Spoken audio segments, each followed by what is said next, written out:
Alright, hello gamers, welcome back. I am your charming, self-proclaimed yet still humble host, Mukluk, and we are ready to continue Grim Dawn.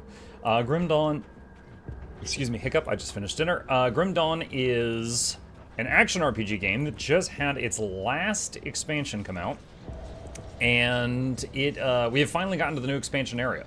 For those who might not have been here the previous few nights, you start here, you go up this way, get to the boss of Act 1, come back here, and then you go up here to the northwest. And finally, when you get here to Fort Icon, which is very close to the end of the base game, you're able to go into the expansion content, which is over here to the left. I've never seen any of that. So we are going to be continuing with that right now. Hey, Mark. Hey, chat. What's up? It has been a busy day, chat. It has been a busy day. I recently posted a video, is an edited video about my experience trying out the game Warframe. And that video is kind of blown up, which is awesome. You know, more views, pay the bills, that's great.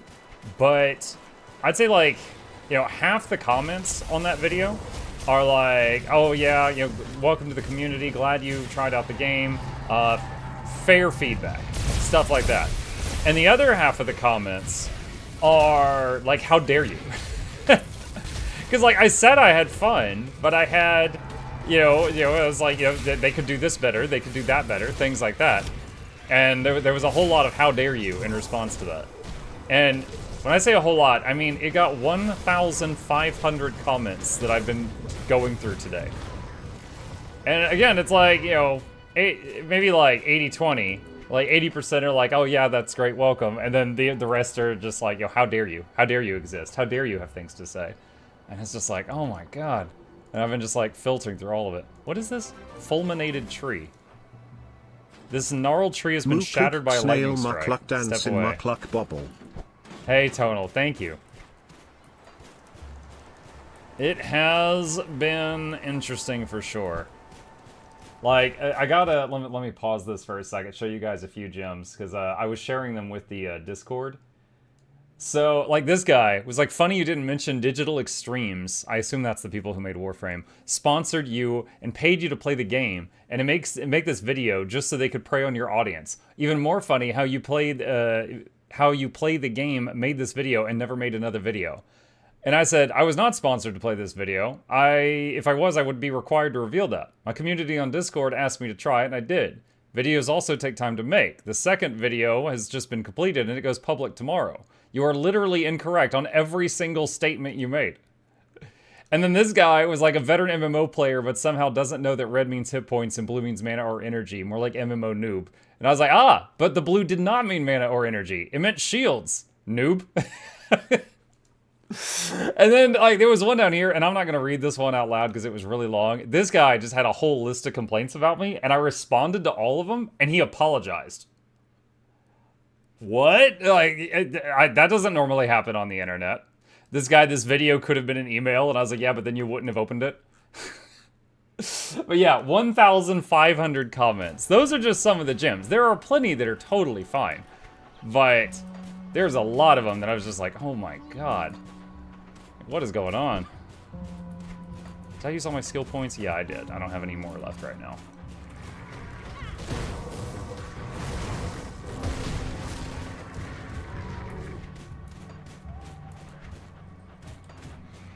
How dare you not heap glowing praise on a less than perfect product? I know!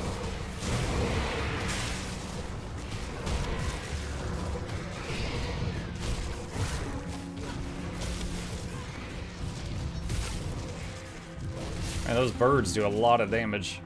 They summon like little blizzards and stuff.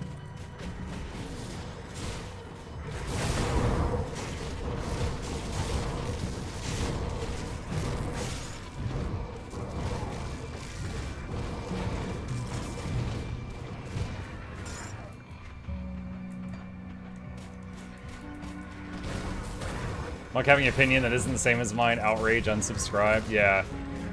A few people said, like, I wasn't trying to sound snarky, but I guess I sounded, like, very dry in the video. And a few people, like, were saying they, like, hate my voice. I was like, okay, well, that's valid. I mean, I can't do anything about that. Who does this guy think he is? Man, I don't know. And the thing was, is there have been times I've tried to use a flat voice, like when I do the get to the point raid videos, but the Warframe video is not one of those times.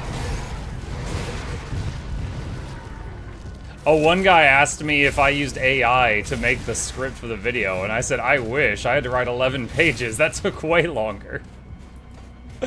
I wish I'd used AI.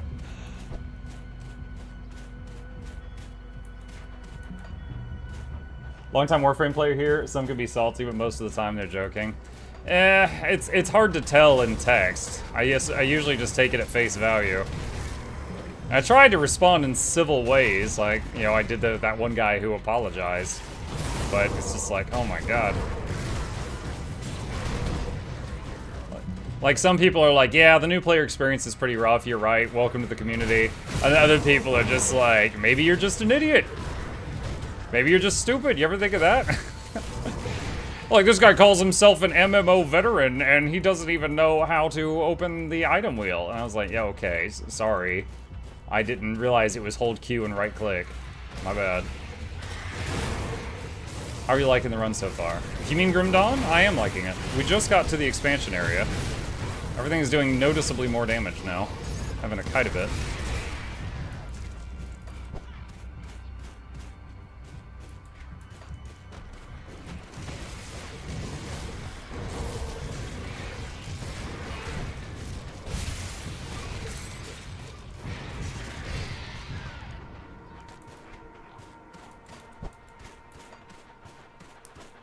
Surprised to see you playing this instead of the new PoE 1 season. I've actually got, let me see, hold on. Twitch tracker. Let me open this up here. Alright.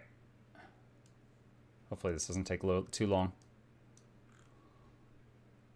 It's thinking about it. Okay, so this is a Twitch tracker, and this is the streams for my channel. Across the last 8 years, the game I have streamed the most is Guild Wars 2, obviously. But the game I've streamed the 4th most in 8 years is Grim Dawn. Because a lot of my first year streaming was this game. I got history here. So, like, before I was ever known as a Guild Wars 2 streamer, I was a Grim Dawn streamer. And I do enjoy Path of Exile. I enjoy a lot of action RPGs. But far more interested in Grim Dawn's new expansion than PoE's new season. I'm more shocked you're a Guild Wars 2 streamer. Oh, yeah, I've got like 200 and something video guides for that game. Like, if there was ever a thing that, like, made me successful as a content creator, it was making Guild Wars 2 guides.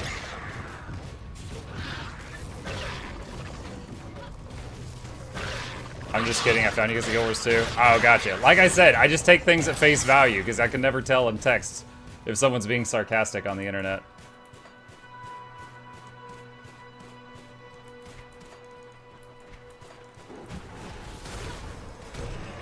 There are people that found me because of that Warframe video, and they're going to be really disappointed when they see the Guild Wars 2 videos coming after that.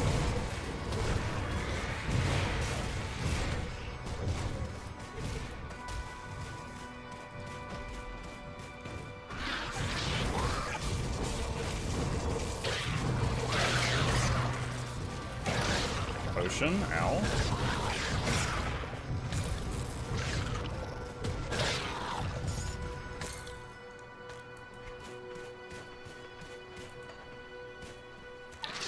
Found you happenstance on Variety Night, so now 449 hours into my first character in Guild Wars 2. Got him.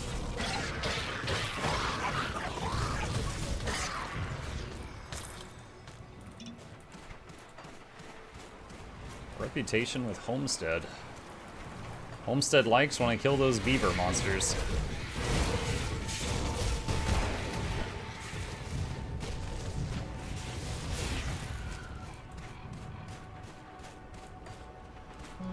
You're not a Monster Hunter streamer? I have streamed Monster Hunter, briefly. Not something I enjoy, though.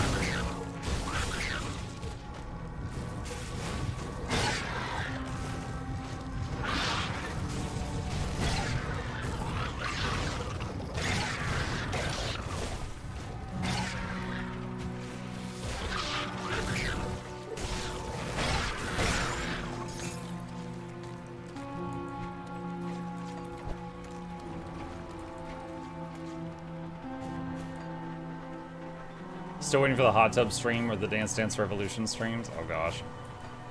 You're gonna be waiting for a while.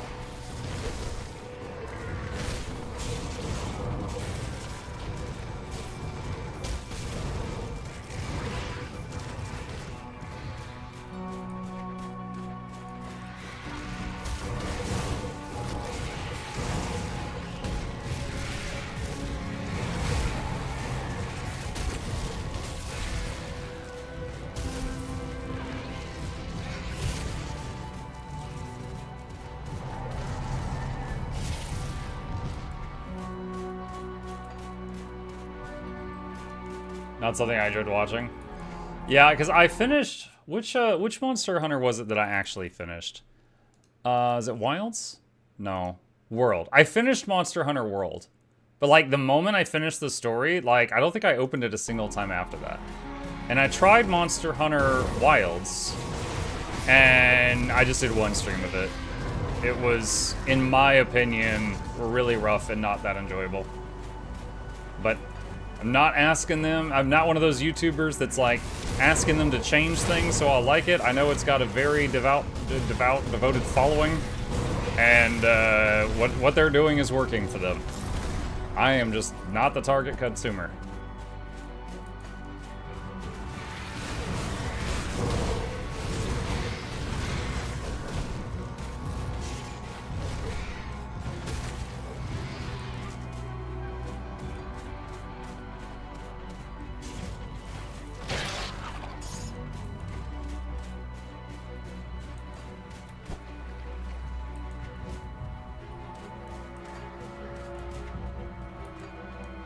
Did you enjoy the gameplay of Monster Hunter or no?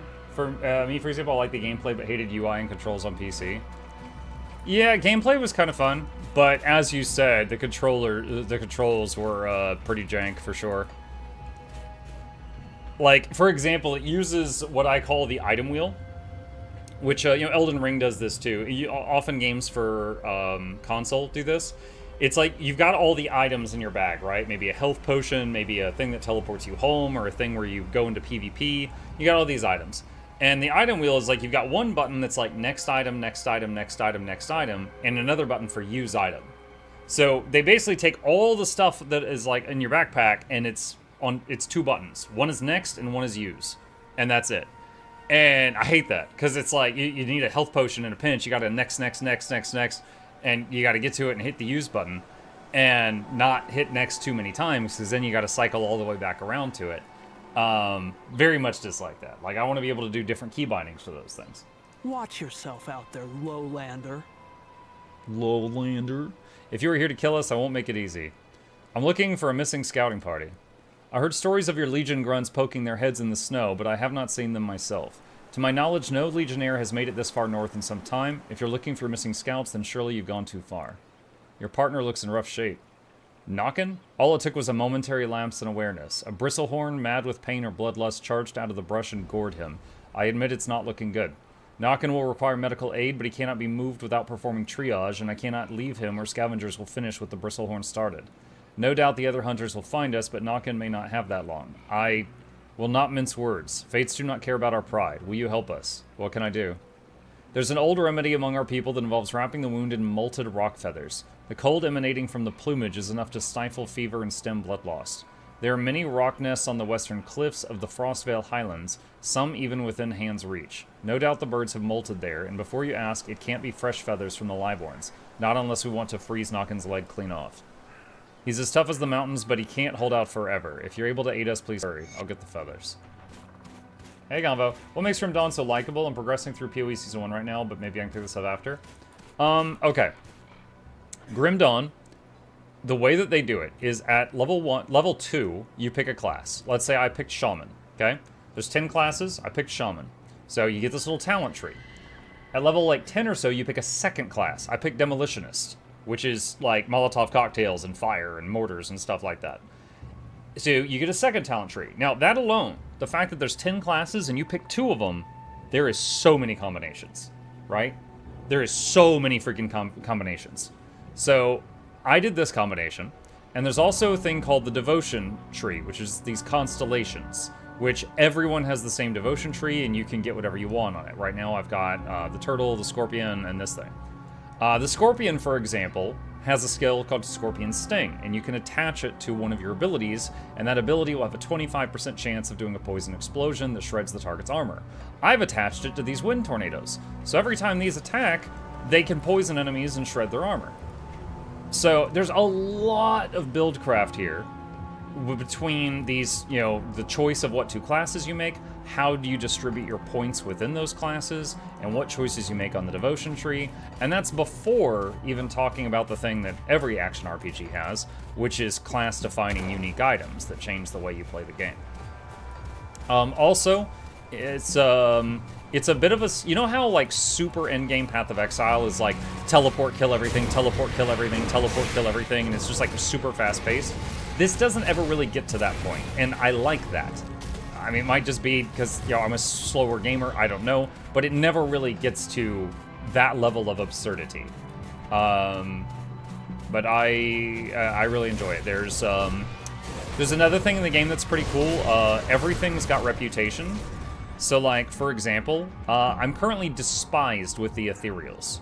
I'm almost to hated. Like, every time I kill an enemy of the town of Homestead, Homestead likes me more. As we get certain breakpoints, their merchants sell me more goods.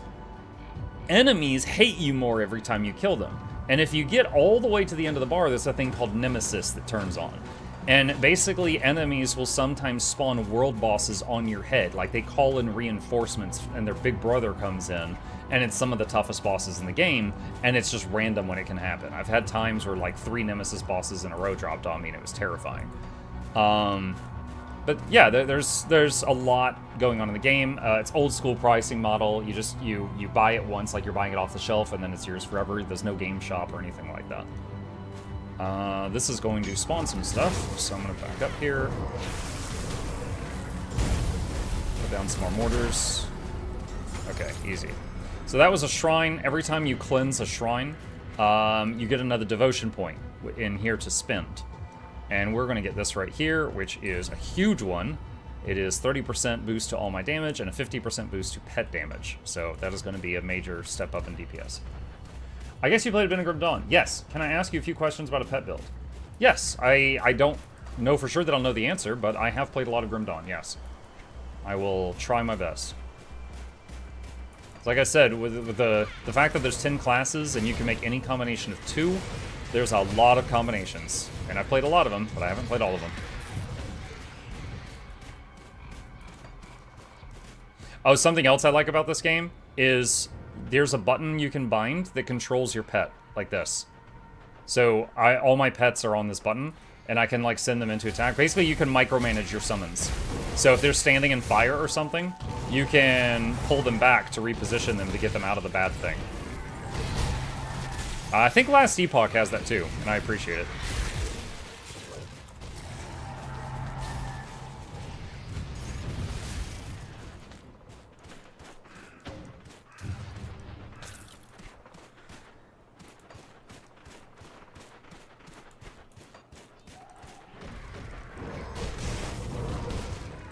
Oh, I leveled up from that shrine too. I've got more points to spend.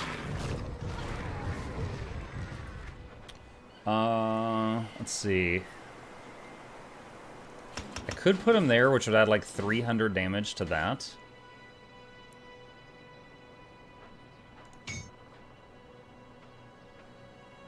But I really want to get the big one.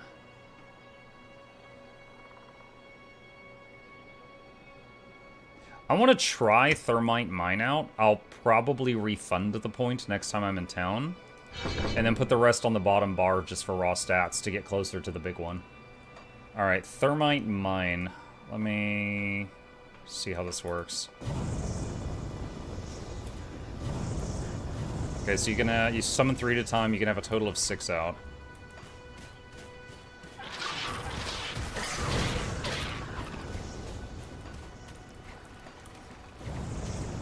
How far away can I summon it? Okay, like that far away. Are the whirlwinds considered pets? Yeah, so the whirlwinds are a skill in Shaman called Wind Devil, and it summons a few of them out, and they do persisting electric damage around them. And then there's an upgrade to it called Raging Tempest that adds cold damage and elemental resist reduction. And then there's an upgrade called Maelstrom where they occasionally shoot lightning bolts. They are invulnerable, they can't be hurt. They scale with your stats, not pet stats, but they do follow pet AI. So the summon guy there is just like an off tank to keep things off of me. He scales with pet stats. So if I, for example, this chest piece has bonus to all pets plus 13% damage. That affects the bristleback, but it doesn't affect the wind things. But this thing right here has plus 87% lightning damage. That is affecting the wind things because they are scaling off my stats. And so if I get a bonus to lightning, that affects them because they are lightning.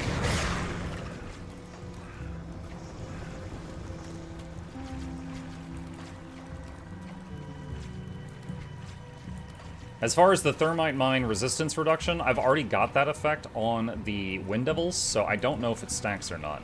If it doesn't stack, we do already have that. And I don't have to, like, constantly cast it. Oh, this is a waypoint, basically.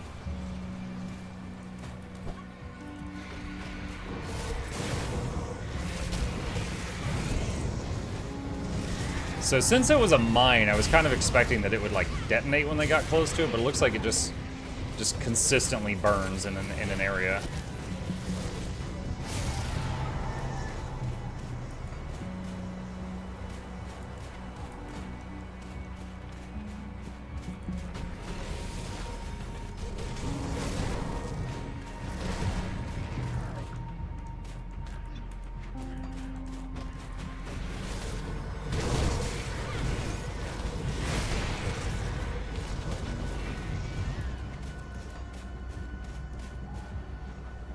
I combine the Necro with the, I forget what the class is called, but it summons a crow. Oh, that's Occultist. Occultist has a thing called Summon Familiar, and it's like a raven or a crow. It's a blackbird. And the thing can shoot lightning, it buffs casters, and it can also heal you on a cooldown.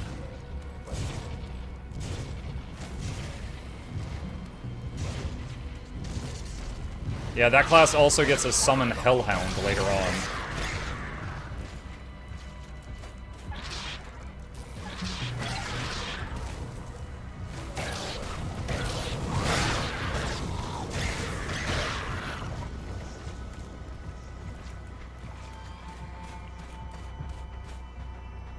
Me. Hey, FaZe.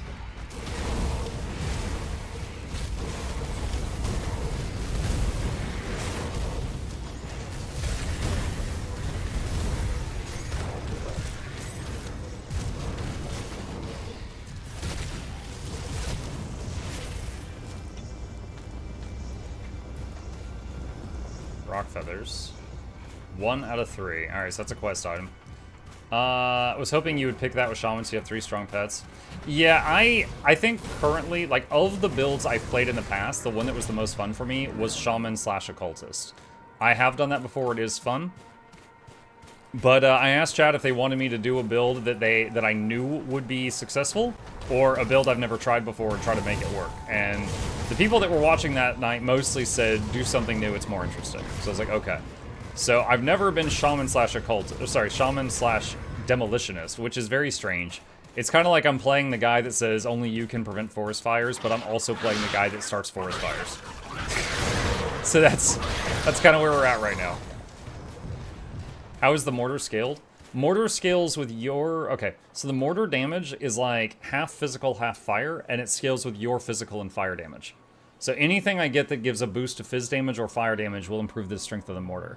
But then this upgrade called Heavy Ordnance adds lightning damage to it, so then any of my lightning damage will affect this.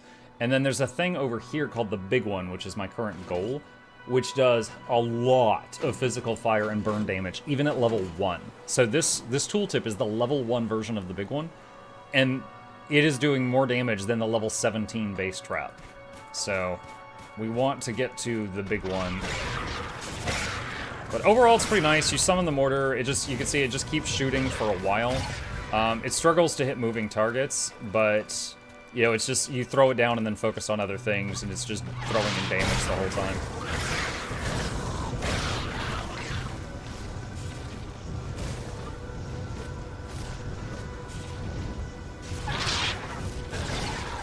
I made a Death Knight Soldier Necro, that thing was immortal.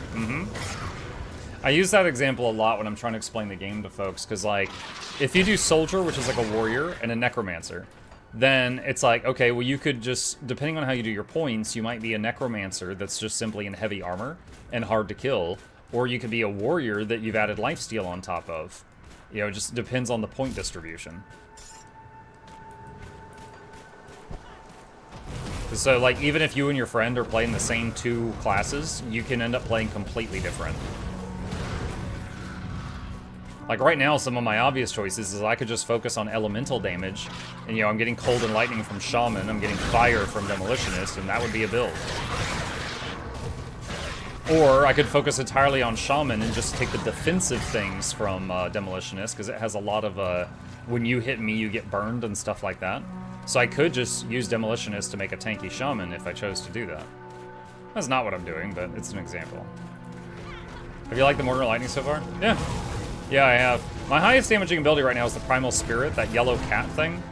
When I summon that, it basically kills anything it comes into contact with, but you can't have it out 100% of the time without some endgame gear. So it's kind of like a, I want to kill these guys cooldown. So I can have it like every couple of fights.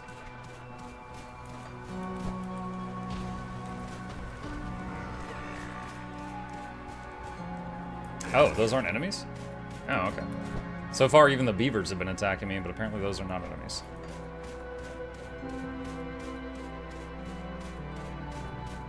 I did just buy Grim Dawn's Definitive pack, though, so I got the main DLCs. I've influenced him, chat. Alright, so we're going to summon the Primal Spirit now, because this is some kind of boss health bar. Oh, what is that? Like, what? Oh my god. That was close. That ice wave thing he did almost killed me. What's this? By Menhir's mercy, I don't think we would have made it if you hadn't shown up. Looks like I got here just in time. This Kern came out of nowhere and distracted the beast while we crawled to safety, but it was only a matter of time before it found us again.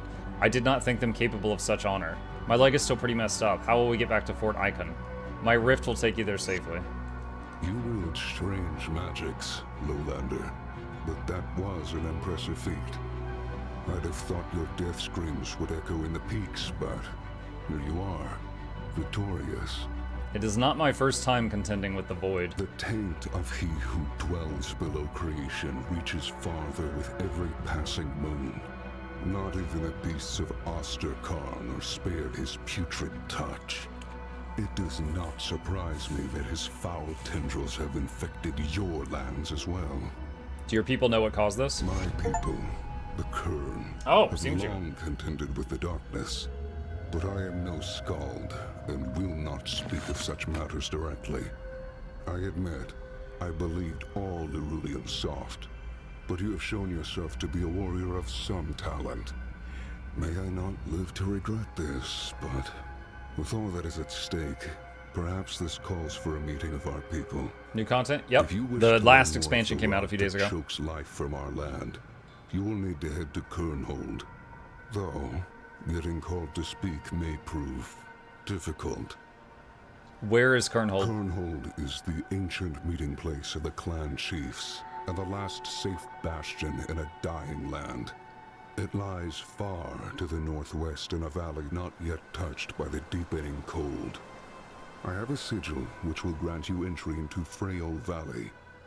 The door is hidden, but my sigil will reveal the way. The icebound passage beyond is treacherous, but if you are as capable as the battle with Garmir has shown, then it should be a trifling matter. Traverse the passage and travel north through the valley. Kernhold will be impossible to miss. Once there, present my sigil to the guards and ask to speak to the High Chieftain. Tell them Ulfgarn sent you, and maybe your head will remain on your shoulders long enough to speak. Okie dokie. Alright. Regarding the pet build question, skeletons mainly. Okay, so you're necro something. Main question, what stat should I focus? Side question, what kind of set should I try to get? Okay, so skeletons. The strength of the skeletons is how many of them there are. you get a whole bunch of, you know, units to stand in front of you and keep the enemies off of you. If you're only using them as a distraction and you're getting your damage from somewhere else, then keep an eye out for things that give your pets health or resistances. Okay, so like those boots have plus 15% to all elemental resistances for pets. That's an example. This right here gives 6% to the health of pets. That's an example. If you want to get damage from the skeletons, then obviously you want bonus to pet damage. Additionally, make sure it's the right kind of damage, because the skeletons, I think, do like physical or vitality damage. You'll have to double check. But you want to make sure to be boosting whatever, you know, type of element they are swinging around. I don't know what your second class is, but just to give you an example, I once did a character that was half Necro, half Shaman, and this aura was really nice. It improves the physical damage of every, of you, and health and mana regen, and it also gives a boost to pets' physical damage. So this is a Shaman aura, and it buffs the pet's physical damage, but it also increases like health regen and stuff like that, so they recover faster, so that's nice. Or if your second class was a cultist, they have a skill called Blood of Dreeg, and it's a button on a cooldown, but it heals you and all friendlies around you, which includes your pets, by a percentage. So you can use that like an AoE health potion whenever it lights up. As far as sets, I mean, I wouldn't really too much worry about getting a specific set. I would just say keep an eye out for the stats that you want, whether it's a set item or not.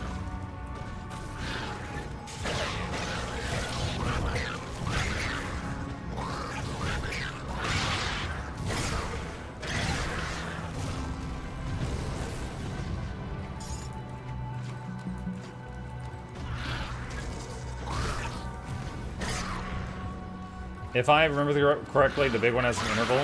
Yeah, it says that it's it fires on the first shot, and then where is it? Periodically loaded in subsequent shots. So yeah, I'm clear that it's not going to be every hit. But considering the amount of damage it has just on level 1, I'm sure that its max level damage will be absurd. And I want it.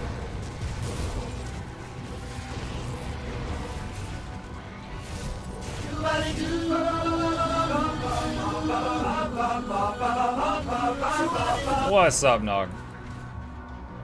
We were talking about Warframe earlier. You might have been interested in that conversation. That video has blown up, and I had 1,500 comments today, and I've been going through them for hours just trying to respond to people who hate me. Fortunately, that was the minority of people.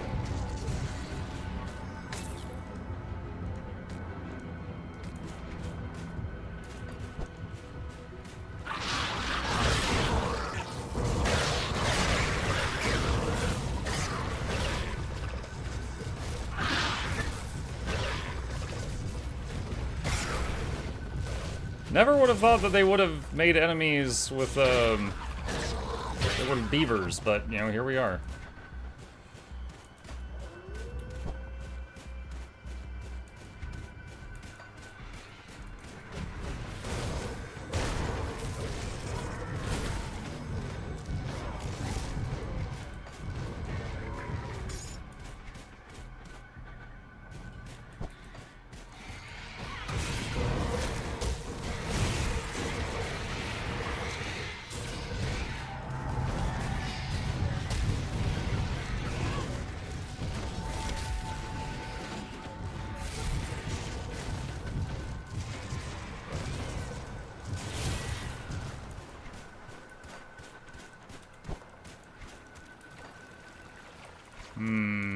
Hoping I didn't miss one of the rock feathers. I was supposed to find 3 rock feathers, and I found 2. And a small part of me is concerned that I had already gone past the spot where one of them spawns before I found the quest. So, if that's the case, I might have to, like, reset the game to get the last one.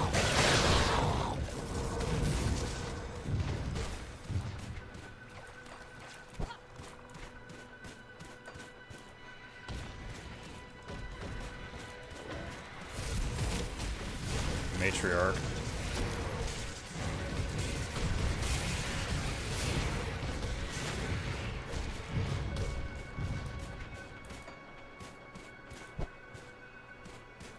I got auto-modded. What'd you say? I have a real bad habit, even in Guild Wars 2, of just grabbing builds because I don't know what synergizes real well, but I'm debating on just diving in the deep end and making my own weird crap in Guild Wars in Grim Dawn. Yeah. Nothing wrong with that. Like, you can okay, so there's no combination that's bad, right? Now, you could make, like, because there's so many possibilities. Like, let's say I put all my points into Thermite Mine for some reason, and I just didn't like the result. I can move all those points and specialize in something else on this tree. But if, respecking is super cheap and easy, but if at some point you're like, I don't like this class, then you just roll a new character.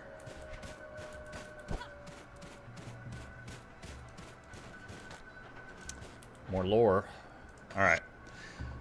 Reynard's Notes, Entry 2. The parchment is quite old and faded by time. Our progress continues at a frustratingly slow pace. Each morning we wait as our guide consults his gods on our best path forward. I am no closer to achieving my goal than when I left Friendly Lands weeks ago. Even with my untrained eye, I have spotted numerous signs of civilization.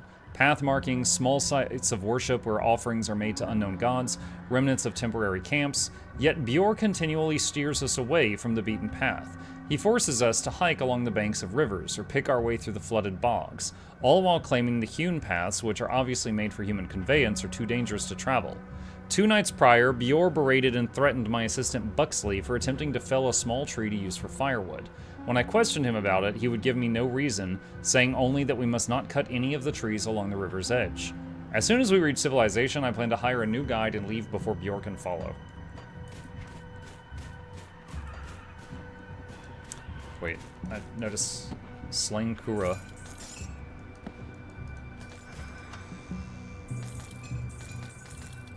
A little environmental storytelling there. Do you salvage items or pick up and sell it? So first of all, there is a item filter in the game. Right now I'm hiding all white and yellow quality items. I'm picking up anything that's green or higher. And the green stuff, I normally will go to town when my bag's full, see if anything's an upgrade, and sell the remainder. That's what I typically do. I will say, because I have hundreds of hours in this game from the past, my, oh, that was my computer. That was not the game. I have a massive stockpile of materials for this game, so I'm not really hurting for any mats right now. Because there is a shared bank between your characters, and I have a lot of stuff in there from old characters.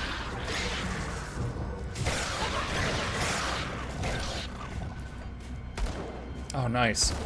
Okay, we got the last rock feather. Good, good, good, good.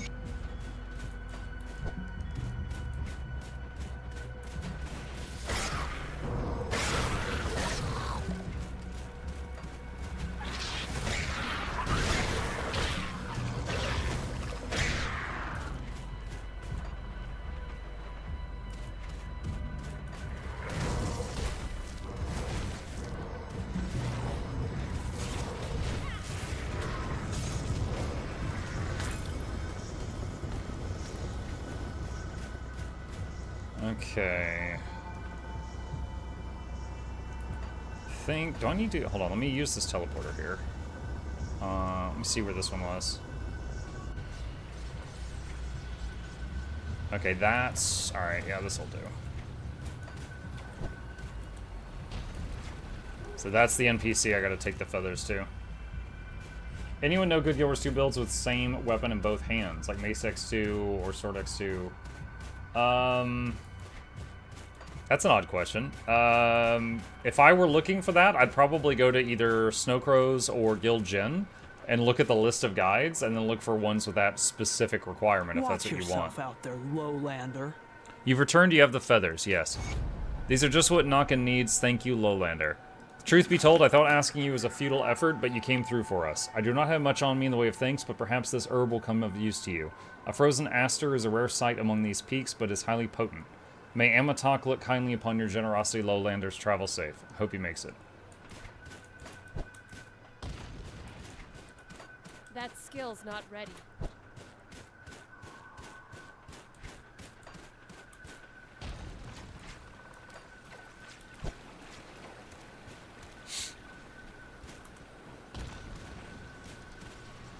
Okay, back to the portal I made. Do you plan to focus on one damage type?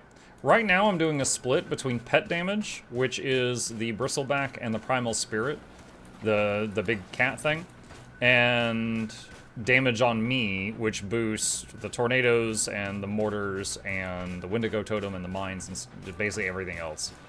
So, not doing one damage type right now. And it's working fine for me so far. We'll see what happens.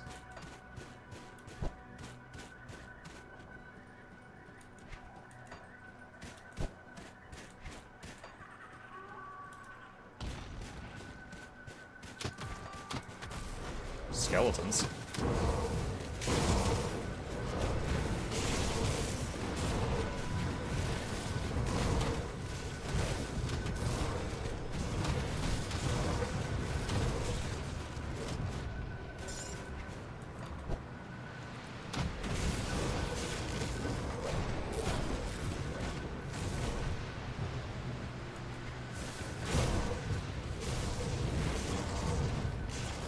There's a lot of people saying Old Man Yells at Cloud in that YouTube comment section. I think I saw 2 or 3 of those. And I thought it was odd. But, like, it is completely true that I went through and I pointed out everything I thought was wrong. And someone in the comment section even said this sounds like a QA report. And I replied and was like, you know what, I used to work in QA. Maybe some of that bled through. Completely valid. And we kind of just had a laugh about it.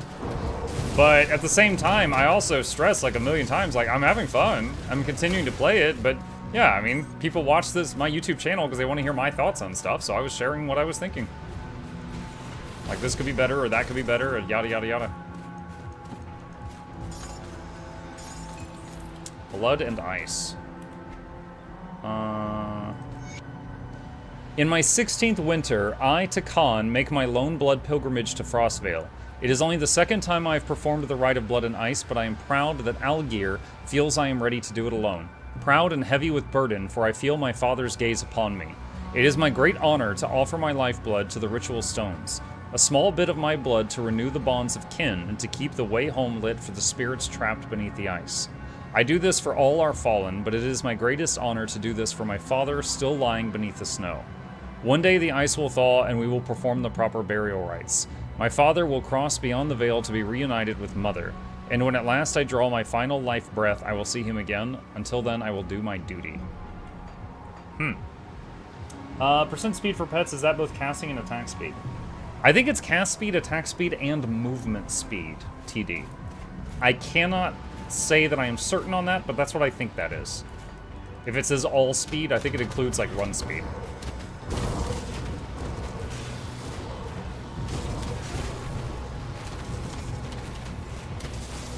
Hey, look, it's the Tree of Birds. How are you today? Hi, Bertrand.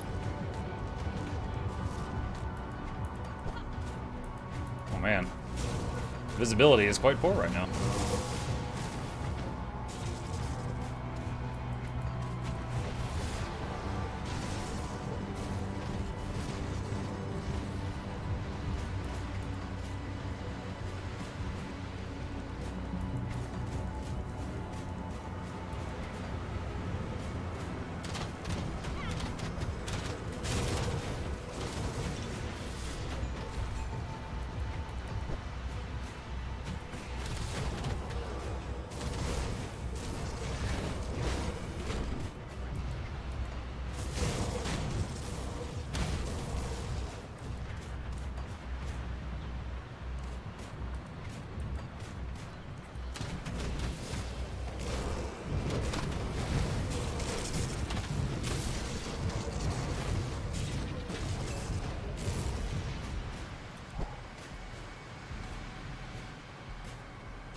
Okay. A passage opens in the cliffs. Oh.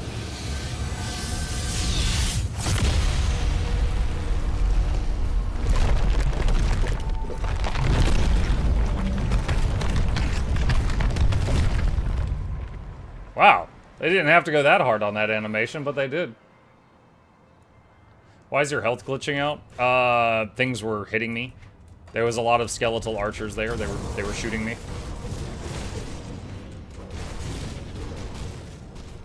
And then I was recovering health, repeat.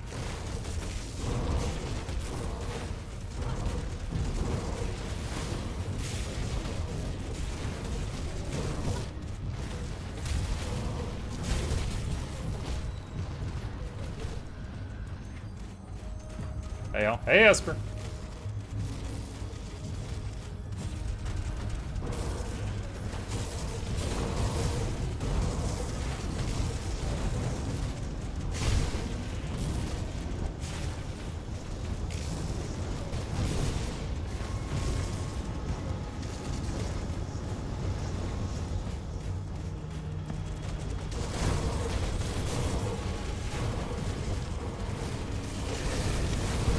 Whoa, that was close.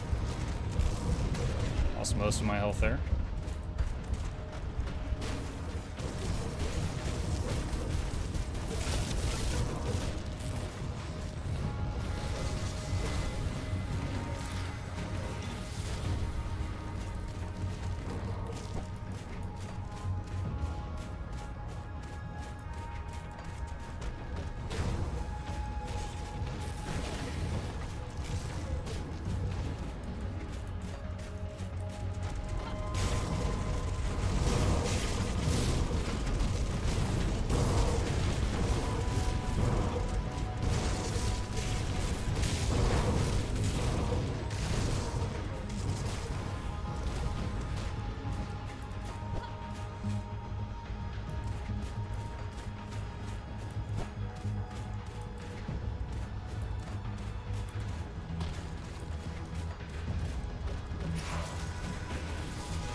That's a new enemy model. It's like an icy version of my bristleback. This is a lot.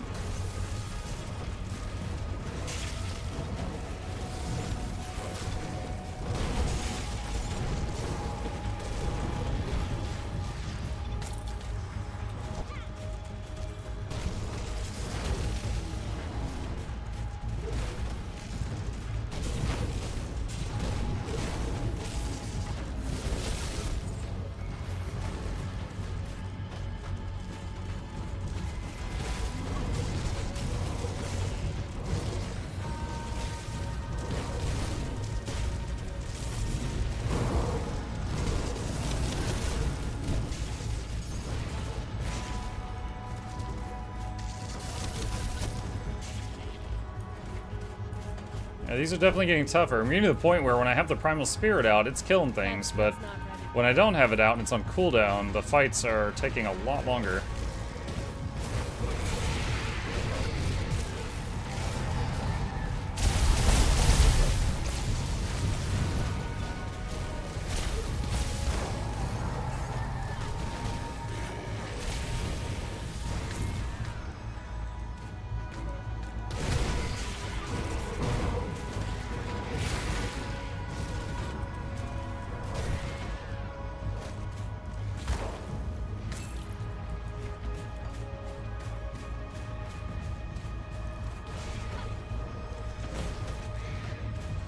Never seen this game before. It looks like Diablo. Same genre. It's an action RPG. It's got some things that make it quite different from Diablo, but it is the same genre of game.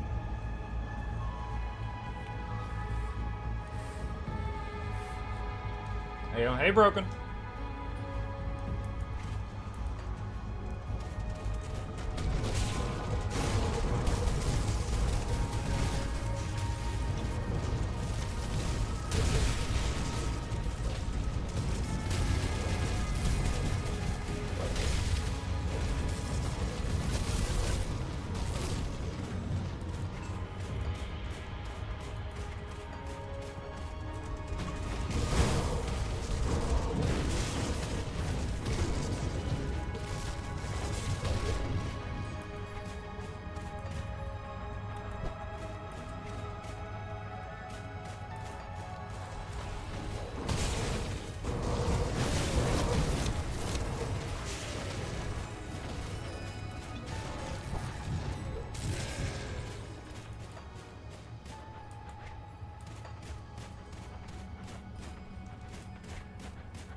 There's a path up above and one down below.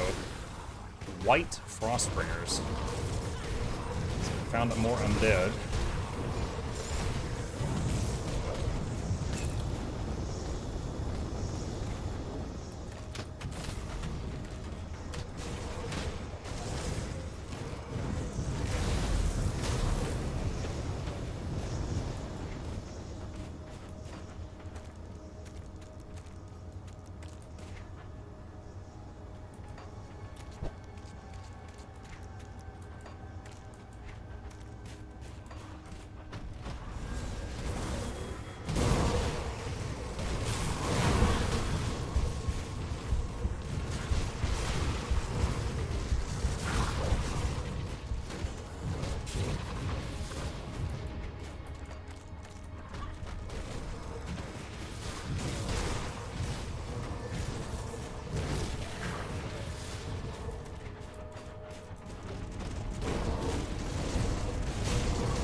This is an example of a fight where I didn't have the primal spirit ready at the start of it, so it took longer.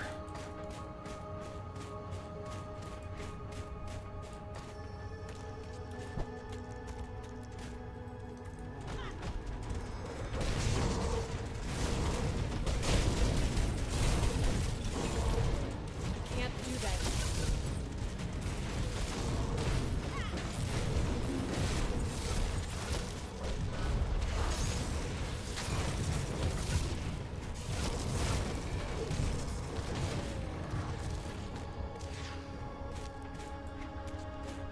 Okay.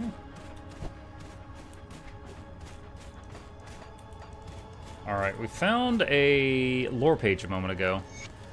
Reynard's Notes, Entry 3. The parchment is quite old and faded by time. I grow more suspicious of our guide as the days pass. Though I am unfamiliar with the lay of the land, I am quite positive our intended destination, a citadel named Kernhold, was northwest of Fort Icon.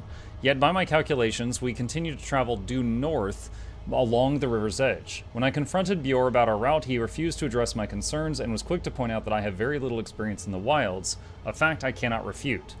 Worse yet, my assistant Buxley wandered off in the early hours of the morning. I suspect he intended to bathe himself in a nearby stream, as he left his furs in a heap near his bedroll. I certainly can't blame him. It has been several days since I have bathed, and I fear the scent of these putrid furs may never wash off.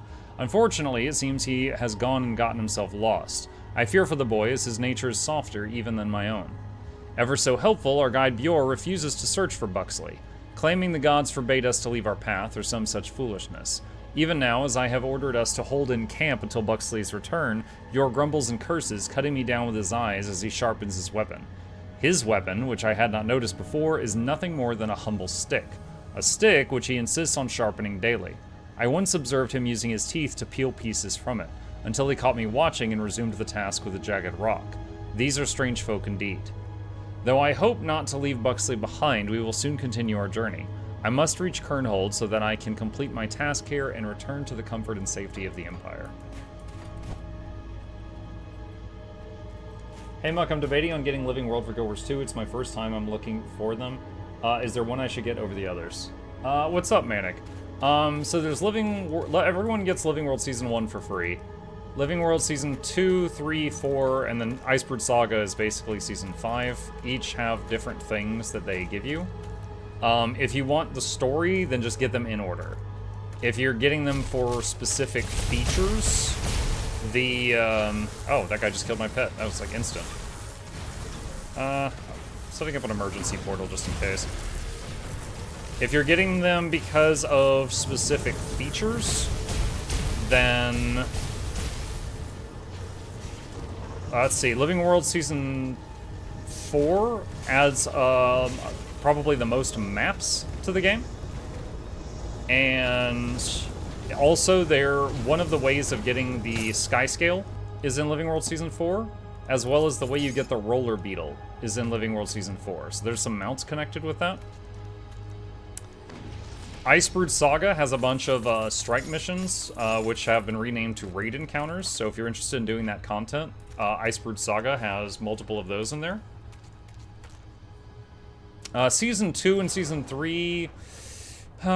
Season 3 has a merchant that allows you to get some Ascended accessories and rebreather pretty easily. So if you're interested in getting like Ascended rings or accessories or amulet or the rebreather, there's some Season 3 merchants that give you those without too much hassle. Is the combat in this like PoE? Pretty similar. The combat in this, I mean, this is an action RPG.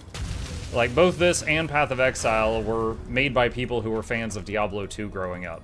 So, it's definitely similar to play to those.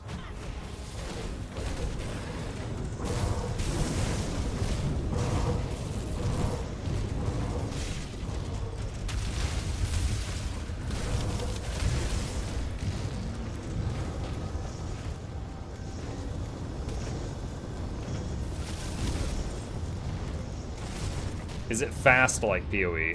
It does not... Okay, so you know how endgame PoE is like teleport, clear the screen, teleport, clear the screen, repeat? It does not get that fast. It can get pretty fast, but it's not going to be like that.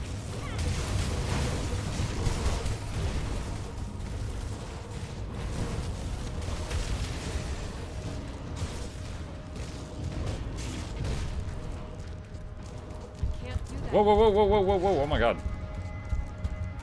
I almost died there. There was some kind of damage puddle that was still in effect.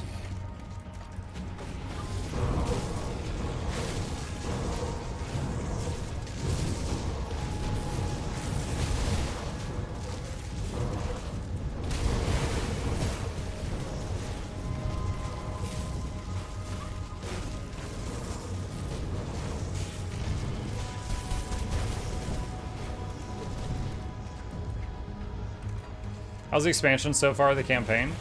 I just got to the expansion lands, and they're definitely more of a challenge than the previous stuff. I would probably benefit from going to town and working on my resistances for a while, because some of this stuff just hits really freaking hard. Lots of ice themes so far. My inventory is full. Oh, there we go, back full. Time to go dump it out.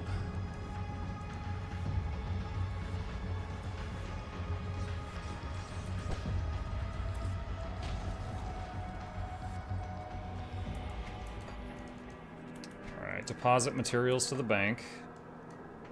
I'll give you a good price on what I've got left. All right, what have we got here?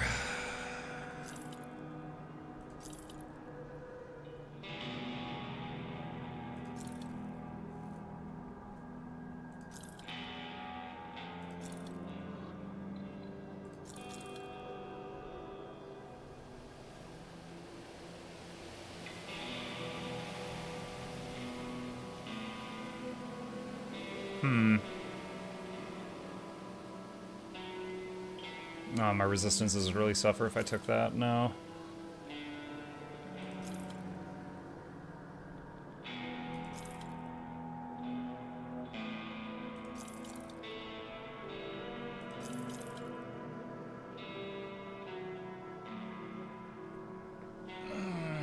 This has some nice modifiers on it. Huge boost to fire, lightning, burn, and electrocute damage.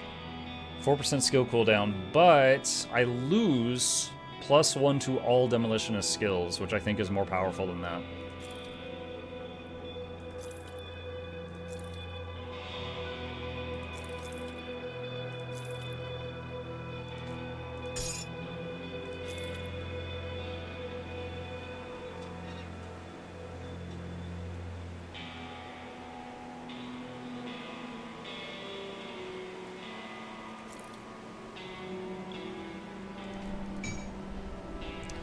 That's interesting.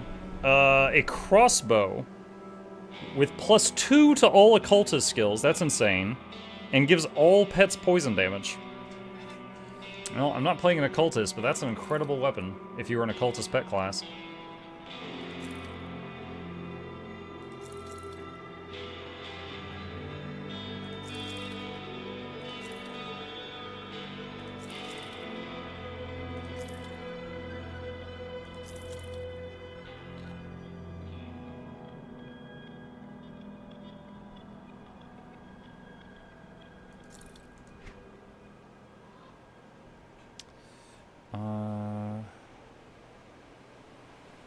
60% fire resist.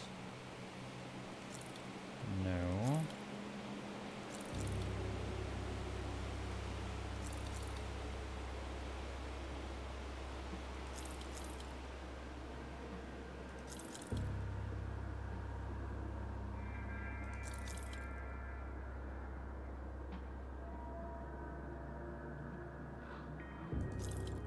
Last bag.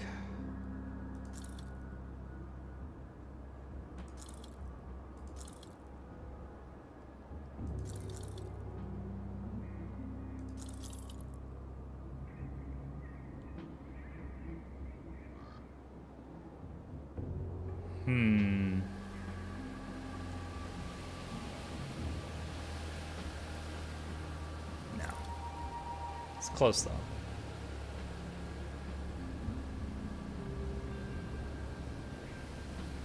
That might be a small improvement.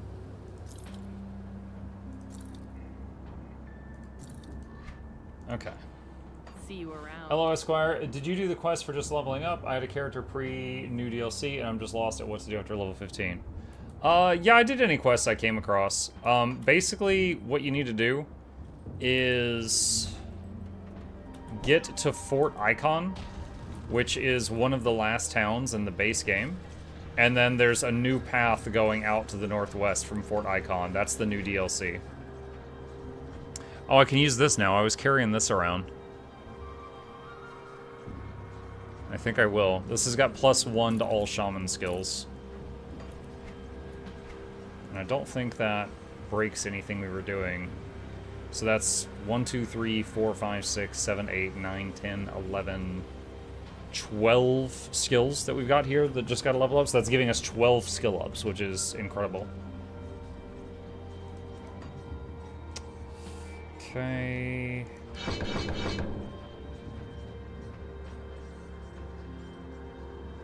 Alright.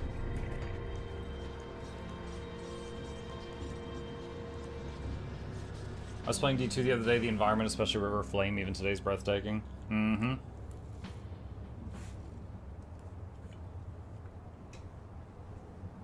Thanks for the info. I think I might go with Season 4. The mounts sound nice. I would go with Ice Brew, but I don't know the first thing about raids in this game. I got guides on it if you're interested, but if not, that is also fair.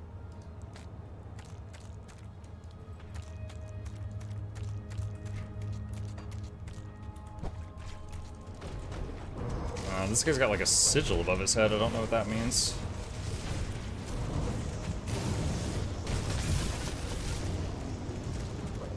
Primal Spirit is chewing through him.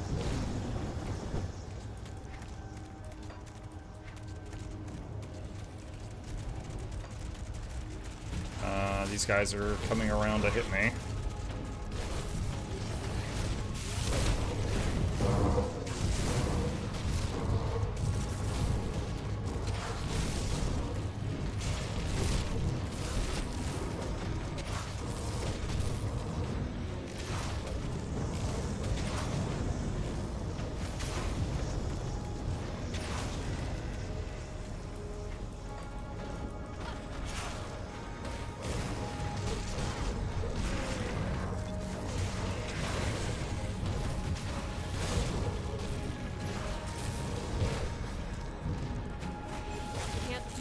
What difficulty?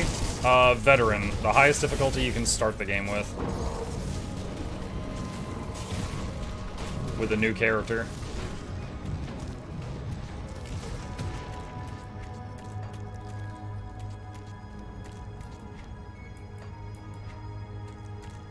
Okay, I think we've fully mapped out this cave. Go to the next area.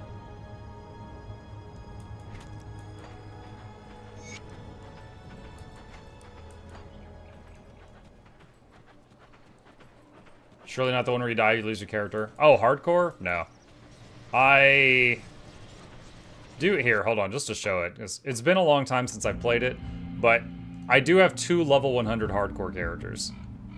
So, like, I have done that before, but no, I'm not doing that right now. And going into brand new content I've never seen, I don't want to accidentally, like, I don't want to die and have to restart it. because our goal right now is to see the new content. So there will be times I make a mistake and I get blown up. I don't want that to set us back, like, you know, 10 streams if that happens.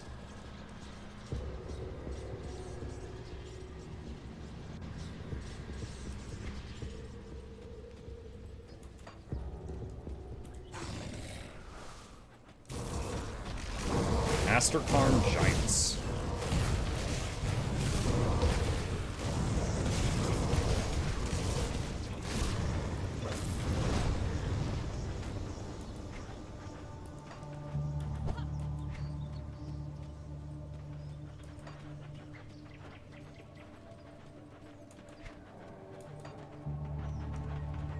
The Castoran Flood.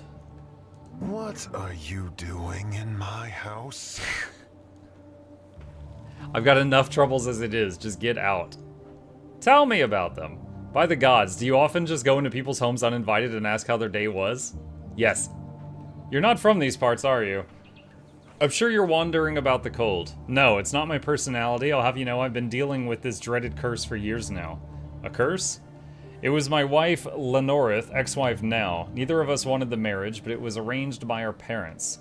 Lenorith also always seemed a bit unstable, but my family was poor and my father believed marriage would do me good. Shows what he knew. I figured we would not be a match, but I never took her for a hag.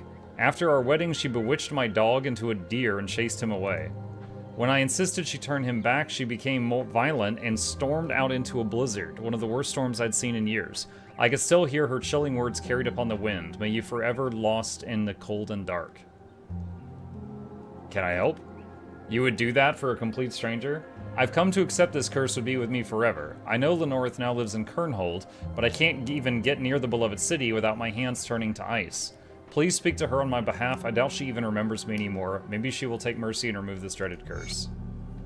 Okay, and what does the page say? Castoran Flood. Remembered in the tales of the eldest ancestors, Lothalak the Hunter was born among a tribe now forgotten who dwelt upon the banks of the Vulder River. One spring, when the river should have run fierce and full, its waters dwindled day by day until only a trickle remained. Troubled by this omen, the tribe sent a band of hunters to seek the river's source and learn what had become of its waters. Among them traveled the young Lothalak, already renowned for his skill with the bow. After a day's journey, they beheld a mighty barrier of timber unlike anything the Kern had ever seen. Upon it sat many Castorans, watching as though they had awaited the hunters' coming.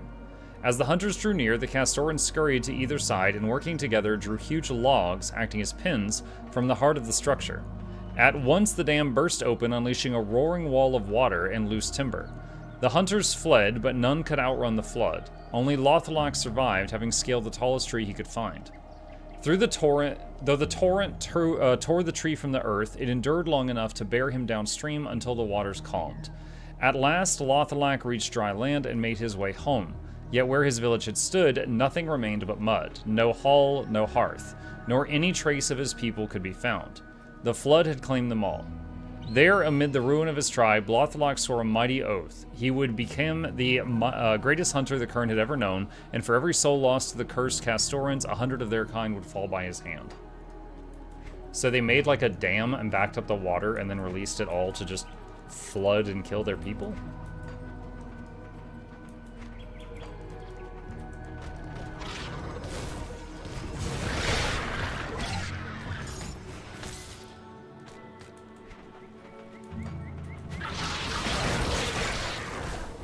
Vampires. Oh no, vampiric.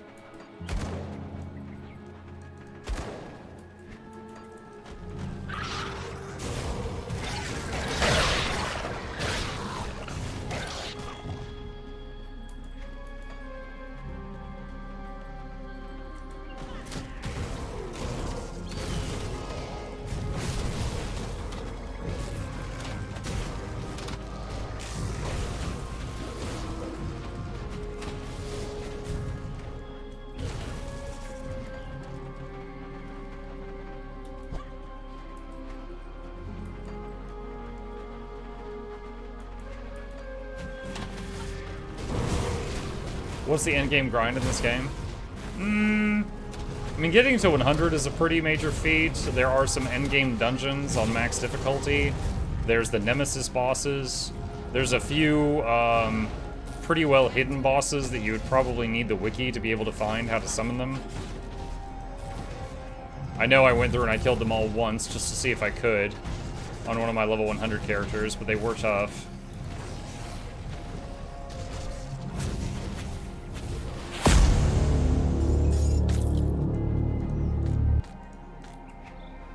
And the endgame dungeons have random modifiers, kind of like Guild Wars 2 fractals.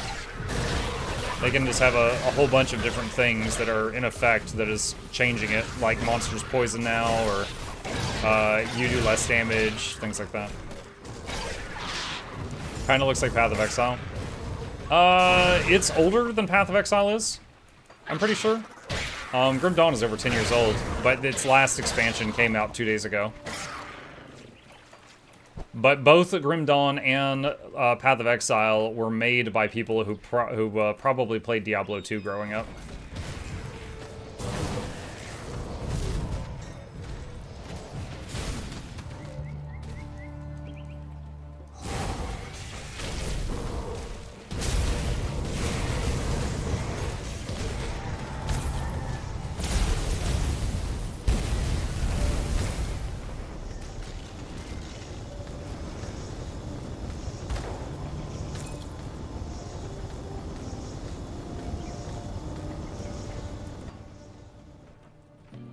PoE 1 released 3 years before Grim Dawn. Oh, my apologies. I thought it was the other way around. In any case, they're both ARPGs that were inspired by Diablo. They're in the same genre.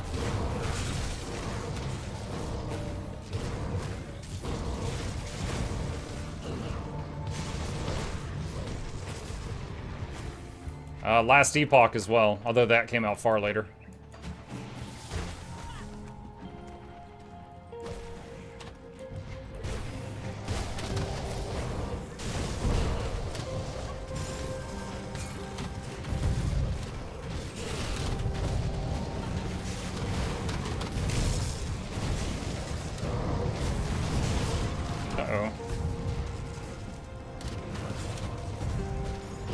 I don't know which of these guys doing the falling ice thing, but it's annoying.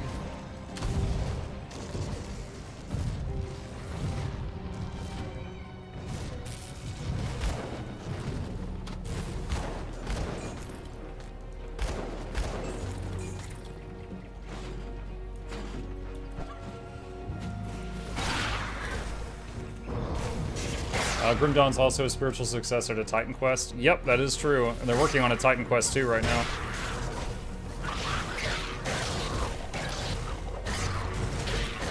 Is Muck in NA? Yeah, it's 8 PM where I'm at.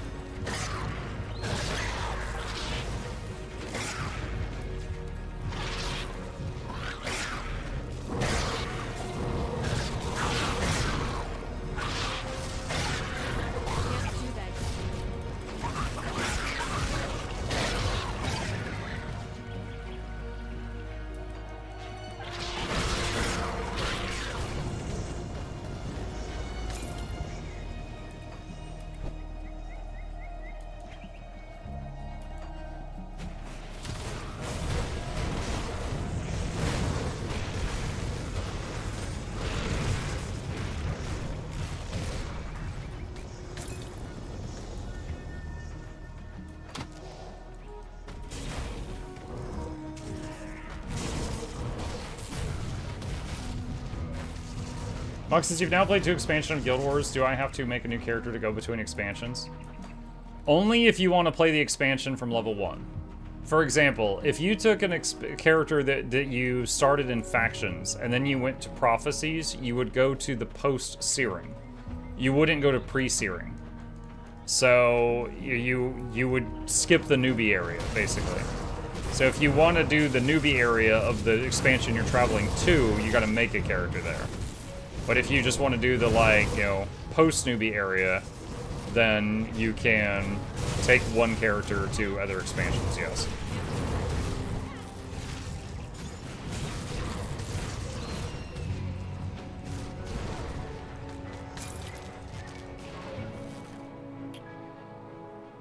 I gotta wait on that green to fade. I almost died trying to pick up that loot.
Opened that area up.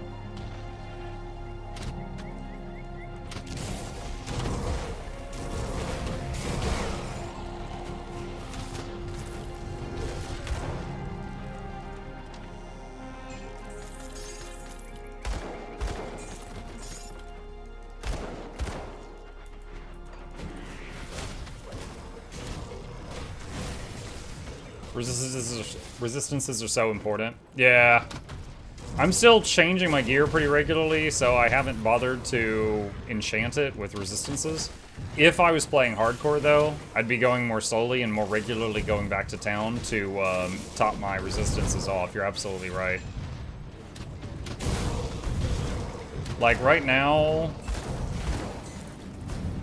Hang on. Alright, so right now I've got 80% for fire, 80 for cold, 74 lightning, all pretty good. 27 poison, terrible. 40 for piercing, 23 for bleeding, 77 for vitality, that one's pretty good. 39 for ether, 0 for chaos, 4 for physical. But I think physical will also hit your armor rating. Hello there, friend. Thanks for getting me out of that cage. Not every day you run into a lowlander, much less one saving your life. Don't suppose you'd be willing to lend me a hand one more time. What else could I do? You see, I'm a courier. I was making my way out of Kernhold to deliver a crate of weapons to a settlement down south. You probably never heard of it, being in Irulian, but it's an important border town. Trouble started almost immediately when I ran into a pack of Grobels. One group is no big deal, they usually scatter as soon as you pick one off, but I was unprepared for the larger ambush down the road. Little thieves made off with my delivery and locked me in here for God knows what reason. Probably keeping my meat fresh for later. That is until you happened along. I'm beat, so I'll be returning to Kernhold and calling it a loss, but if you were to recover the crate for me, I'll pay you a finder's fee. What do you say? Alright, I'll help you.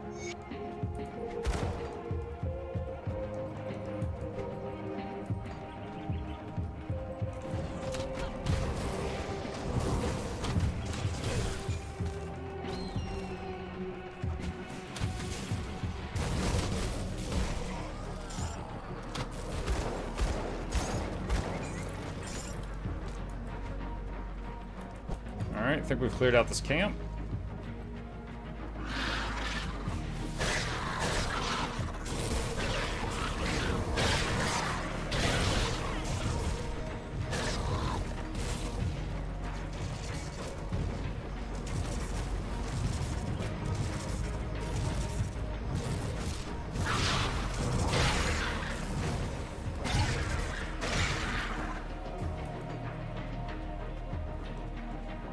Is this top 10 Diablo clones?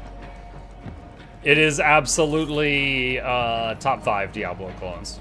But genuinely, I don't think it's fair to call it a clone. It has a lot of systems that are very unique to it. It is quite good.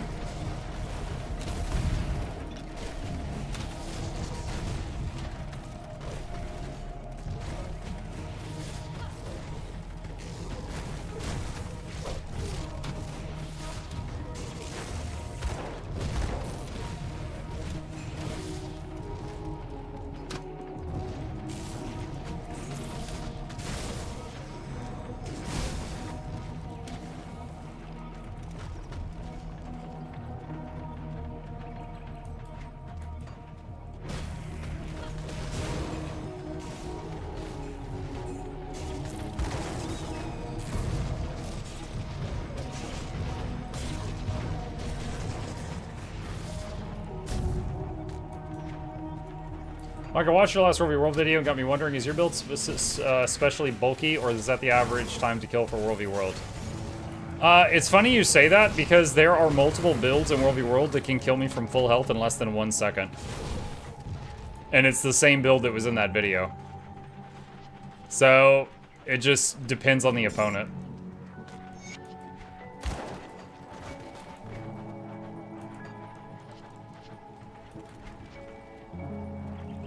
And that build I was playing had like 2k toughness, I think. So it did have some defenses, but there are builds that can still burst through it.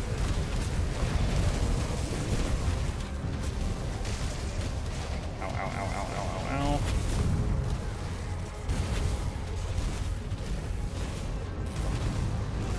Shoot. They got like a healer back there. I'm having to micro the minions to hit it. Can't seem to kill the big guy right now. Alright, now he's going down.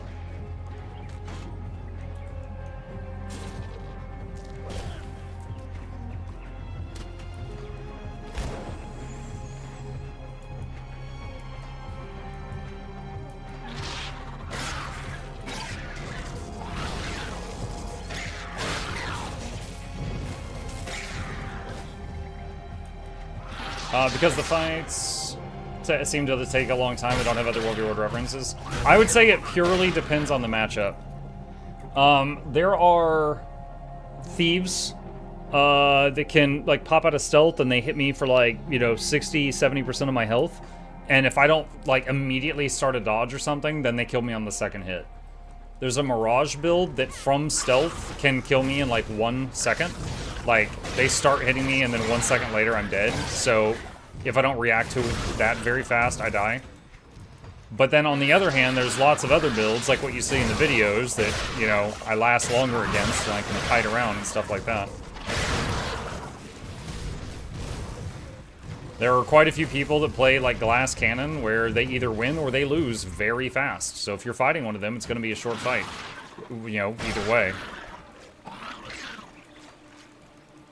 Are you running Trailblazer gear on that build? 2/3. It's, I'm using Trailblazer on the weapons and armor, and I'm using Apothecaries on the jewelry in the back. But Apothecary has some tanky stats too.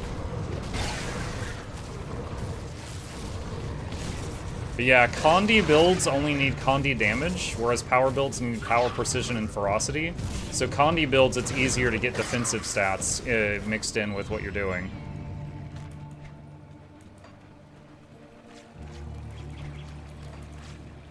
Oh, can't jump up there. I just want to see if there's anything else up here I missed. Yes.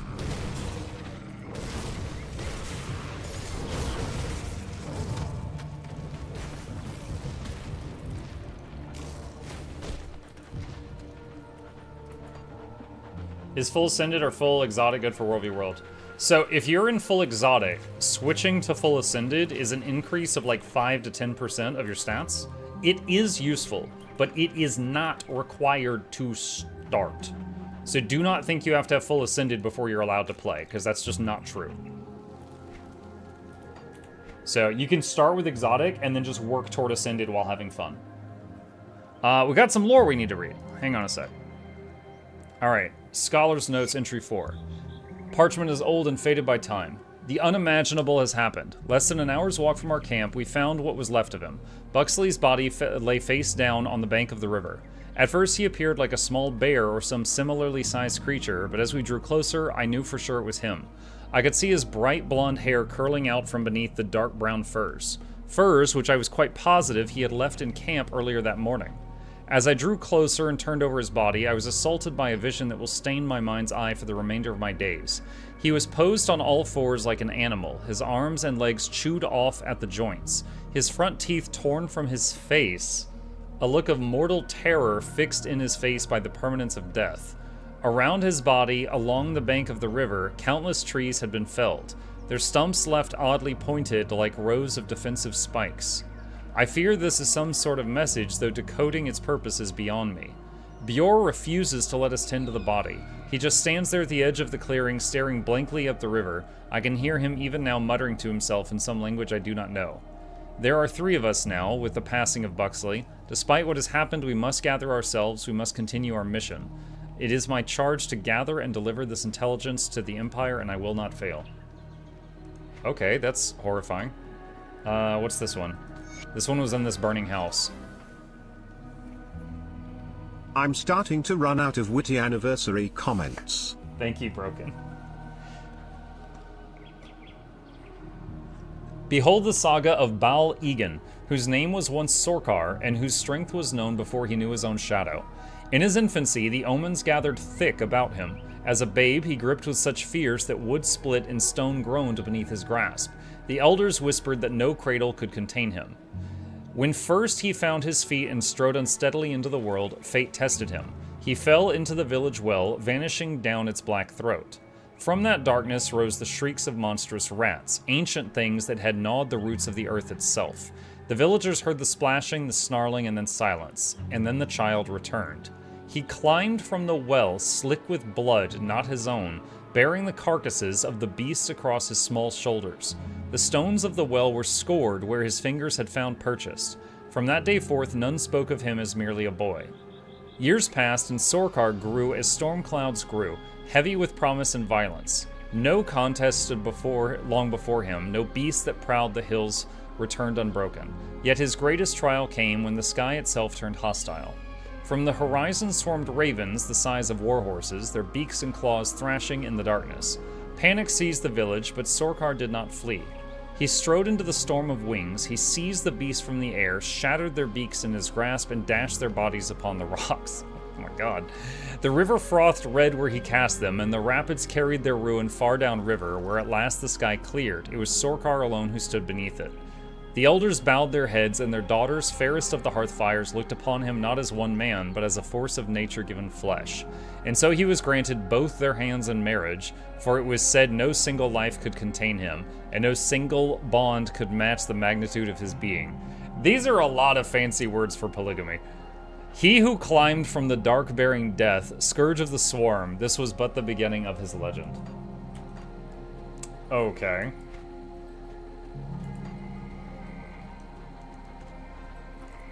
That skill's not ready.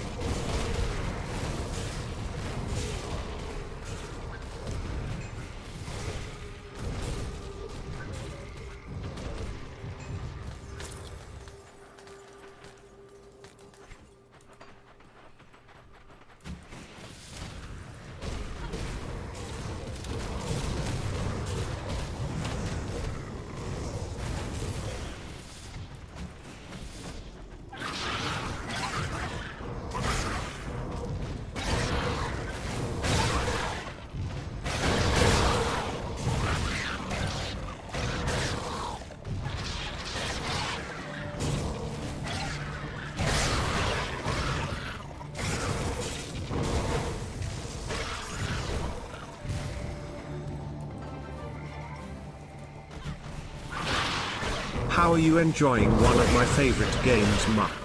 Hope you are having a splendid evening. I am, thank you, Fire King. I am enjoying it. Not my first time playing it, but I'm returning to the game because of the new expansion that came out like 2 days ago.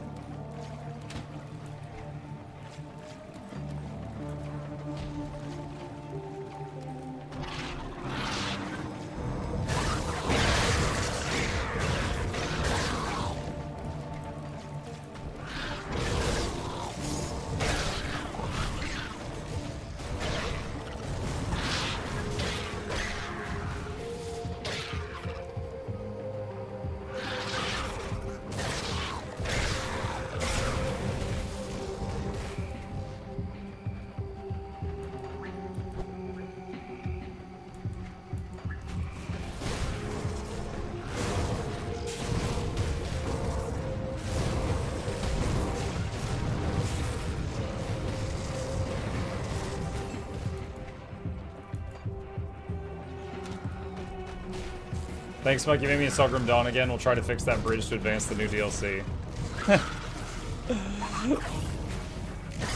Sounds good.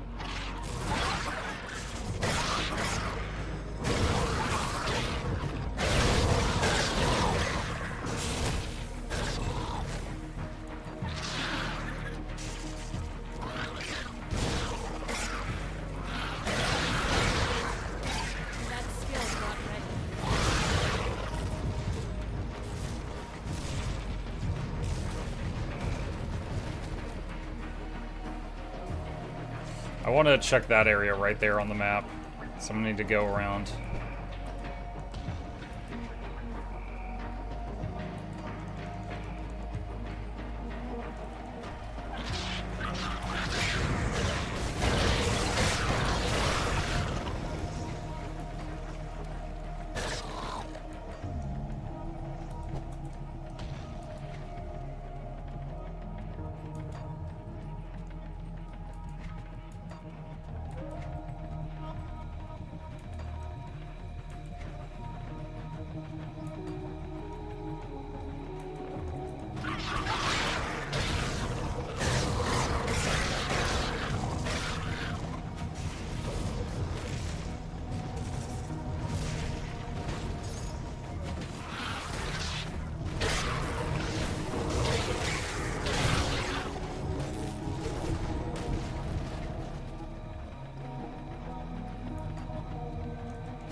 How many times people compared the lady from your thumbs for this game to Erst Galkin? You make 2. But I see it as well. And yeah, that's the splash art for the new expansion. But yeah, she looks very Norny. The Drunkard's Hearth. What is this? From the ruminations of Einar the Drunken Skald, the frigid god demands it, from icy throne commands it. An open hearth he proclaims, with meat and soups and leaping flames. On coldest nights when drunkards roam, he demands an open home, and so I search for place to rest of drunken fools, I am the best.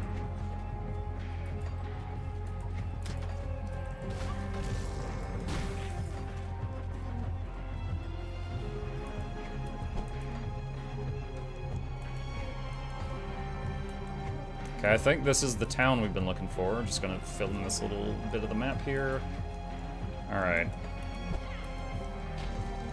Your presence here is an insult. Lowlander, you stand at the gates of Kernhold. You are not welcome, turn back now. I bear Ulfgarn's sigil. Ulfgarn gave you his mark. How do I know you did not murder him for the honor? I'm here to speak to the High Chieftain. You do not mince words. You bear the mark so you may enter, Lowlander. But know this, should anyone within these walls come to harm by your hand, the rocks will be picking your bones off the mountainside by dawn's light. I will not draw my weapon first. Is this the next expansion? Yeah, this is the new one. War of the Meads. From ruminations of Einar the Drunken Skald. From deepest bottle poured my foes, their blood from cup and tankard flows. I plot my battle plans at first, no spear or shield, I wield my thirst. Great heroes brace and stand their ground, but one by one I drink them down. I find myself at battle's end, lying on the ground again. That's kind of funny. Oh wait, I can go in that building. What's in there? You should not be here, Lowlander. Okay.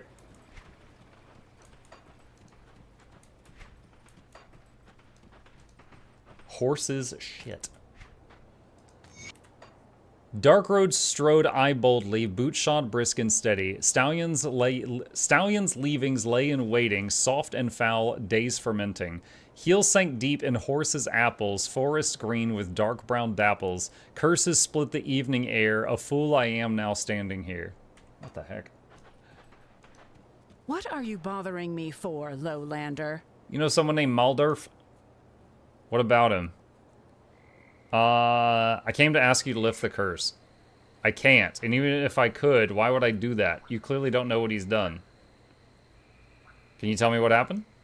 He's a scum through and through. Maldorf was only ever interested in garnering wealth, especially if he didn't have to work for it. His proudest moment was convincing my wealthy family he would be a fitting match for me.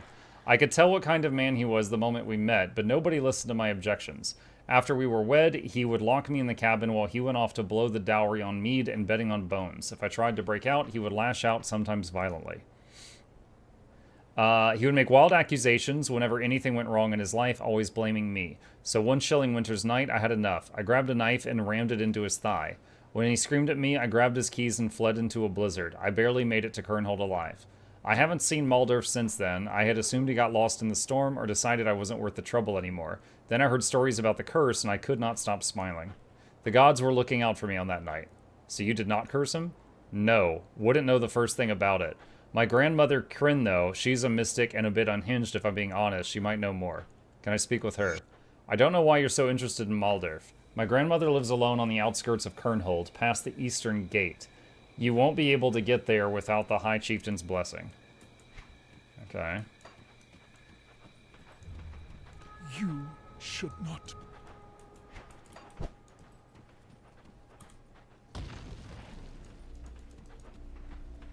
Elimira's envy. Hearken and attend the tale of Almira's sin, for it is the story of our end. Let it be a lesson written in blood and sorrow, a warning against the poison of envy and the folly of bargaining with shadows. For I, Halvor, last skald of the Avengar Kern, commit this cursed tale as the final record of our tribe. All Kern know well the great wealth of the Avengar, wrought from the pelts of lowly Castorans. Our great hall gilded with Arcovian gold was a marvel of the Kern, our cookpots always full, our herd stock plentiful, and our weapons keen for the hunt. Chieftain Vorlog was a man of strength, his 2 daughters his pride. Lyra, the younger one, as beautiful and lithe as a mountain flower, was bound to Dyfid, the handsome son of a Castoran pelt trader whose wealth flowed like the northern rivers. But Almira, the older sister, felt she should have married first and watched them with eyes green as a serpent's, in her heart a nest of vipers. On a moonless night, Almira crept not to her bed, but to a forest clearing where the cursed standing stones of the Forgotten Ones still stood. Dark memorial to time beyond record. There she whispered her desire to the darkness, and the darkness answered. A shadow with crimson embers for eyes coiled around her soul, promising Dyfid's embrace in exchange for her firstborn child. The fool, blinded by her love of sickness and envy, agreed.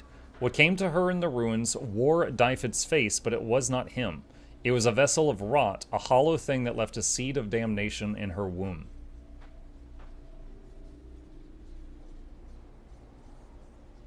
That's horrifying.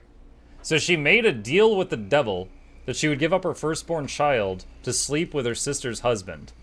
And so a demon wearing his face shows up and bangs her. And then she has to give up the kid that's a result of that. That's something else. Traveler. I was a respec person. Let's get rid of Thermite Mine for now.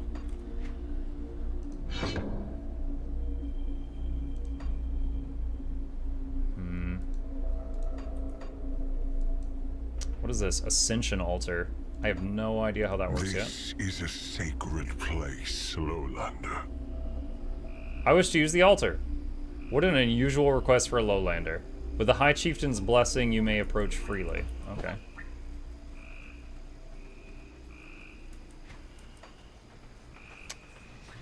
Waypoint. Bounty table.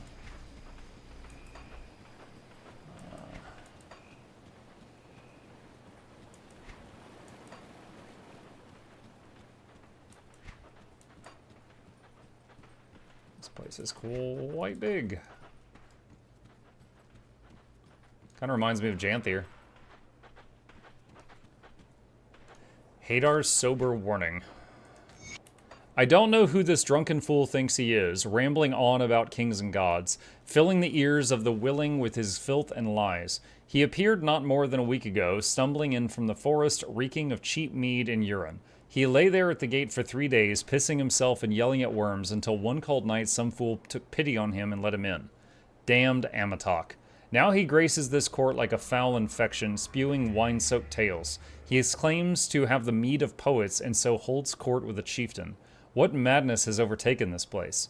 I will not stand for this. Einar must be removed. If they will not see reason, I will hire a mercenary to capture him and drag him back to the wilds where he belongs. Haidar, Hand of Thane Vilgar. Oh, is this the lady from the cover art? So you are the I think it one is. from Erulan. How interesting. That is a big dog. In another time, maybe I would claim you and keep you as a curiosity. Study you so as to learn more of our great enemy to the south. Don't tease me with a good But time. all things have changed. The Erolan Empire is shattered, and a war between ancient powers threatens all life, binding humankind together. These are days of great purpose. What is your purpose, traveler? What classes does this game have? There's 10 of them. And you choose 2, and you make a hybrid character. So there are dozens and dozens and dozens of combinations. Where is the list? Here we go. There is Soldier, Demolitionist, Occultist, freaking ads. Nightblade, Arcanist, Shaman, Inquisitor, Necromancer, Oathkeeper, and the brand new one is Berserker. Ulfgarn bid me to speak with you. I carry his mark. The ever-vigilant Ulfgarn has granted you this honor personally. Ulfgarn is not a man whose approval is easily won. If you've come to speak, then speak. I want to find the source of corruption. The Kern have long contended with this evil. Though its tendrils spread far, it is deeply rooted here in Osterkarn. Yes, you may see its nature for yourself if you wish. I will allow it. The guards at the eastern gate will not deny you. Pass through the gate and follow the river north towards Ulos Springs. A defiled site of profaned rituals we call Guardian Sorrow is not far from here. If you truly wish to learn the truth, then witness its horrors firsthand. Very well. East Gate.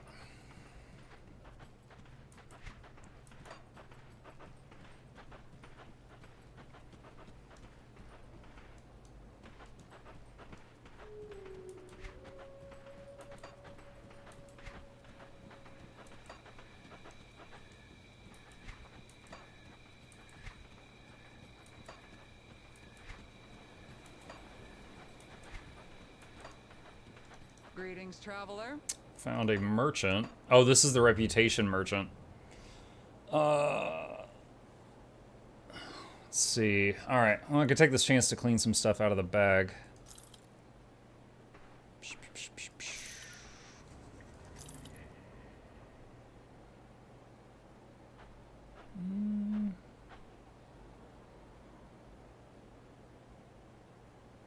Is that an upgrade? That might be an upgrade. But I'm not, wait, I need more physique? Oh, I can do that. There we go.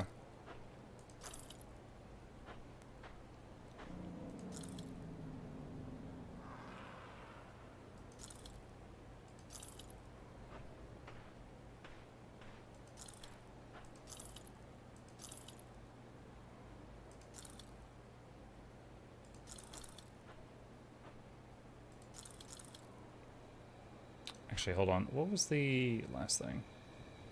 162% additional cold damage. That's a lot of cold damage if you're using that.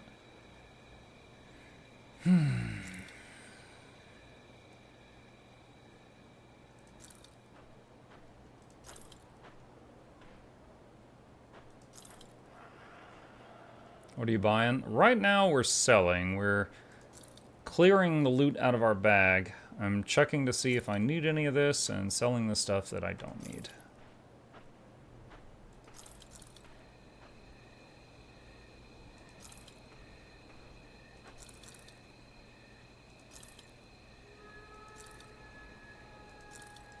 That's a quest item.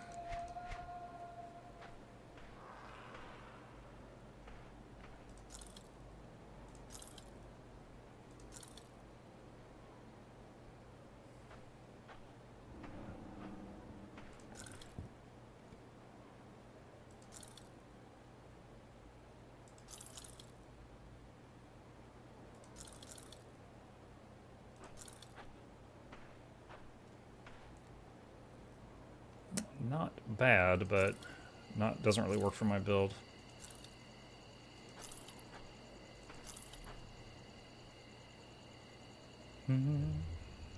Let's see. Best way to obtain Blackline statuettes. Really want the Vermilion Wings backpack. I think the only way to get statuettes is you get them from Black Lion chests, don't you? So you need Black Lion keys to open Black Lion chests, and then statuettes are like a side reward from that. Book called Fairest Maiden. From Einar the Drunken Skald. Oh god. My swimming eyes spied fairest maid, from finest things her form was made. Her face a place for man to rest, her bosom stands among the best.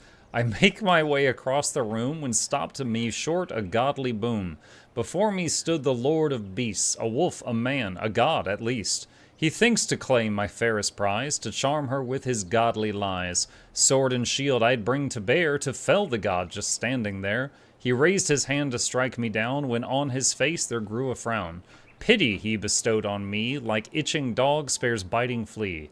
A spell he cast to clear my mind, of ale and mead and finest wine. With sober sight my eyes grew big. This fairest maid, she was a pig.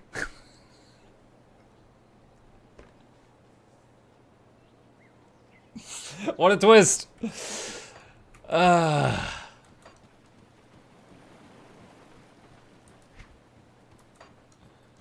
What is this merchant?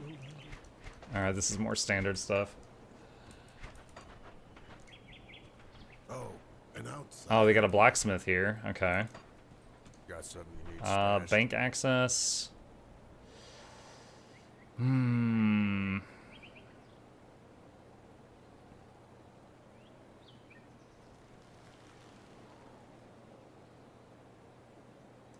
can sell that. There's no chance I'm going to use that now.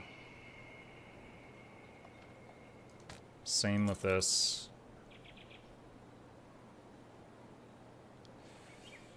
Ooh, I can finally use the Black Grimoire, which gives us summon, but I think at this point I would lose way more, because the Yeti Horn is giving me massive boost to elemental damage, so I think this would not be worth the extra summon. That is still a could maybe use someday. Hold on to that for you. So sell. Hello there, friend. You saved my hide back there about that crate? Yep, here it is.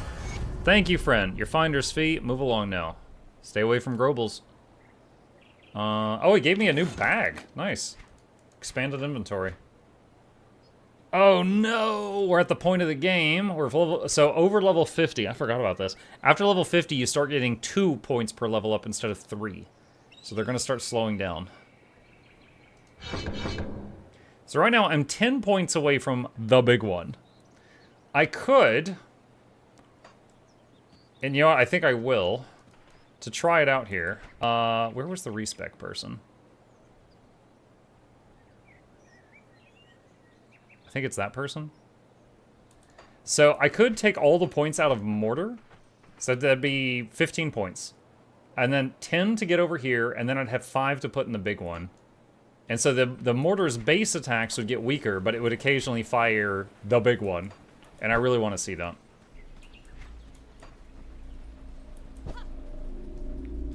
Traveler.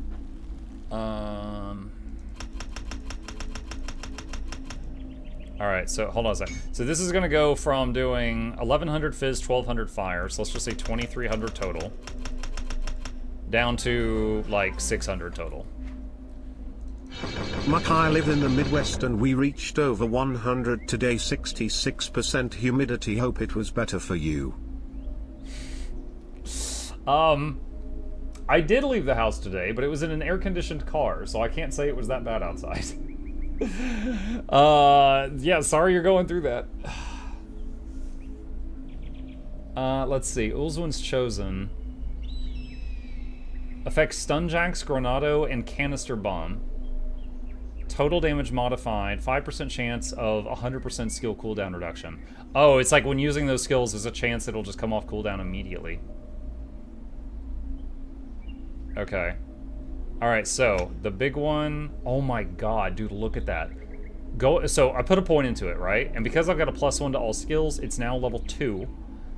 Going from level 2 to level 3 adds, like, 200 fire damage, Like 200 physical damage and 700 burn damage and a slow. Oh my god, dude. Okay, so I've got it currently at level 5 plus 1 from gear, so let's say 6 out of 12. And one shot does 4,000 fizz fire and 5,500 burn after. So like 9,000 damage. So that we gave up doing 2,000 damage a shot to do 9,000 burst on the first shot plus occasionally. But it also slows the target. Very interested to see how this works. This guy wants to talk now. You may approach. What is the altar for? It's a hallowed site where Kern warriors pay their respects to the fallen and make offerings in exchange for power and renown ahead of battle. If you have proper sacrifices, you may present them at the altar. If they are accepted and the gods are merciful, you will receive a proportional boon. But beware, while the gods may grant you blessings with one hand, they will empower your adversaries with the other. It is only fitting that empowered warriors meet worthy foes in battle. Oh. When you have vanquished your foes and captured their vile spirits, speak to me. I will put their evil to use to invoke the full potential of your gear. Let's see the altar. What? Okay, so like what if I... Okay, so it requires some stuff I apparently have, but also some stuff I do not have. Possible ascension bonuses. Demolitionist skill modifiers, Shaman skill modifiers, or offensive attributes. Huh.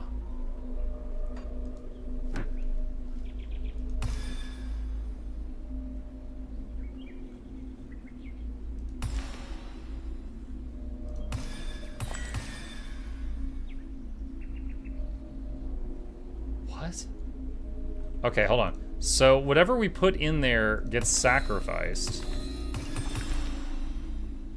So if I do this, I get 100% more XP gain, but I double the damage of all monsters. Okay. Oh no! What have we done?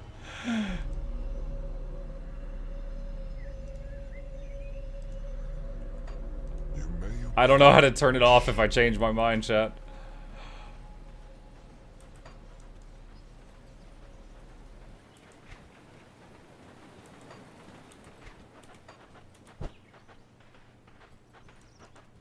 Quest here. Something ails you? Do you have something that would help in battle? Of course, of course. You young ones always out there seeking conflict and then ways to mitigate its dangers or to undo its harms. Yes, old Nadala has just the thing for you. What can you do for me? Almost anything if you carry the right formulas. Even the flask can make a world of difference in its final product.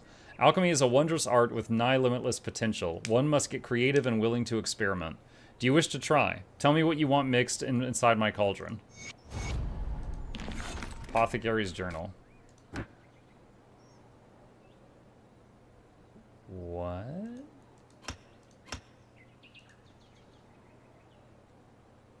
Oh, you can, like, customize your health and mana potion. Oh.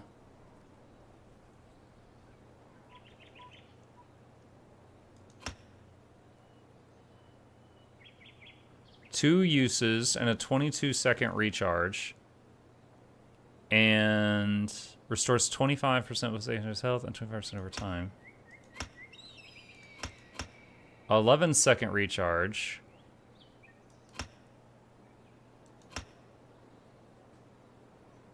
This one, 12-second recharge.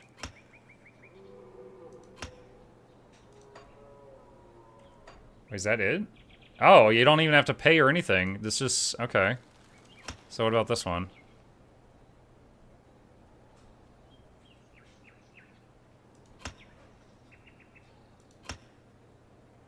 So this is one additional use, but 10 seconds longer on the recharge. So let's change it to that one. That's pretty cool. Okay. I didn't know they added that. What's this? Apothecary's Journal. On the subject of frozen aster, these daisy-like flowers have yellow centers that may become reddish with age. Surrounded by many blue or violet florets, they have flowering stems that have leaves like needles which tend to be horizontal in nature. While clearly a hardy plant, as frozen aster is able to survive and thrive in the highest snowy reaches of Asterkarn Mountains, successfully harvesting an aster requires a delicate and skilled hand that was shunned the weight and brutality of a berserker's axe. Only a trained herbalist armed with the finest sharpened scythes, forged by an artisan's will, can hope to harvest this delicate plant with reliable success. Any measure of excess force will be met with a crumbled specimen bereft of its extraordinary properties. The first weapon's a pistol. What's the second one? Oh, my offhand is a Yeti's horn. It's just like a caster focus item that has a bunch of bonuses that are empowering, just giving me like stats. It's not a weapon. Sorkar Saga Part 2. Word of Sorkar's deeds rose from the hearths to the high halls of the gods, and their pride soared. His strength rivaled their own in jealousy. That ancient ember found breath among them. Unable to break him, they chose to bind him. They offered him Ulma, daughter of Ulo, keeper of the waters, and summoned him to their lodge beyond where the sacred waters gathered to form the Valdir River. There they tested him with frost, flame, and ancient riddles. He did not bow. If we cannot unmake you, they decreed, we shall name you. And beneath the circling stars, Sorkar was given a new name, Bal Egan. Not merely man, not yet god, something forged between. But Bal Egan did not linger long in the halls of cloud and storm, for below the world groaned, and from the spilled blood of the great Annihilator rose fiends without number. Bal Egan descended to hunt them. In the plains he faced Orgok Sul, the colossal hound born of the dying god's severed hand. For 3 days they battled beneath the breath of the gods, rending the forests and mountains in their foundations. Thus began his war against Voidspawn, a war that would test whether the gods had raised a champion or unleashed something greater.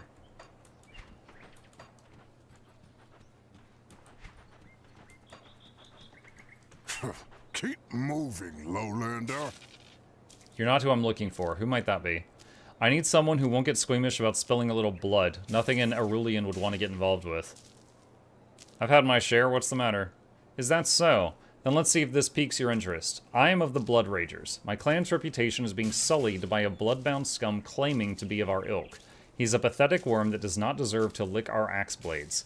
So far, he has proven elusive, so I'm putting a bounty on his head. Care to collect? Tell me more. The scum is known as Drudd Blackheart. He goes around claiming to be descended from the Blood Ragers of old, but he is nothing more than a bloodbound rat. He and his ilk are responsible for numerous murders in the area, including the brutal slaughter of an entire family in the southern Frail Valley.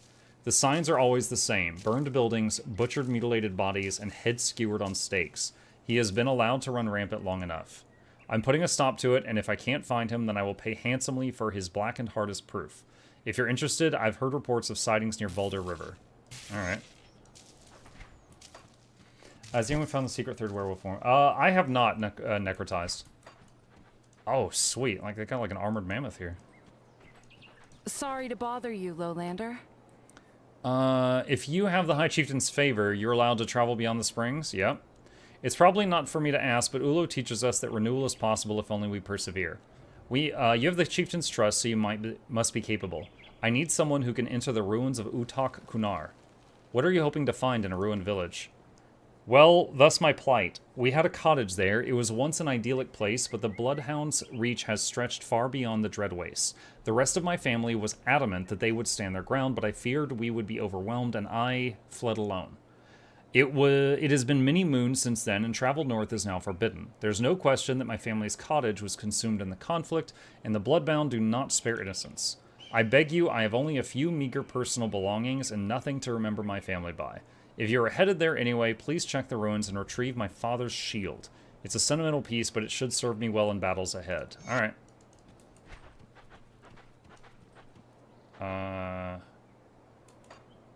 Wait. It's weird that that's showing a star on the map. I don't have that heart yet to turn in. Did you forget to level your attributes? No, I kept some points unspent so that when I come across a piece of gear that requires more of something, like if I'm, like it needs more spirit, I have points available to put it where I need them.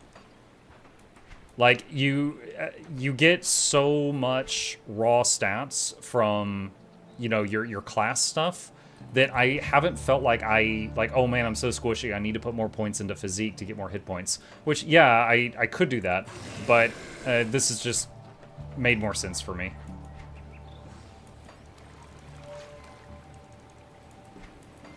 Oh, hello.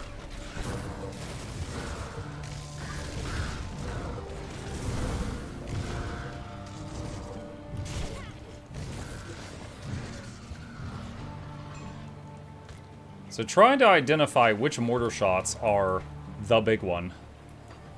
So I'm keeping an eye on those, because it says the first shot and then periodically after.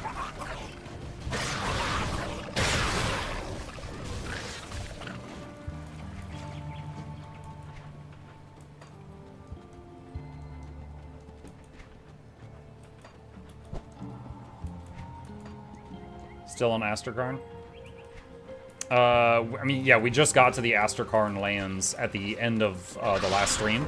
So yeah, we just got to the Asterkarn city. And now we're running around doing stuff. So it's kind of like we've reached the quest hub and they're giving me lots of things to do now.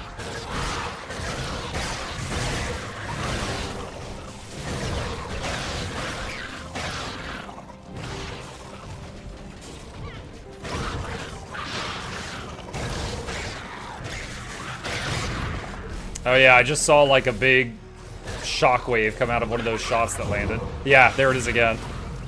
That's cool. You know, I didn't even think about it, but I'm really glad that the big one has a larger radius. Because the basic shots frequently miss.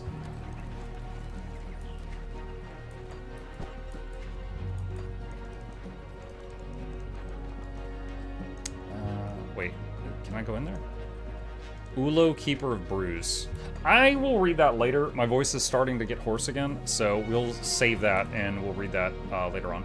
I don't know who you are or why you're here, but I don't have time for it right now.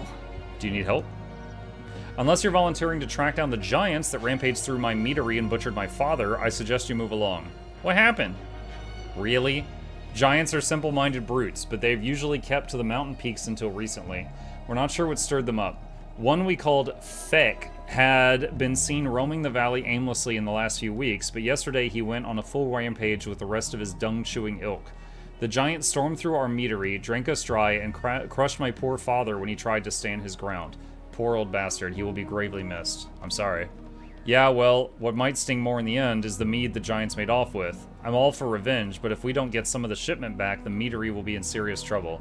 My hands are tied here with repairs, and the garrison in Kernhold is already stretched thin. You genuinely seem to want to help, so if you want to track Feck back to his den and recover some of the stolen meat, I might be able to crack a smile. I don't know where they're hiding now, but the attack came from north. My father's dead, but where has all the rum gone?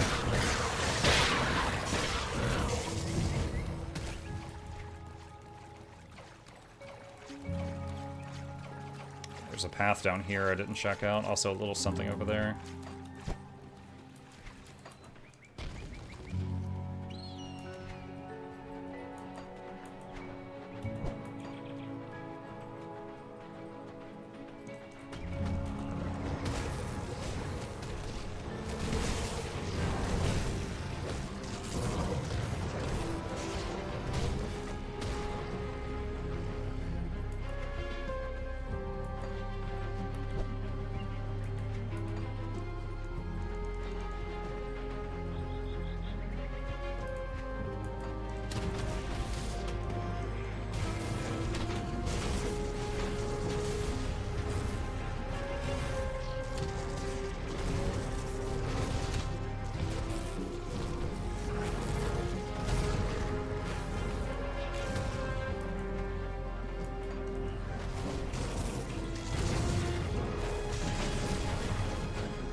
What game is this? This is Grim Dawn. It's an action RPG. Same type of genre of game as Diablo or Path of Exile, if you've ever seen those.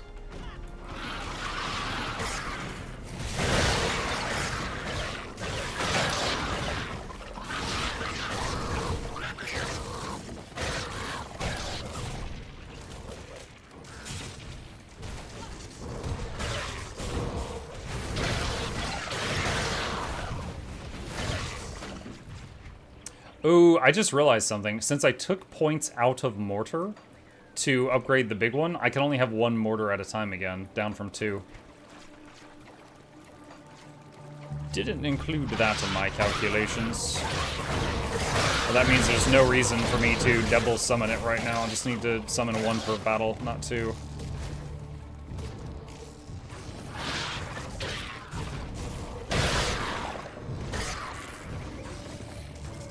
I still think it's worth, though. It's getting a lot more DPS with those occasional big one-shots.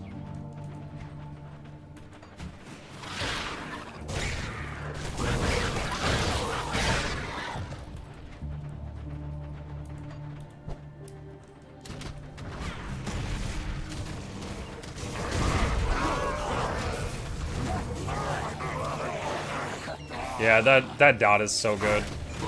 Because it's like when that thing lands, whatever it gets hit by, it just massive fire dot for the next 5 seconds.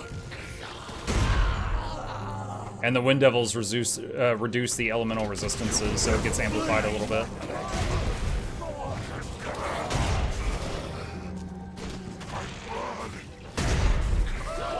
Like, I actually feel like I'm killing things when the Primal Spirit is on cooldown now. You will bleed!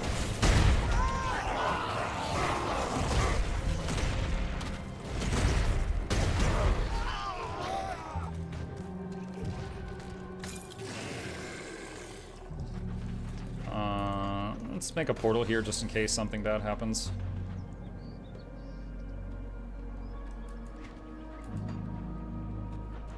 Dangerous domain. Monsters do additional piercing damage. Praise to God!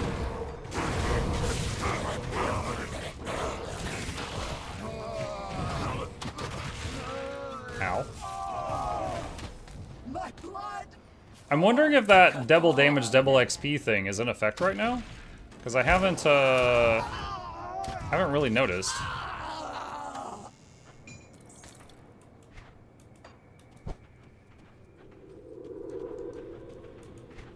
Blood! Blood!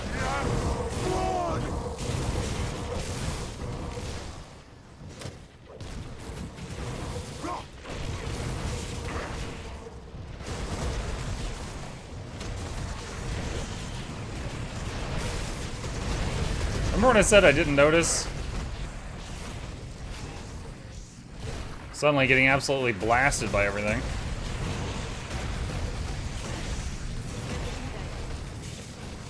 I think some of those mobs are healing.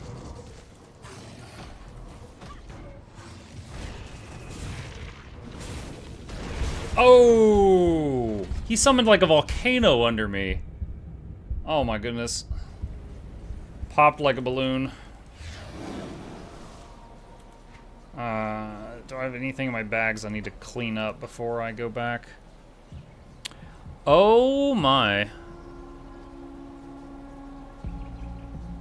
Okay. The stats on this suck. But it does have +1 to max number of mortars. So if I could find another one of these things with better rolled stats, that could be amazing for us.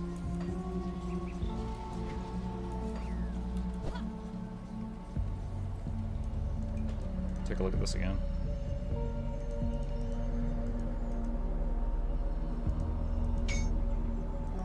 Yeah, I'm curious how you change this if you wish to.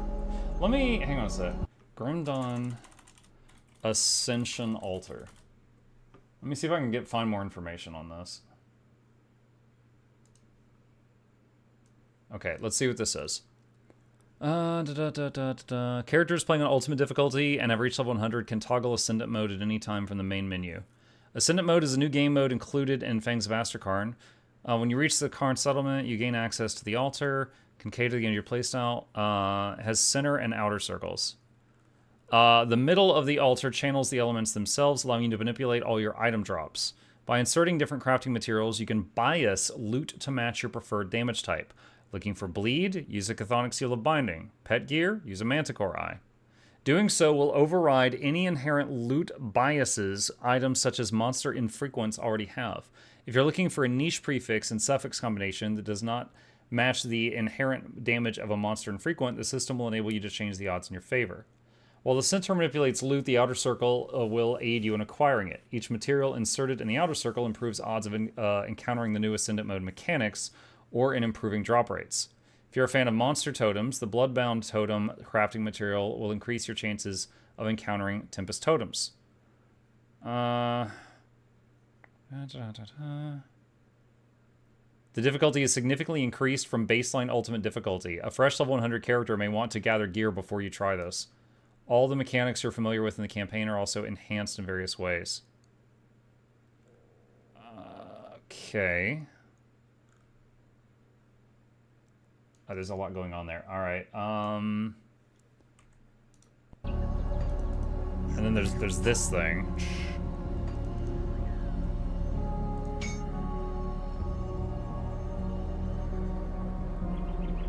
Acid and poison items, lightning items, fizz items, chaos items, bleed items, fire items, pet items, pierce items, ether items, vitality items, cold items.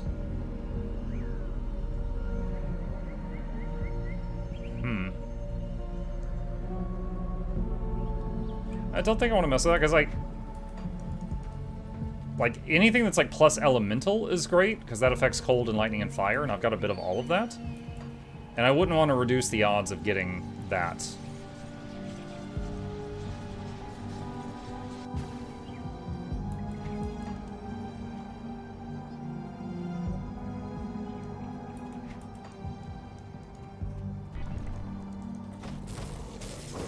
Blood!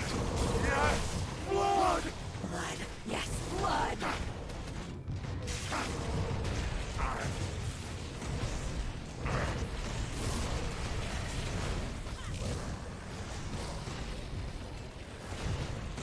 Dude, that guy down there is taking a beating, and he does not care.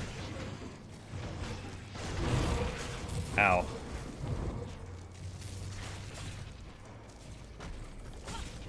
Well, there's a bit of a ring here we can run around.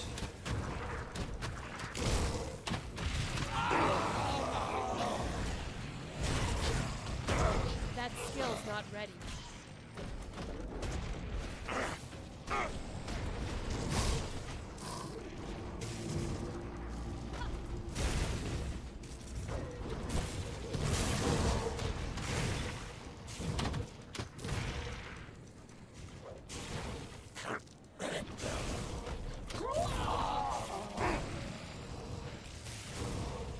Maybe just use this spot. It might be better. Ah! As I almost die.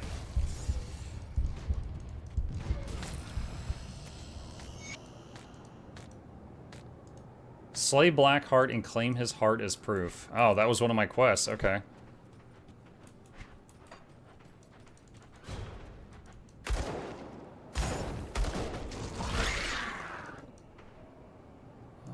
Anything else here?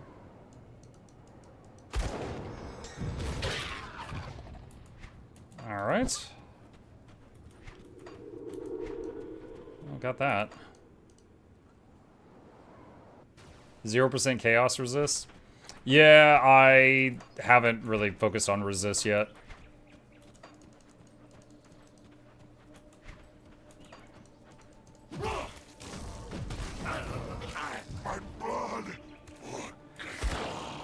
Have you encountered the new feature that lets you craft and modify your pots? Yes, just like minutes ago I did. Yeah, you can see that my healing potion has like a different graphic now. I tweaked it just moments ago.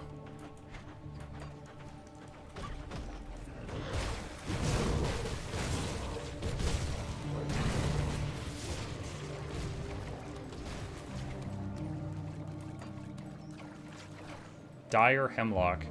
The shrub has a vibrant red berries. Step away. Okay, I guess that's for something later.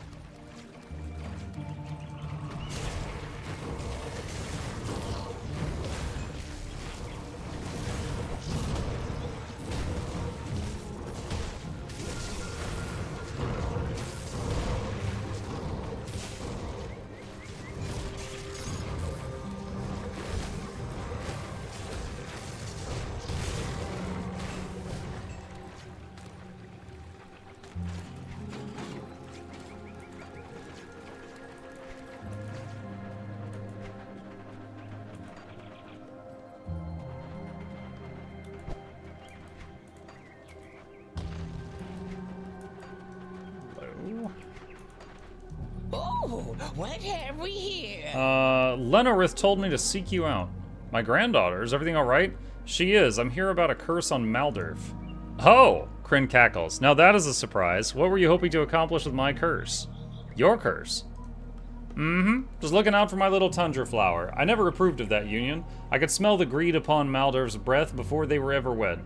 I took it upon myself to correct her life thread. When one knows the right signs and herbs, the gods can be bid to listen. I'm not altogether disappointed. The curse is still so potent. I outdid myself.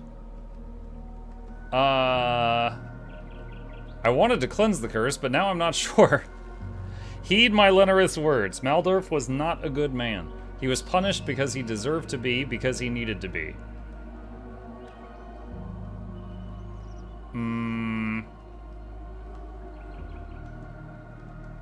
What if we made it stronger? Thing is, his story, I wish we could ask her about his side of the story. Because his side of the story said that, that his dog was hexed and, like, he turned into a deer and ran off into the woods or something. So I'm like, did she hex his dog too? Alright. Like, he's been cursed for years that if he comes near civilization, he'll freeze solid. And his crime was greed and abuse. I mean, oh man. Was it your curse question mark? Okay, so your options are make it stronger or remove the curse. I think if I say remove the curse, she's gonna attack me. What if we made it stronger? Oh, mischievous one. I do not delight in other suffering, but rotten souls like Maldorf deserve to have their evil returned 1,000-fold. I know of just the spell. Go out along the river and look for bright blood-red berries, dire hemlock. Toss the berries into Maldorf's hearth. If they please Amatok, he will blow his breath upon the cabin and teach that rat a lasting lesson. Sounds like a plan. Alright, well we know where the berries are. We just saw them a second ago. Alright, we're gonna go curse somebody, champ.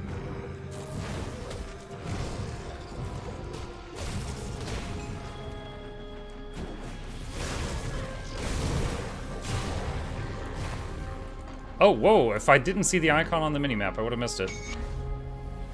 Heck yeah. Devotion point. Alright, that's actually pretty major. Let me go back here. Alright, devotion. Bismiel's command. 20% chance on attack to summon an eldritch hound to snap and tear at your foes.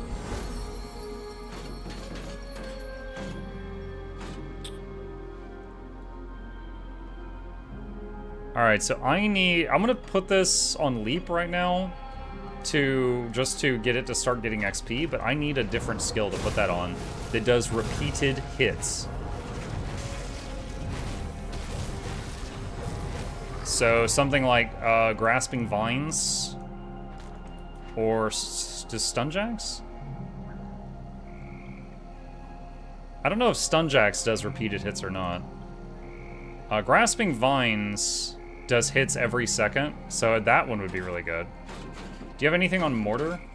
I don't think it had the option. So if I click on this is a list of all the skills I can attach it to. So Leap Attack, and then all these are red, which means I don't have points in them. So no, Mortar's not here on the list. So of these, I think Grasping Vines is the best one because as this has a Oh wait, it actually says 100% chance on it. Oh, it's because it was on leap. What if I put it on vines? Hold on, no skill. If it's on no skill, it says 20% chance on attack. Huh. I mean, I'd rather save leap for a defensive thing, but that's interesting. So if I leap toward an enemy and hit them, it'll have a 100% chance of proccing. But if I get 1 point in grasping vines, it could be pretty solid. What is this thing? A dull red hue has overtaken the shrine, showing that chthonic corruption has taken hold. Scrigg's warning. I know many things. I have seen a soul in darkness possessed and sent to hang. Saved by pity, risen again, doomed to fight until the end. Who at the edge of madness goes to silence the voice of dying gods? I know many things. I have seen the burning city, the bodies twisted, mother and child used as weapons of war. Terrors reaping, godlings weeping, witches playing eternal games. I know many things. I've seen the rivers dry, temples crumble, and burning skies. I've seen with my own eyes. The once forgotten doomed to rise. I know many things. I have seen the heart removed, bound in chains, and wrongly used, but in the darkness I cannot see. I know not will come to be. In the darkness there it waits for man to falter to claim his fate. Okay.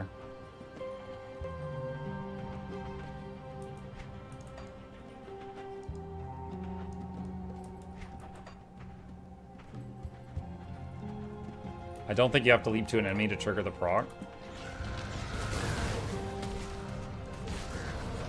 Well, there's the hound right there. It doesn't show up on the pet thing on the left-hand side.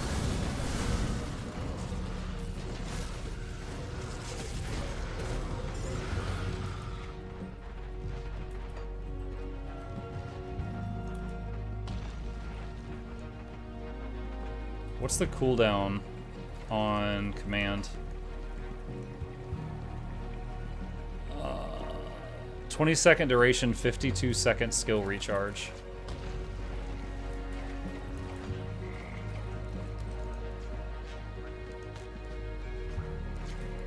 Oh, I gotta find more berries.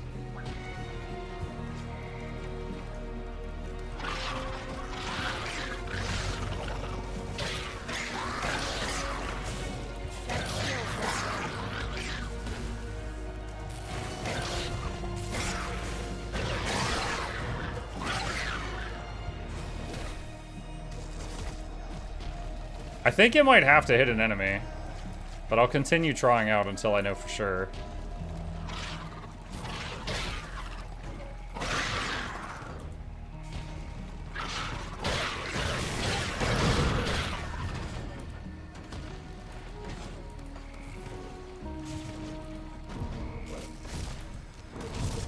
Yeah, it's got to hit an enemy.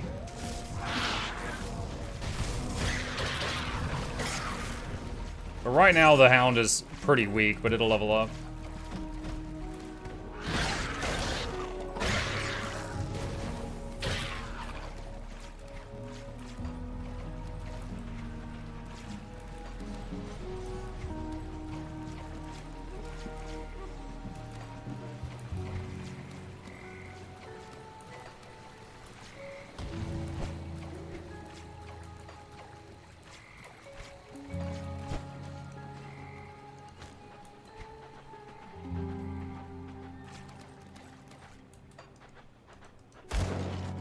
Notebook of Imperial Scholar, entry 5.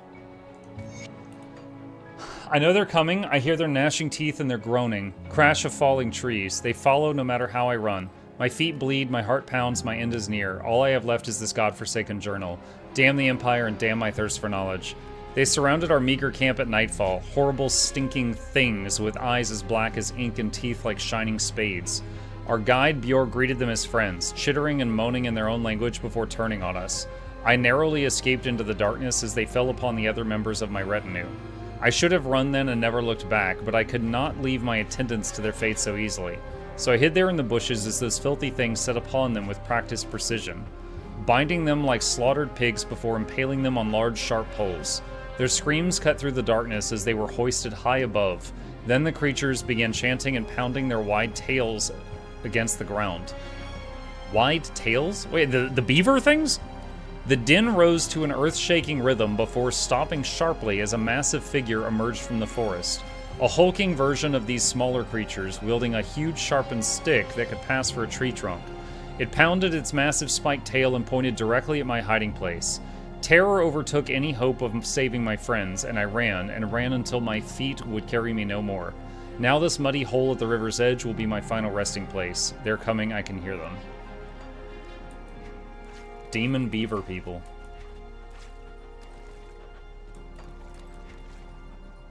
Alright, so I could go around and then over this trunk, or go up this way.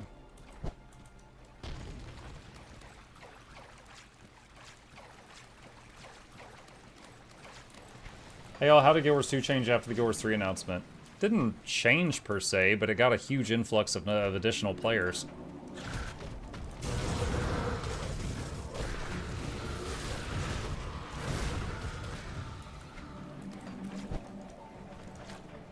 There we go, Dire Hemlock number 3.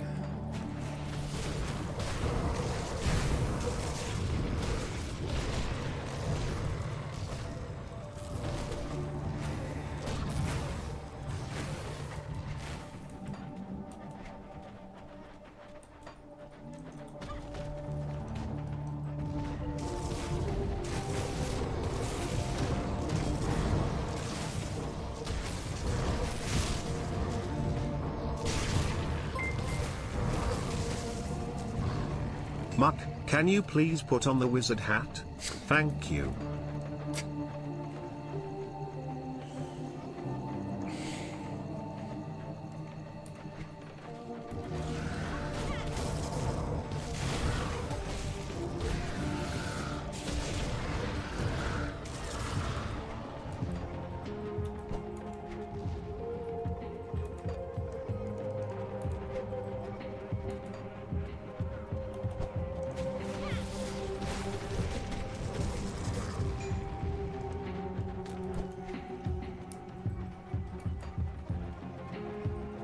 What was the Beaver RTS you played? Timberborn. It was more of a colony sim than an RTS. Like, your enemy was just the seasons.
Guild Wars 2 update looks weird but cool.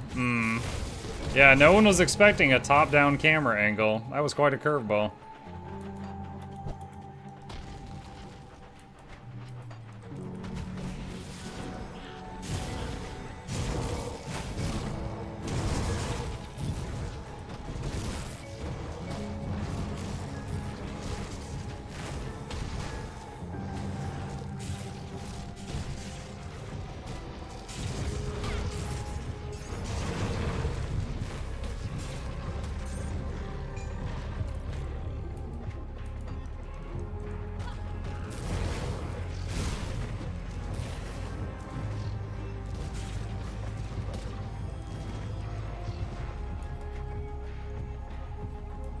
Hope your local beavers flood a river today.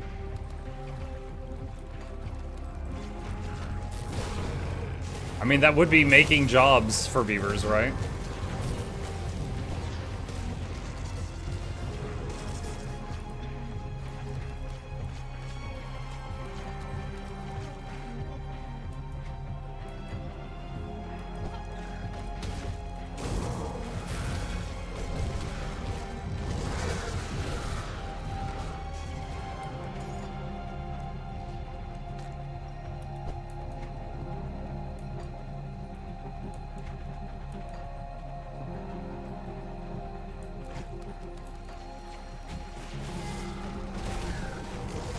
I forget where it was, but I remember watching a YouTube video, one of those things moments where it's like 2 in the morning, you should be in bed, but you're watching a random video.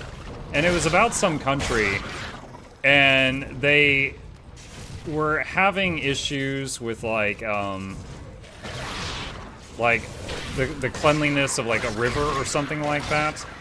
And they tried releasing like 100 beavers into that area and monitoring it for like a year to see what would happen, because someone had a theory it would help. And there were all kinds of concerns like, okay, will trout migrate up the river if the beavers make dams? Is it going to mess with the trout population? You know, is the fish going to get contaminated if the beavers' dams like make the stop the river up and then it like pulls up the contamination or something? But it ended up like working really well. I wish I could remember where it was, but it went really well. And it's like the other solution that the government of that area had proposed to try out was going to cost like millions of dollars, but the beavers fixed it. So they didn't have to do it. And it was like, and it didn't even bother the fish, because it's like, oh yeah, it turns out fish have been living in the same rivers as beavers for thousands of years. And, you know, it's not a big freaking deal. They can still migrate despite the fact that the beavers were there.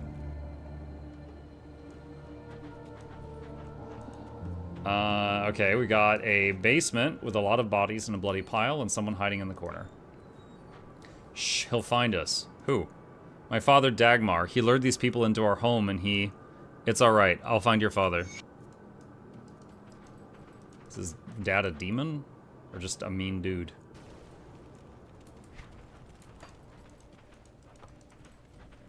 Dagmar. Blood! Yes! Blood! What happened? They are with Chthon now, all but one. You will do in his place. Yeah, no. Excuse me, sir, while I set up this mortar in your home.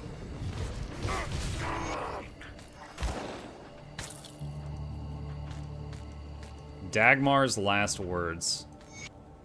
If you're reading this, know these are the final words of Dagmar. My hand trembles as I put quill to parchment, but as what remains of my mind leaches off into the bitter air, so I will drown my sorrows in ink.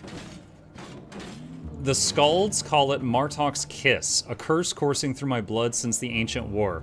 All efforts to divine a cure have failed me.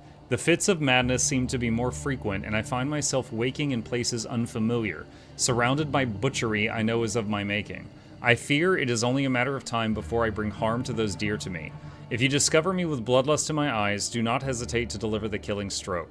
Spill my bowels as I have spilled the blood of innocence, but I beg of you do not into the cellar. My lasting shame need not see the light of day. Gods forgive me, I am sorry I lack the strength to do what is necessary. I pray you will find it for me. Huh.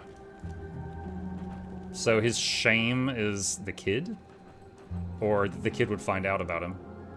Your father is gone, he can't hurt you anymore. He said I was the last one he needed. He chased me down here and I hid. I'll bring you somewhere safe. My aunt Rangarel lives in Kernhold, but I'm scared my legs won't move. I can get you there, close your eyes and take my hand. Do you promise I'll be safe? Yep. Shove him through a portal. Open a hell portal, just kick him through. There you go, kid, you're welcome.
Oh, health got chunked. Admog Beaver Engineer Dam in Czech Republic is the Wikipedia page about the beavers that did that. Cool. Yeah, I knew it was somewhere. But it was, like I said, I watched some random video at like 2 in the morning one time about it. It was pretty neat. Sent in some beavers. And they were like, hi ho, off to work we go. And they solved all the problems that the town had and saved them millions. All because they have the natural instinct of looking at moving water and being like, I don't think so.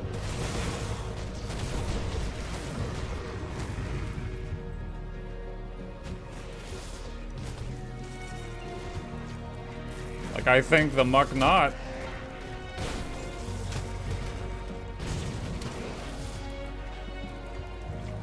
Muck, are you planning to play Titan Quest 2? Yes. Yeah, it's from the same people who made Grim Dawn. I've played Titan Quest 1. Yeah, I'll definitely try it out. I anticipate I will like it, unless they really screw it up somehow.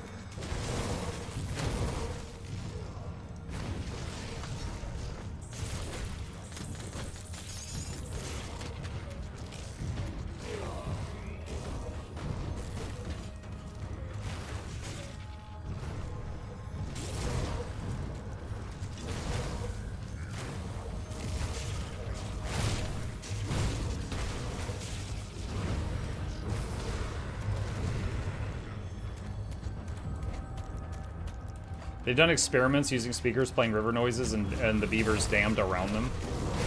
I've never heard that one.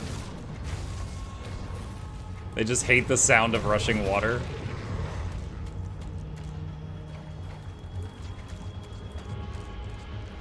Oh, this will spawn a boss. I'm gonna wait like 5 seconds for Primal Spirit to come off cooldown.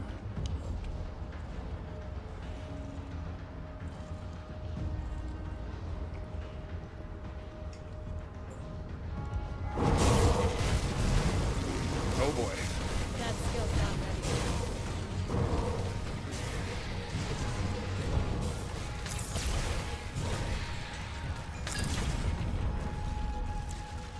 Do I see a purple? Chat, I think that's our first purple in this whole character's existence. Hey Muck, have heard of this little indie game called Guild Wars 2? I think you might like it. I love how the bot goes, 2? Like he's just shocked that Guild Wars got a sequel. Yeah, I have heard of it, Zelix. Thank you for the tip. Yeah, you know, I was thinking this Tuesday I might try it out. You know, give it a chance. Let's see. Legendary two-handed mace. Plus 182% fizz damage. Plus 2 to all skills and soldier. That's incredible. If you were playing anything slash soldier. Which I'm not. But I could put it in my stash for a possible future character.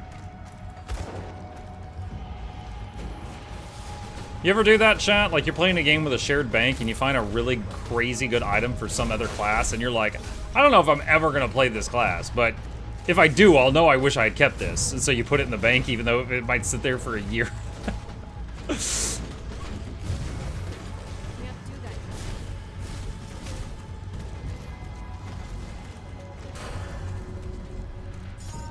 That guy was really tough. And that other dude just kept dropping, Oh, it's the Mead! These are the guys that killed the brewer.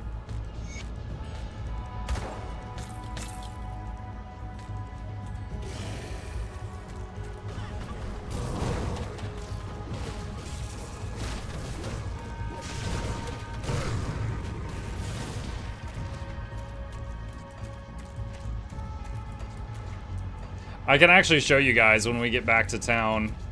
I have quite a few things in the stash. Okay, so what I want to do now is I want to put 1 point into Grasping Vines. And it jumps to level 3 because I've got plus to skills. And then we're going to go to Devotion. And we are going to change this skill to work with Grasping Vines, which is a 20% chance on hit. However, it hits every second.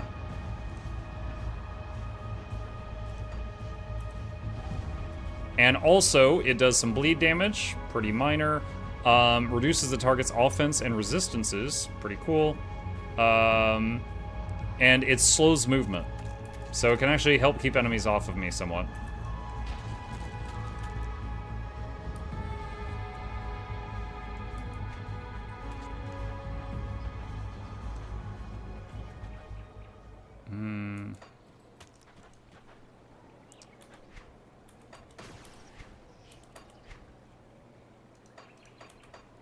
I don't know.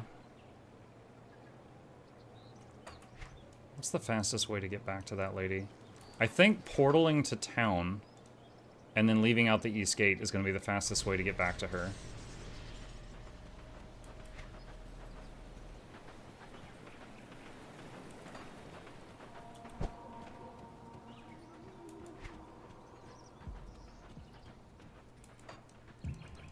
We did this guy's quest. He will not trouble your people any longer. And there it is. Blackheart's blackened heart. You got guts, Lowlander, no denying it. The bounty's yours and the honor of the kill. Just removing another menace.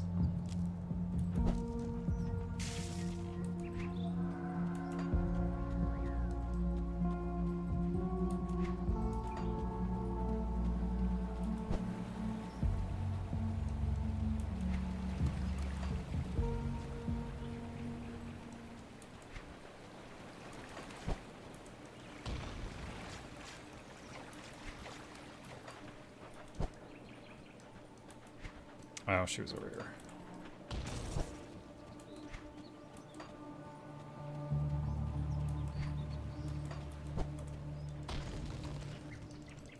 Stop by anytime. Here's the mead. You actually did it. I'm at a loss for words. Did you do that bloated flea bag feck in 2 or skulk past them? He won't be troubling you anymore. Good. I hope the old man is stomping out his underdeveloped brains beyond the veil for all eternity. With the mead returned, I can afford to pay you for the trouble, but here's a little extra for making me smile. Thanks.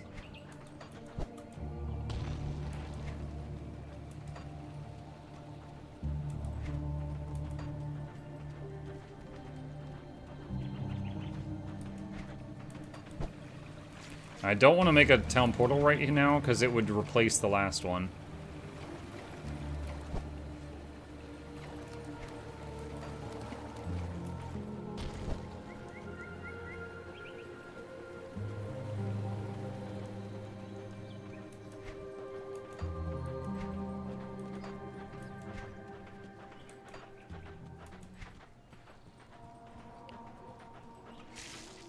Alright, just because of the earlier stash conversation. So, these are my stashes from, like, between characters. So if you look right here, this is all, like, high-level equipment. Like, look, this requires level 94. Get +1 to all skills in Soldier, Necromancer, and Oathkeeper on the 4-piece set bonus. Like, there's Shaman and Berserker. Oh, wait a minute. This has been in my stash since before Berserker existed. So they updated some old item sets with Berserker. Interesting. Yeah, there's a level 94 Necromancer ring. And here's some more. And here's some more, and here's some more. Oh, shit, that right there, there's the, literally the staff that I just got. I got 2 of them now. I'll keep an eye on this. Just like his inventory in Guild Wars 2. Yeah, well, I'm gonna clean that out in a minute. We're not there yet. I need to go, curse this other guy. Hold on, Where is he? He's like there, I think. Just down there. Hold on. I'm hoping he's near the portal down here. Okay, yeah, lucky. Alright, he's not gonna be happy about this. Hearth. Throw the dire hemlock berries into the fire. The whole room just froze solid. Ashes of Awakening. I clicked on him thinking I would talk to him, and my dude shot him and he shattered. Well, that's, whoops. I'll be going now. Quest complete? Yeah, we have successfully punished sin. Yikes. Wait. Blood Rage? Oh, I gotta speak with someone down there.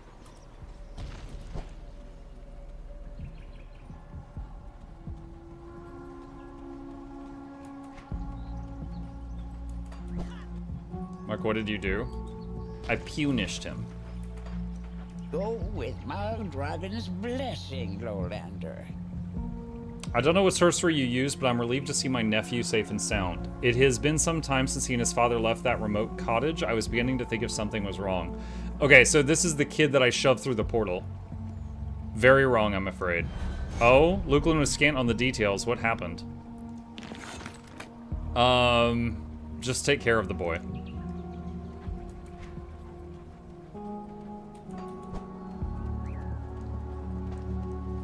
I didn't like the dialogue there, because like there wasn't an option like, oh, his father was was under a curse. The option was, oh man, his dad just killed a ton of people. And I was like, that's not how I want to say it.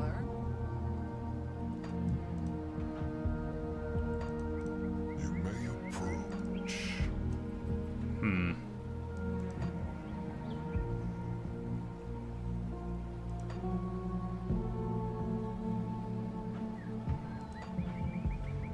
You know, I'm sitting here looking at this.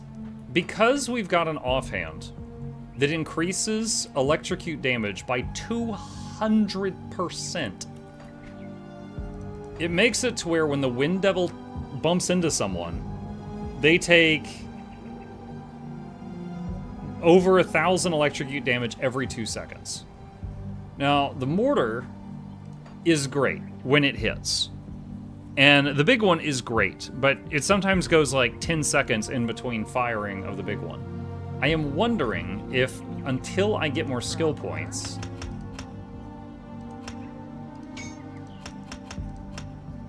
I'm gonna do that for a second. I'm wondering if until I get more skill points, if I should move my floating points over here? So this right now it says 1,300. Now it's 2,500. So 2,500 electric damage over 2 seconds, and it's just constantly reapplying it. And 38% impaired aim for enemies it hits. So I think because of this offhand, this is going to be a more consistent source of damage, and this doesn't miss, whereas the mortar misses. I'll still be using the mortar, but I'm going to take some of the strength out of it and move it into the tornadoes for now. Okay, let's go clean the bags because of the whiny person.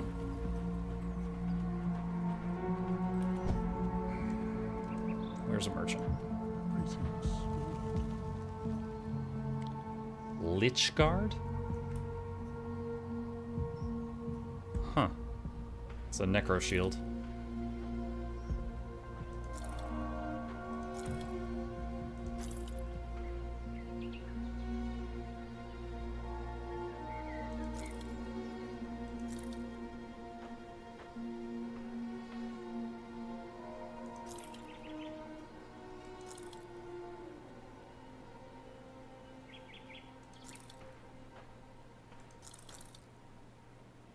Formula Philom.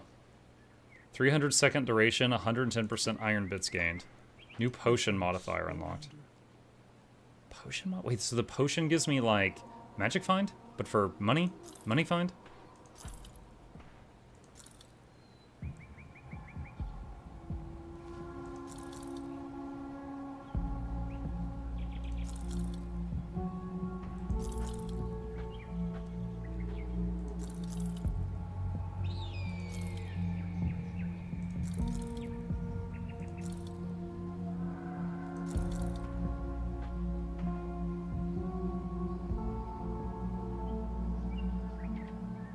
Armor with movement speed? I didn't even know that was possible. Because I've only seen movement speed on boots so far. However, my pets are already dying from time to time from taking, like, big hits. Their resistances kind of suck. Yeah, you can see right here. And my current body armor is giving them 15% to, or not, sorry. Wait, was it body armor? Or was it something else? The current equipment I had in that slot, whatever it was, is giving... Oh, it is boots. It is boots. I was mistakenly thinking that was chest armor. Anyway, the current equipment I have is giving them some of the only resist they have, so I don't think I can swap that out. Are you doing a regular pet build or player-scaled pets? Half and half right now. Mortar and Wind Devil are player-scaled. Briarthorn and Primal Spirit are pet-scaled. So right now, it's in the middle.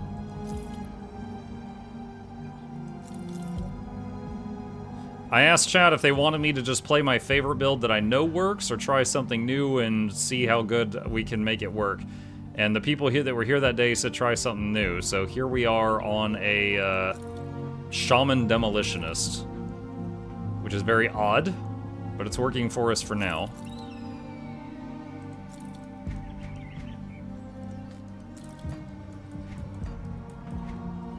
Okay.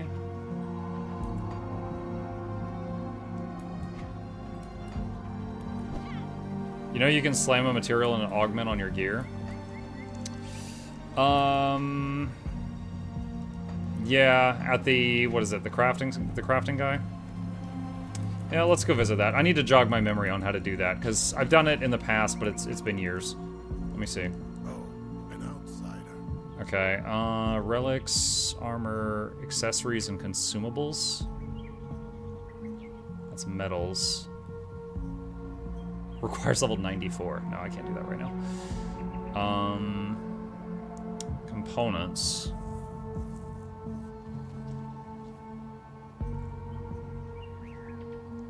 Blade plating.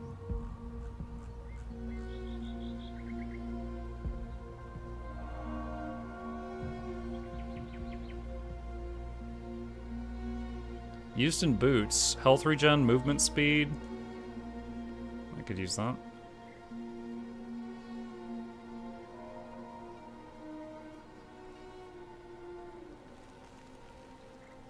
Consumables. This seems way more deep than Path of Exile. It's not as deep as Path of Exile. But it does have some stuff that you can do. So basically, I'm sure you've all played games where you could either enchant your armor or put like an armor kit on your armor, you know, do something to upgrade it a tiny bit. You can do that in this game. And I'm trying to remember where those things are, essentially. But you can get like little things that will help your resistances and put it on your armor and stuff like that. I'm just trying to remember where they are. I think some of them are on reputation merchants and others are crafted. And I'm looking at the recipes I have on the recipe list right now.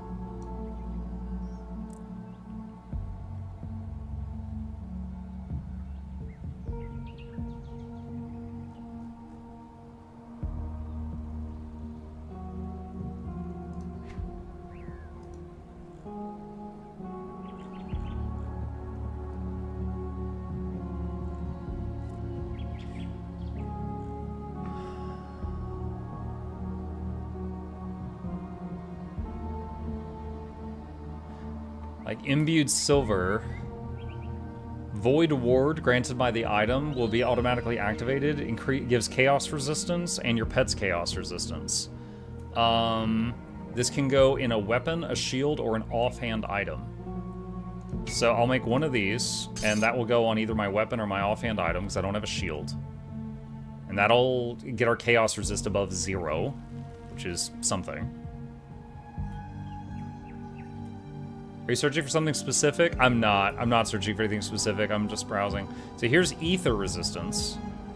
My ether is 28. Terrible. All right, so I'll get one of these. And it affects pets too, which that's nice.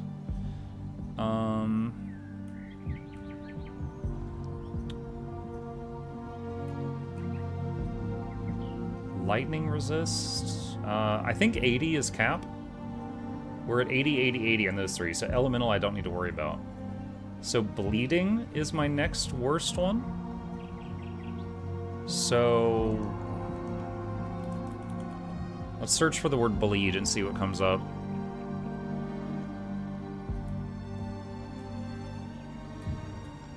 This says bleed resist, can be used in rings, amulets, and metals.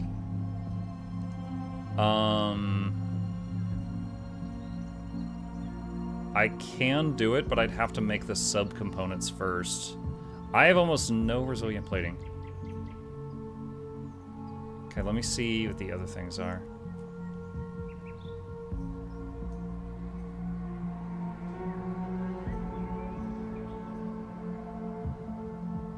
Actually, I just realized, this is going to give me 15% bleed resist when I equip it. So after I do that, my worst one will be poison and acid resist. Does it seem weird to you guys that in this game, poison and acid are the same resist? It's just they're both green. Resist bad green. Okay, anti-venom salve. Applied to armor, 20% to poison and acid resist. Is there anything better before I do that? Oh, runestone. Look at that. 12 poison and acid, 12 ether, and 12 elemental. Requires 3 ward stones. That's pretty solid. Ward stone. Okay. Rune stone. That's the right one. Okay, and then that goes on the headpiece. Is it bedtime? Chat and tell the boy goodnight. I'll be right back.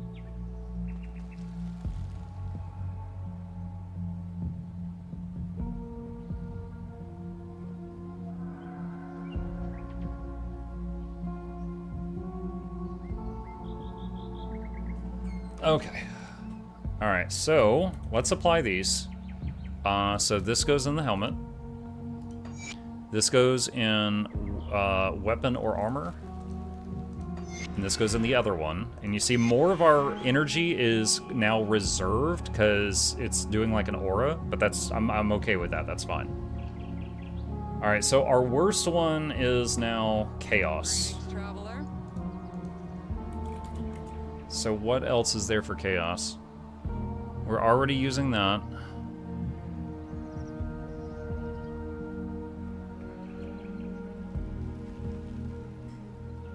Sanctified Bone can go in chest armor, and that's a little bit of chaos.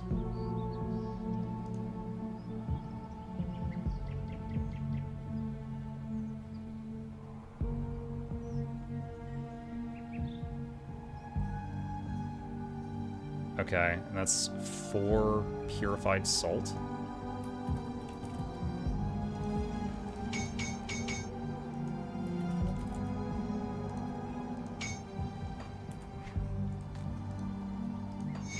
Okay. Alright. 2x scaled hide gets you to 98% armor absorption if you find that stat in your armor rating.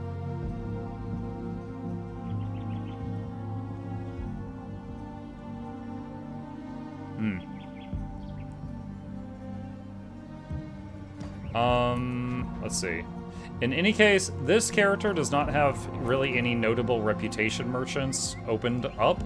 I could log on to an old character, go to a merchant, buy some more stuff, use the bank to transfer to this one, and then do it possibly.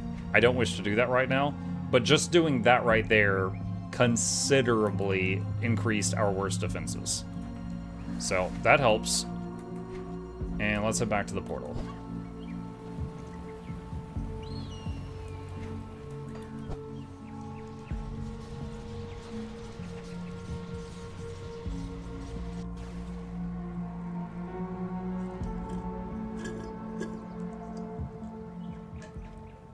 If energy regen is a function of max energy, does reserving it nerf your regen?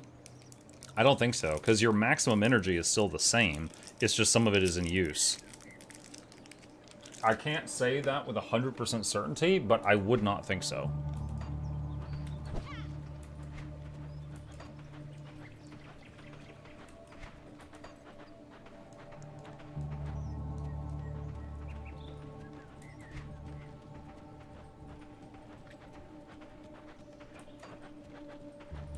Alright. That little dark spot over there, I want to go check that. I'm worried that I missed something there.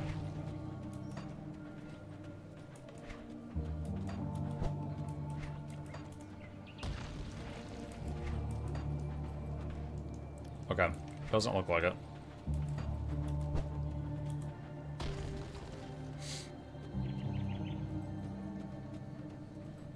Alright, I'll have to get in the habit of spamming entangling roots on enemies going forward. Whoa! That almost one-shot me. I just hit a potion.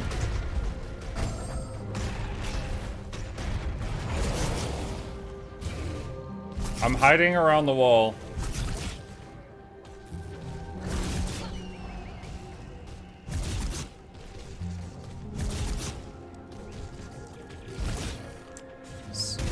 Oh my god.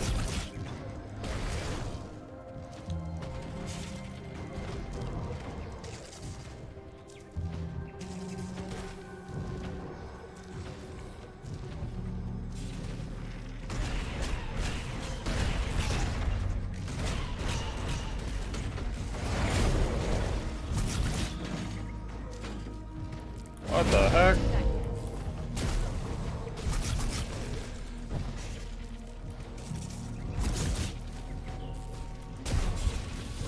Oh my god, potion, please come off cooldown.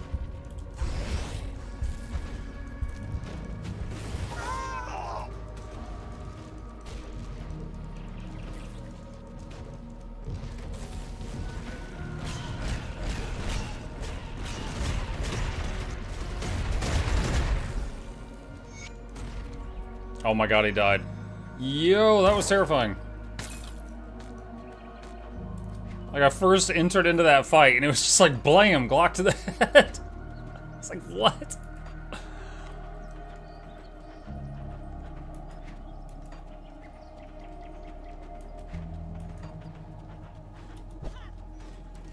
Action RPGs are not supposed to have jump scares.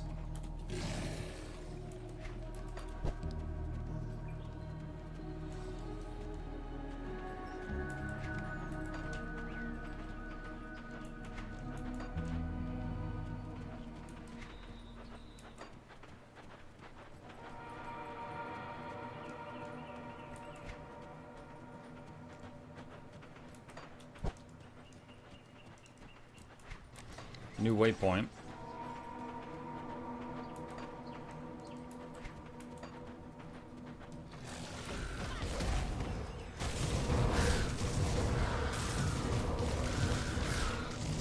So like I said, the Wind Devils, just coming into contact with them is an electric dot, and it's constantly refreshing. So the changes I made to my skill points should result in more consistent damage going out. Like my low-end damage should be much higher than it was. We're still going to have burst moments when the Primal Spirit is out, but my low-end damage should be a lot higher. Spring of Shadow. As I bathed in the sacred waters of Ulo, I discovered the body of a young deer. It rested at the edge of the pool, not a mark anywhere on its body, its tongue barely an inch from the water, as if it had just dropped dead as it came to drink. I performed the rites of cleansing and tracked the fawn's path to see if I could find what killed her. I am finding more small dead animals near Ulo's sacred waters. Birds and mice, lizards and insects, all small creatures dead without cause. I removed their bodies from the water's edge before rot could contaminate them and perform the rites of cleansing. But something fouled the air. I cannot pinpoint the cause. Like a corpse trapped beneath a fallen tree, the stink is all around, but no sign of the source. I catch scent of it on the breeze, followed the wind, and then lose it. It has been a week and believe I found the fawn's mother. The dead deer rested in a nearby clearing. Again, no marks to indicate what killed her. The grass around the body appears to be dying, even though we are in the season of bloom. 12 winters tending to Ulo's sacred waters, and never have I seen so much death and decay befouling this pristine place. The water is not poisoned. I have drunk from it and bathed within its cleansing pools many times. And yet, nearby trees wither and blacken. I fear some great evil corrupts the land, like a shadow that sweeps across the land, darkening all that it touches, but it keeps its presence well hidden. No matter how many days I search, I cannot find the source. I should warn the chieftain, but I cannot come to her empty-handed. I will perform the prayers to Ulo, and then continue my search. Who was that? Curry. Thank you, Curry. I can recognize a kindred spirit when I see one. Lowlander out here. Well, now I've seen everything. Do I need to ready my weapons, or are you here in peace? Speak. I'm not here to cause trouble. I suppose you wouldn't have made it past Kernhold if you were. Do not stray too far north, Lowlander. The Bloodbound have a firm grip on these lands, and the wastes they inhabit are not hospitable. The Bloodbound? There are traitors devoted only to their dark god. They cover themselves with debased symbols and raid our lands not for conquest, but for every last drop of blood. Don't hesitate for a moment if you spot one. If your heart still beats in your chest, they will claim you for their basins. What are you doing out here? I'm tracking a dangerous beast, a hipporaven, which has been causing trouble for local farmers. It is no concern for visitors. Can I help? You wish to hunt? Who am I to deny a kindred spirit? I think we've been looking in the wrong places. Most hipporavens nest in the cliffs, far out of reach, but I suspect our quarry is different. We call it Evernight due to its vibrant, violet plumage and tendency to hunt only at night. Ulo's springs are an ideal hiding place. Hipporavens frequent the area to hunt, and the hot springs mask Evernight's scent. But I suspect the beast is hiding somewhere to the north, maybe in a valley not easily reached. I intend to search the spring for clues. If you wish to join the hunt, then you will need a sample of my bait. It is an irresistible haunch of boar soaked in sheep's blood. If you find Evernight's nesting ground, it will be a perfect lure. Okay. Tasty.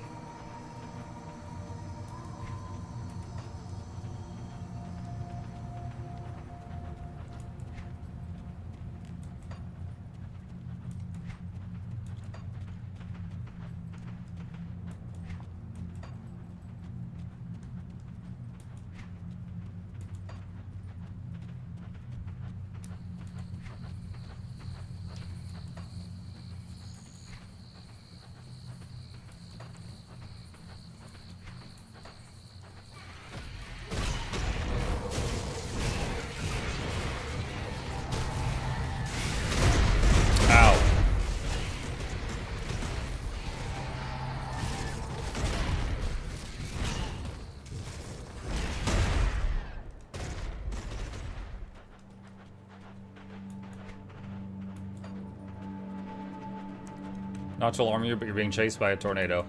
It's okay, he's my friend.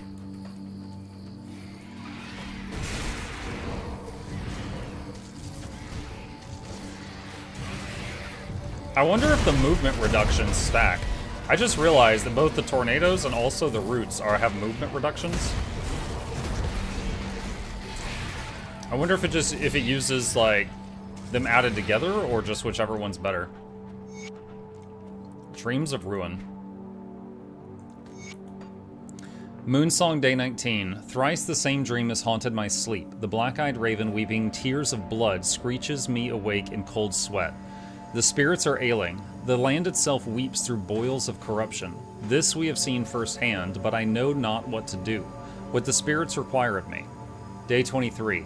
I've spoken with Skald Magwin. Her gentle wisdom has guided me before, though I do not deny her cryptic answers have sometimes left me more frustrated than I was to begin with. I suspect it is her way of nudging me forward to find my own path. None can deny that her years are numbered, and we may soon be left with a terrible emptiness at the hearth. I must do all that I can that her knowledge lives on for all tribes.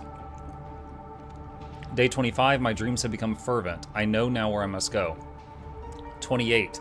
By Mogdrogan, it is worse than I feared. The land does not merely fester as the Bloodbound's domain spreads. It renders itself apart in screaming tears.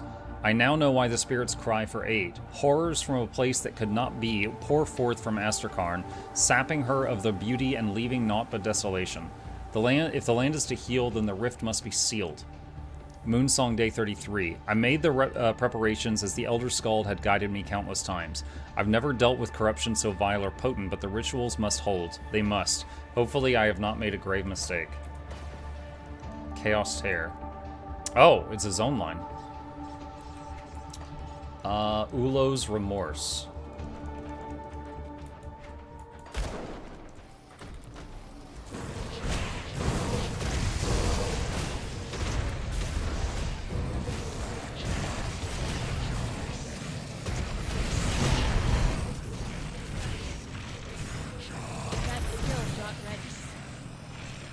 Ow.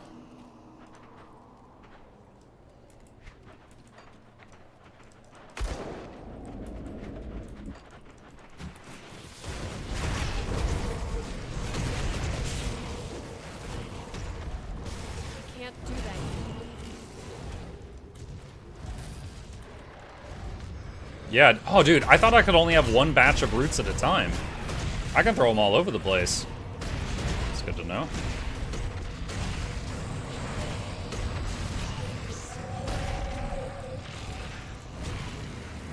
Can't do that. That's actually amazing. Because, like, I was just doing this, and they were, like, having a lot of trouble reaching me.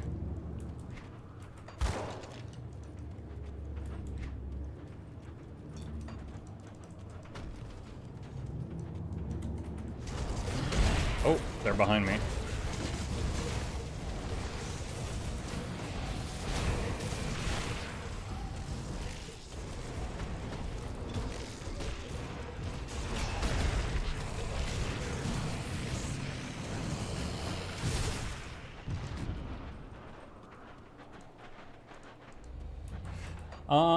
Let's see, my guess is they either don't stack with each other, but stack with other sources of movement slow, but who knows? I have 800 hours in this game, and I learn new stuff constantly.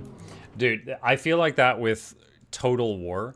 Sometimes people ask me a Total War question, and it's the only game where I could possibly be like, oh, yeah, I think it's this, but I've only played 1,800 hours. I'm not certain. Like, it's just, the game is so vast, it makes me feel, like, stupid when people ask me questions that I should know the answer to. This is rough.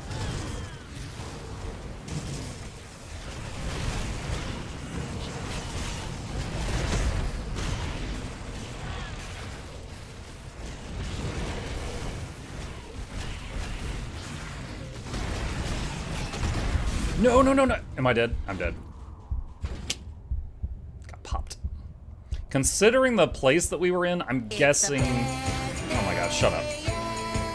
Considering the location, I'm guessing everything in there was doing chaos damage or ether damage. One of the two.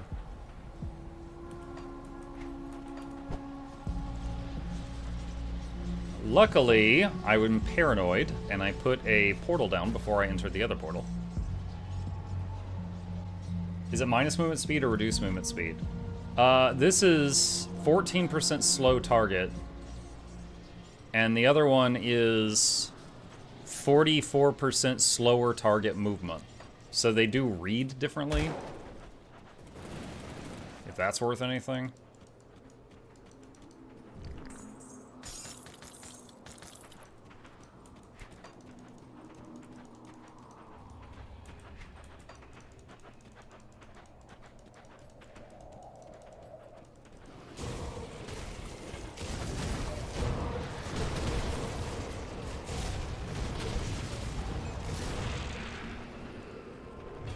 Now that I know that I can spam the root, I wonder if it, like, stacks for damage. Because the roots do damage per second, so I wonder if you're standing in a pile of, you know, 5 roots, I wonder if they're all doing damage.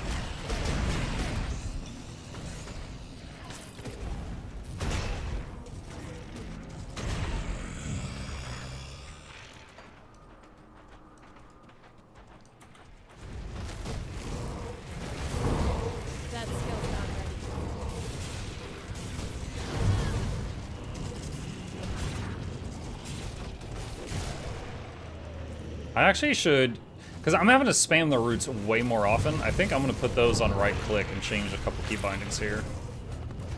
Because the roots is like every 2 to 3 seconds I'm casting it. So let's put roots there, and this might take a little time to get used to. And put mortar there.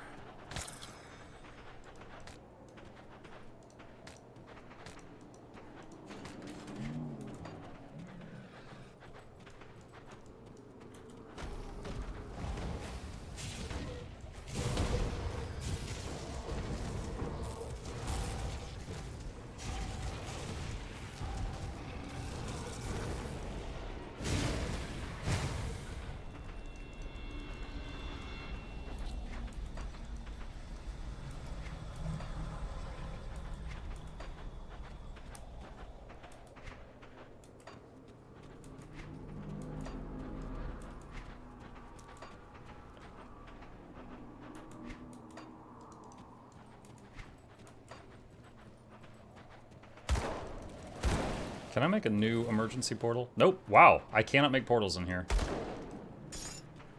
You're going? Keep it down, or they'll find us. Ula's mercy, you'll starve me. Keep it down or they'll find us. Who will? You don't understand. This place feeds on emotions and spits them back out as nightmarish fiends. I can normally handle myself with a bit of sorcery, but I feel as if I've been at this for days. My head is bursting and my mind feels like my thoughts are wading through mud. Even paths I thought I made safe one moment are crawling with creatures the next. How'd you end up here? I believed, wrongly it seems, that I had the means to repair one of these chthonic tears. I studied the old runes and know the ancient Kern sealed the void away, but something is different now. As my ritual proceeded, the rift lashed out and consumed more of its surroundings. I was fortunate I did not get torn apart in the process, but I became trapped as a result, fighting off the void's horrors. And now you're here. Did the tear pull you in too? Are we trapped together? I'll clear a safe path. So, oh, there you go. I was like, so what do I do? And then monsters spawned on me. I found the problem. Ah, they're sending dudes.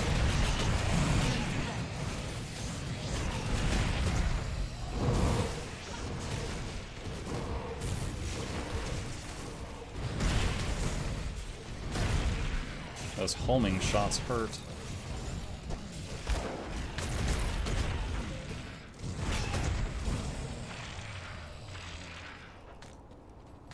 Okay. The way is clear. I don't know who you are, but you saved my sanity and my life. Thank you. Which way? That way. Okay, neat.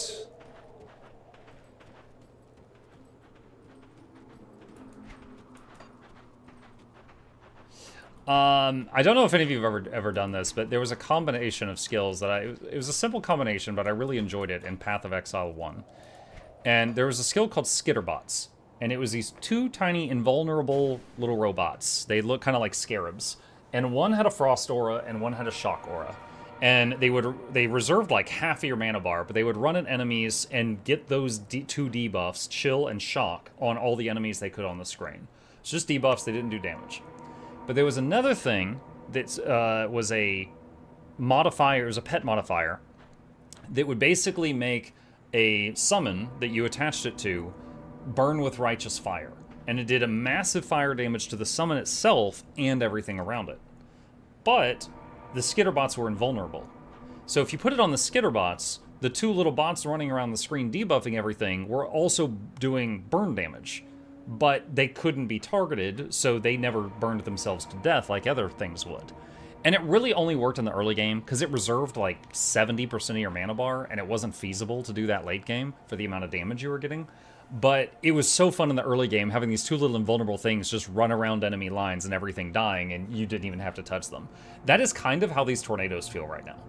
They are doing noticeable damage, and I just got a kite, and they will ship the enemy down, but because they're not true pets, they're not body blocking for me, but it's still quite fun. Thank you again, stranger. Are you alright? The headaches and nausea will pass, I hope. Once the world stops spinning, I'll be headed back to Kernhold. That was enough adventuring for a while. You should stop by my stall if you're headed that way. Stay safe. Okay, cool. That's a quest.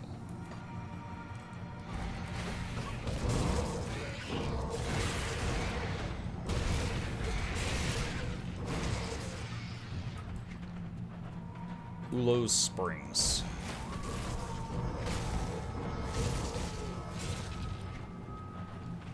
Alright, we've got a lot of map stuff to sort out.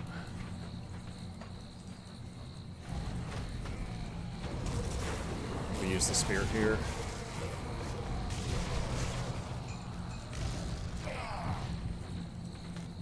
And the wind things are definitely better at hitting moving enemies than the mortar was. So investing more power into them feels like the right choice right now.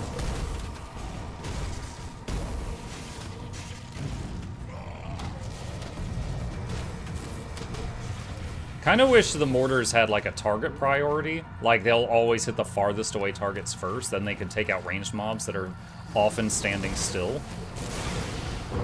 But they just kind of shoot whatever they want.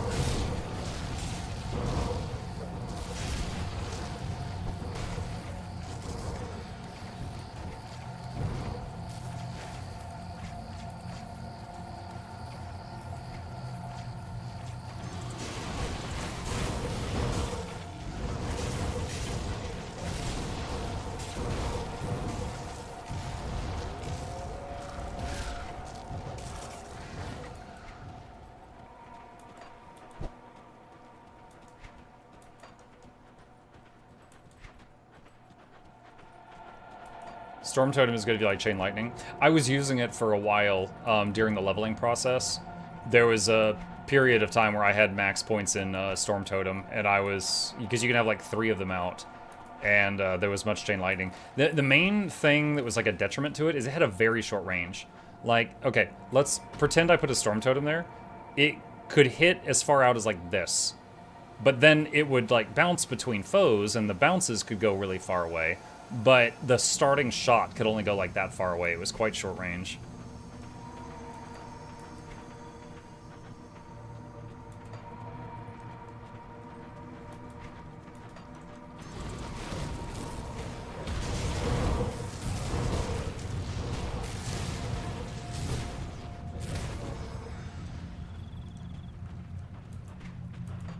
One of the things this game gets right is all the damage skills are viable with the right equipment, so you can pick whichever ones you like mechanically.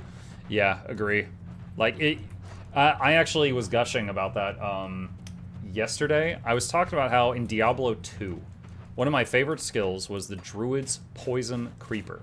It was like a little vine that would travel through the ground, kind of like a snake, and come up and hit people and poison them. But it was so weak. It was a level 1 skill, and it was so weak, it was not viable past like level 5, even if you sunk in tons of points into it. But in this game, if there's a level 1 skill you really like, and you just completely build around it, you can use it in endgame, and I appreciate that. I like that. Like, we just started using the roots. That's like a level 4 skill, but it's working really good for me right now. It's like, it just keeps getting the enemies stuck, it's doing damage to them, it's proccing one of the constellation things, and most importantly, it's locking the enemy down. It's a level 4 ability. And I'm 50-something now.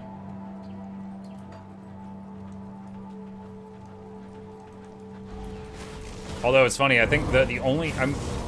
if we add up like all my damage, I'm getting a little bit from Mortar right now. But it's probably like 90% from Shaman, 10% from Demolitionist at the moment. So, at the moment, I think the most that I'm getting from Demo is some defensive auras and stuff.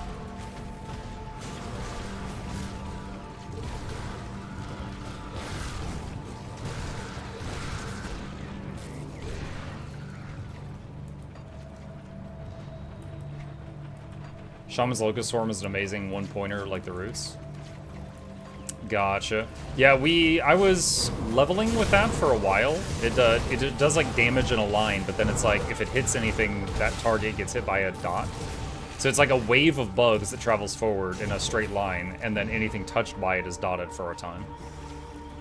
I don't know if the dot ticks can proc constellations, but yeah, I'll keep that in mind. I know in some past builds, Occultist has a low-level skill that does like a pentagram-looking thing on the ground that does ticking damage, and I've used that the same way I'm using the roots now to proc devotions in some of my past runs. Okay, so for right now, again, because we've got over 200% bonus to electrocution damage, so we are going to put these here. So that just went from top end of 2,500 to 3,100. So that's almost like 600 more damage every 2 seconds around the Wind Devils.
Currently I'm playing this co-op, and man, does it scale hard with additional players.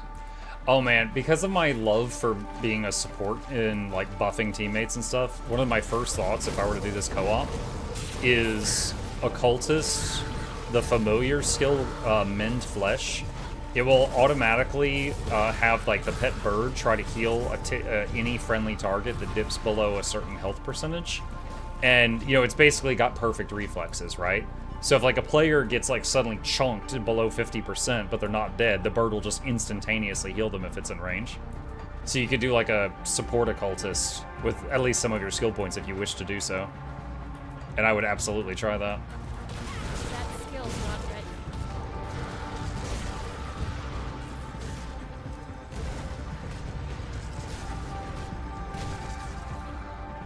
Now, the root thing is also helping the mortar land more shots.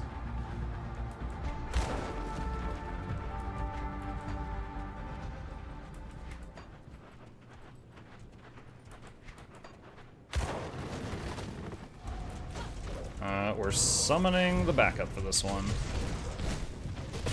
Ow.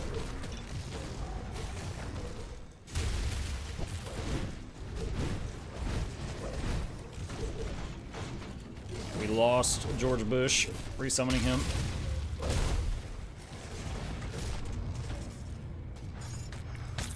That guy hit really hard. Fortunately, I body blocked him with the pets for most of that. Exalted Stash.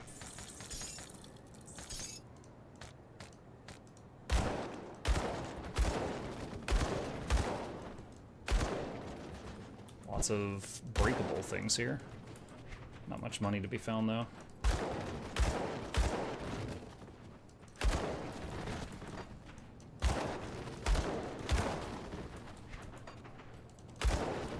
Okay, little just a boss arena. Does the crow heal instead of damage or heal and damage? Both. So okay, if memory serves, the crow, which is the occultist familiar, by default it has like a an electric projectile it shoots at enemies. Then you can give it like you know how some skills have like these lines? It has like a line, and then there's a skill where it'll heal friendlies. And then there's a line, and then there's a skill where it has like an aura that buffs the team's magical damage or something like that. So it like does a buff on the team, it does a heal, and it blasts lightning when it's not otherwise occupied.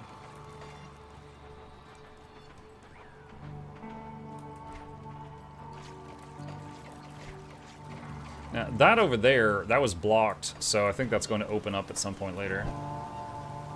Will those buffs and heals work for minions, keeping them topped up? Yeah.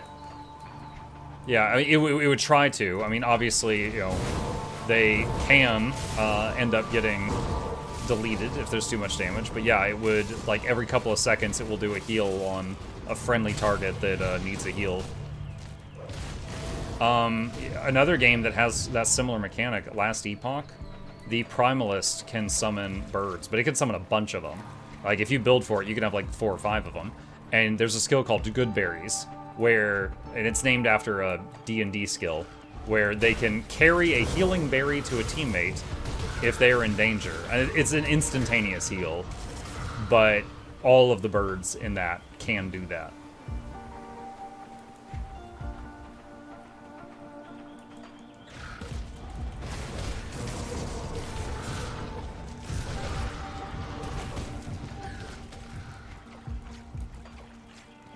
Dude, I should have been using root from much earlier. This makes me feel so much, like, better. There's so much less, like, running around and kiting, making the mortar miss shots. The synergy of root and mortar is good.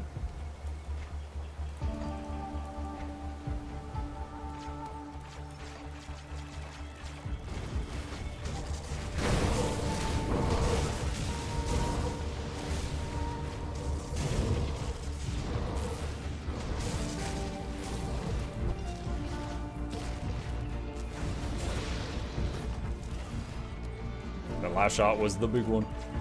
When you clear a zone, do mobs respawn?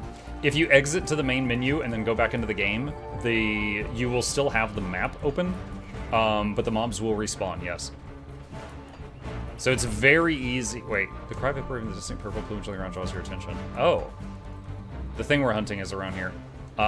So if you're like trying to farm for a specific item, it's very easy to reset an area and just keep killing those same mobs over and over if you want to.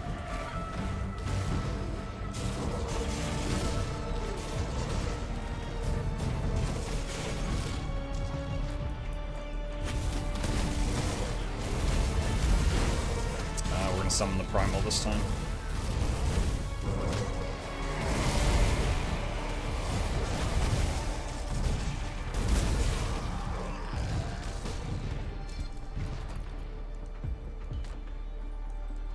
Crucible exists. Crucible is fantastic. The main thing to remember is, while doing Crucible, I don't think you get any devotion points.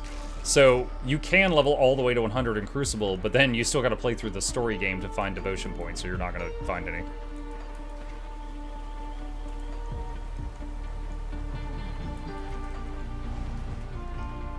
Halfor's Journal, page 2. Last night, Signe cried herself to sleep, the pain of hunger rotting in her stomach. Sorek did not cry, but the look of pain played across his face. I could feel Fenri shaking and heaving as she cried silently next to me. I just lay there, paralyzed with grief, praying once again for the darkness to take us. It did not. This morning, I felt as though I had lost myself as I looked down upon us from afar. The grief and pain of hunger seemed so far away from there. Even the cold of a winter morning could not touch me, but the feeling lasted only until the pain of my empty stomach regained its grasp on me. I cut my hand while stringing my bow and stared at the thin crimson ribbons streaming down my arm.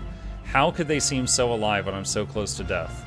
Then they ran and ran toward my elbow like the rivers of the valley toward the mountains. There was life there in the river, and so I drank and drank, and it wasn't until Fenri screamed that I awoke from my stupor to find I was trying to force Signe to drink as well. What has become of me? More horrifying lore. A dull red hue has overtaken the shrine, showing chthonic corruption has taken hold.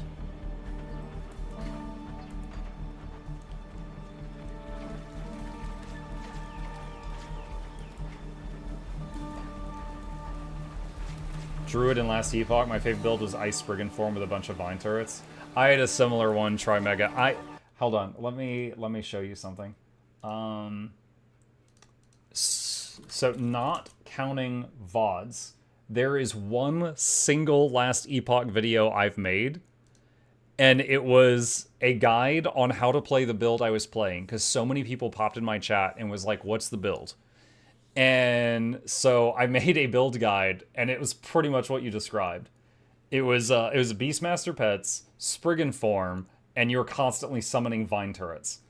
And it had like no gear requirements, and it did so much damage. So anytime someone popped in chat and it was like, what is this build? I was just like, here's the video. Now there's websites like websites where you could just like put in the build and then give people the link, but those didn't exist at that time.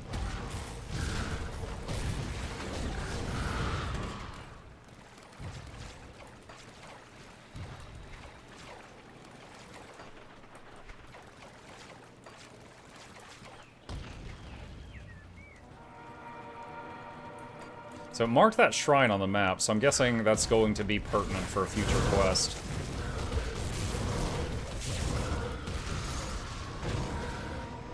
Yeah, so essentially right now when I get into a fight, I summon Wendigo Totem and the Mortar immediately, and then just start spamming roots on things.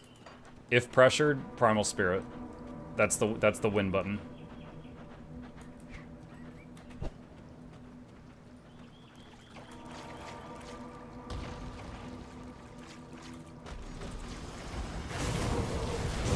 And the roots are also summoning the Devotion Hound whenever it's off cooldown.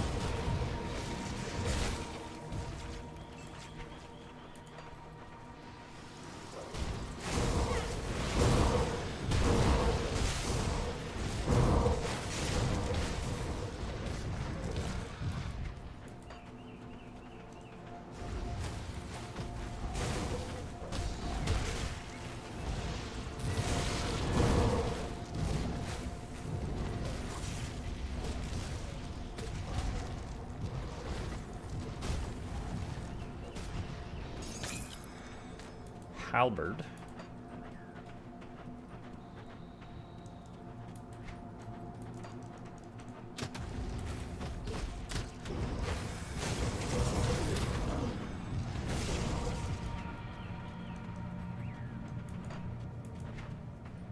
double back.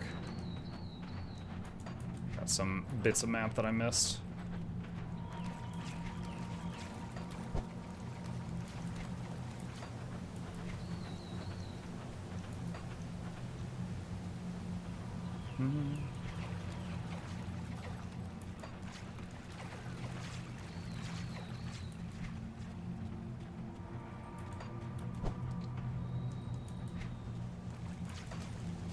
Are you going to Elite next?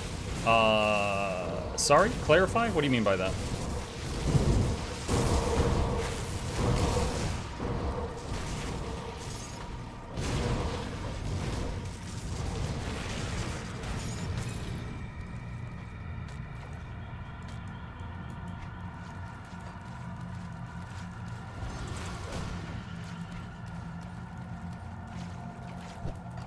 That's opened up. I think they mean the difficulty. Oh, I thought Ultimate was next. So the main goal of this playthrough is to finish see all the new content and finish it. If there's still a lot of viewers watching on the days that I do Grim Dawn, I would be happy to keep doing the higher difficulties and just go all the way to 100.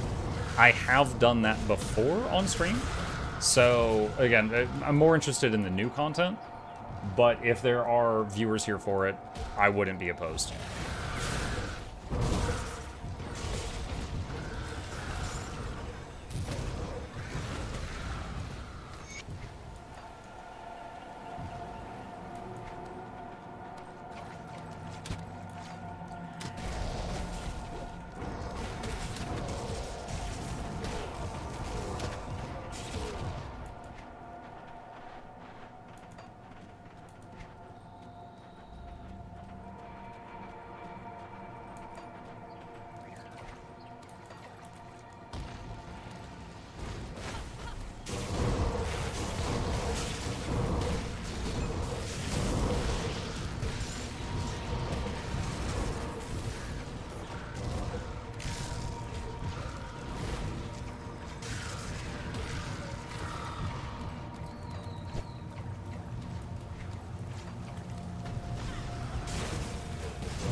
Did they add swimming to the game? Swimming? Not that I've seen. I can't really think of action RPGs that have swimming.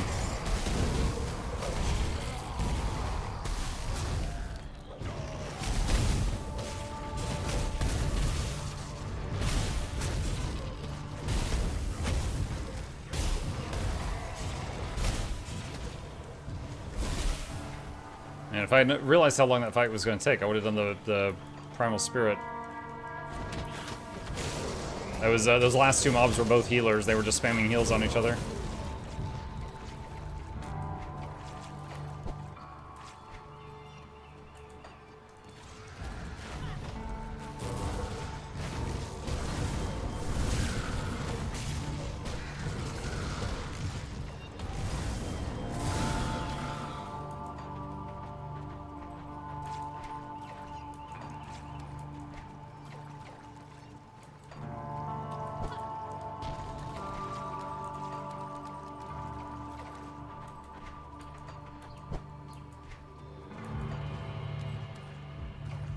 Kind of makes me wonder what level you'd get to if you just played Core plus all expansions on Veteran difficulty, 7 or 80.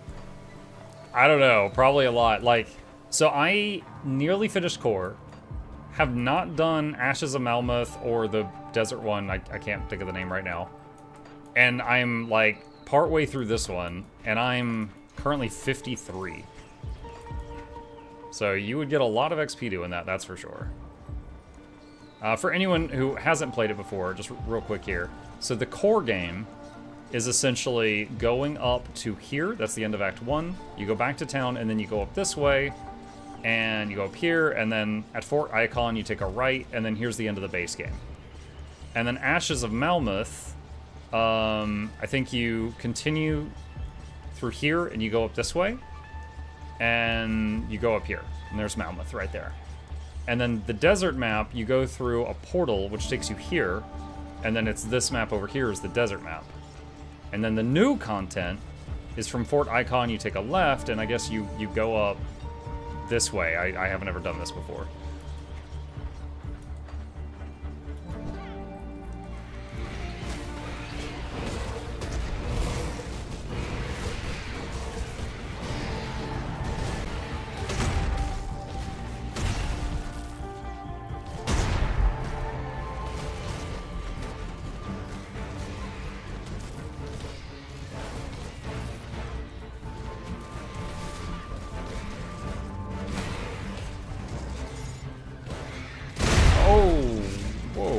Lag spike, and then my health exploded. That was no bueno.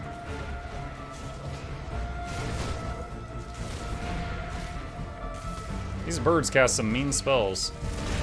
Oh, I see what it is. The bird, like, flies up in the air, and then a moment later, like, crashes down, and there's a huge explosion. Forgotten Gods was... Yes. Forgotten Gods was the desert map. Thank you. I can't jump over that tree.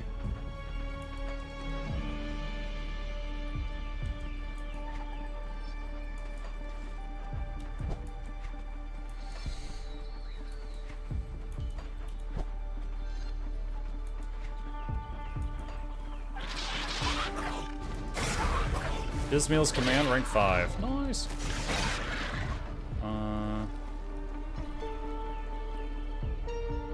45-second recharge, 20-second duration, no.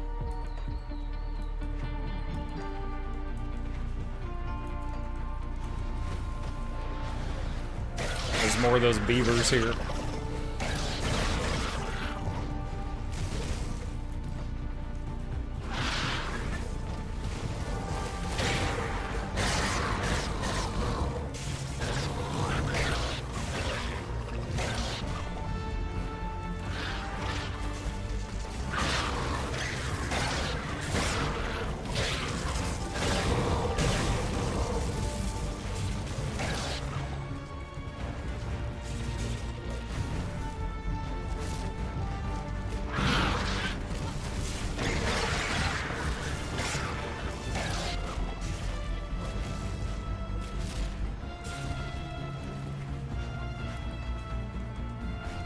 Thanks to the stream. Sure thing, Ross.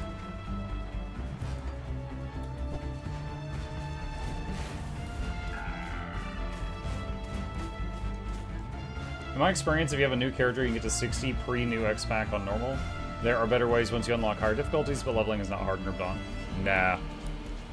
No, I mean, if you just want to level as fast as possible, go into the Crucible, endless waves of stuff comes at you, just murder them, you'll get power leveled really fast. But if you want to get devotion points at the same time, just play through the game normally. Oh, plus bag slots. I don't know if you get additional bag slots from playing Crucible, but you get them from doing quests. Like, right now I've got 4.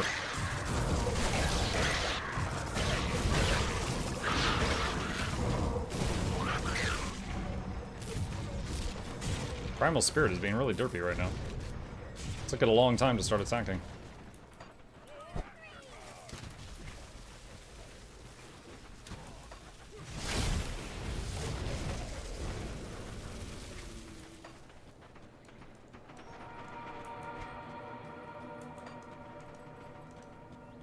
A lowlander? You are a curious sight to this Veil Walker, Lowlander. Sight. Spirits move about you. Many are at peace, but others screech for vengeance. You are as the spring wind, a bringer of change. What are you going on about? Our land is rife with the remnants of past conflicts. The ruins we stand in are just another grisly reminder of the wars of old. Countless brave heroes lost their lives in the defense of Utak Kunar, but many never received their proper burial rites. Their spirits now languish where they fell, becoming bitter and twisted. I hope to deliver them beyond the veil, but I see that the dead have reclaimed their remains and now roam as wights. I was getting ready to return to Kernhold when you arrived, but you may be exactly what's needed. I can deal with them. You would do that for the Kern. As we are now dealing with wights and not spirits, I'm afraid there is little to be done beyond banishing them with steel or sorcery. If you are bold, you could try speaking with them, but wights rarely, if ever, respond to such tactics. They are trapped in the memories of their deaths and pursue only violent reprieve. If you are still willing, then seek out the remains of Gund, Hasya, and Maruda in Scarfell, beneath the ruins of Utak Kunar. They were cherished heroes in their day. I hate to see them reduced to such a state.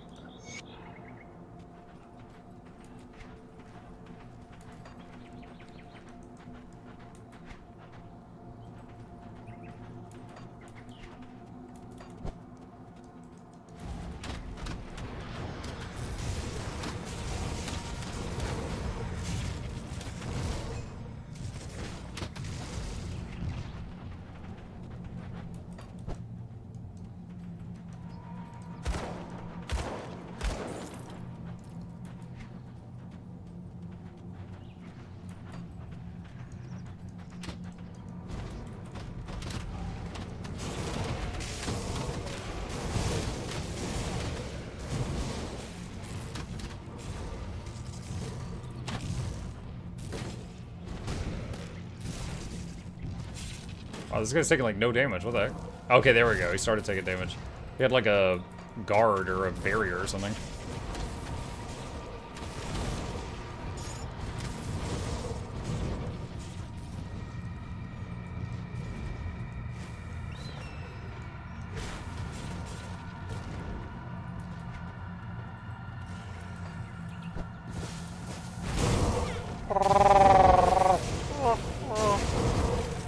Any off.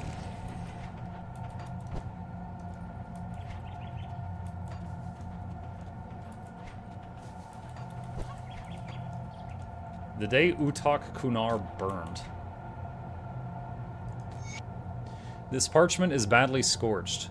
Memories, Skald Senya. These recollect the last days of Utak Kunar. They came in the night bearing weapons coated in burning pitch. I awoke to the sounds of screaming outside. Volgar and all others bare arms took to the defense while I helped the elders and children flee. When the last of the children was accounted for, I returned to the village. The sounds of battle were drowned out by the battle-wrenching cacophony of blazes devouring in moments that took generations to build. I waited for any sign of Volgar, but exhaustion have taken its toll, because I, in the morning, very little remain home.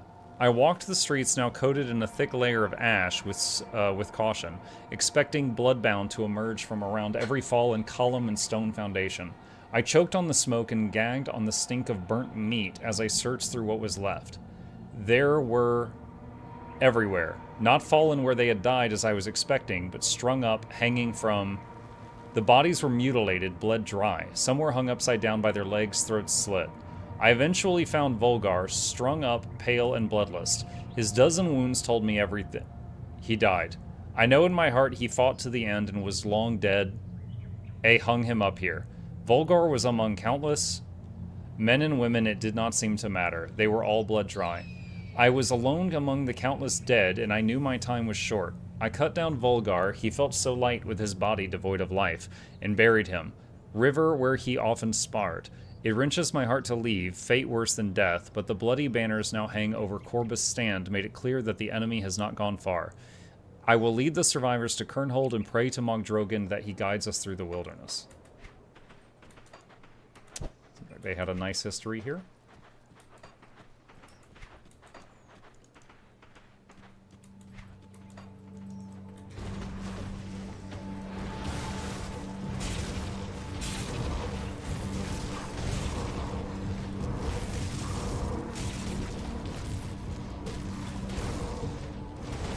So these guys all have like a leap attack.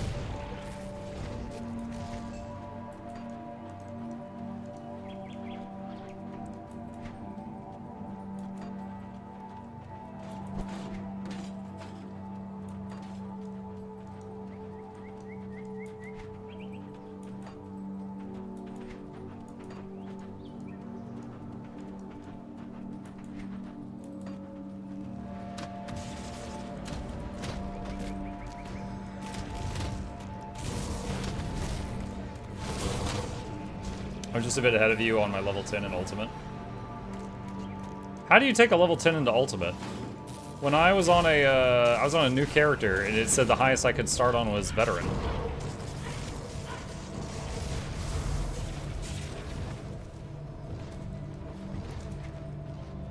Level 100. Oh, that is one hell of a typo. Okay.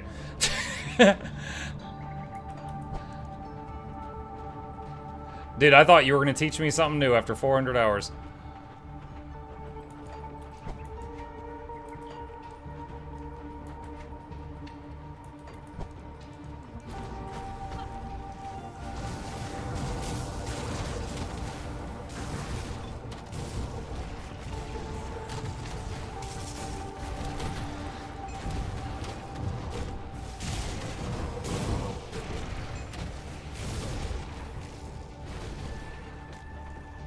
You can buy writs to unlock ultimate on a fresh character. If I've ever done that before on any of my old hundreds, it's been far too long. I'd have to look that up.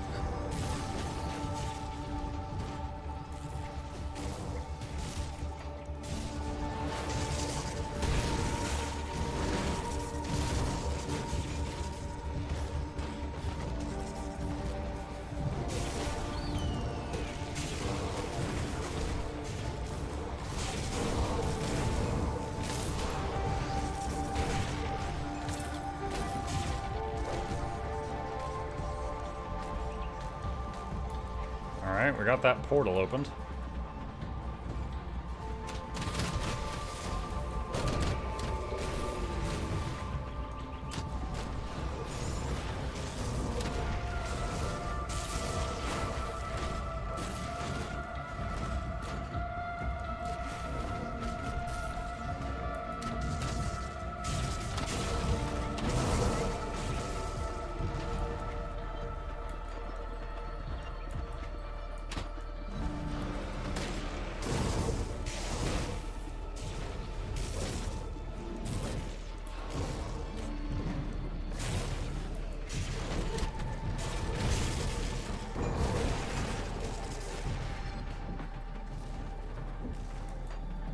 Anything in this building? Doesn't look like it.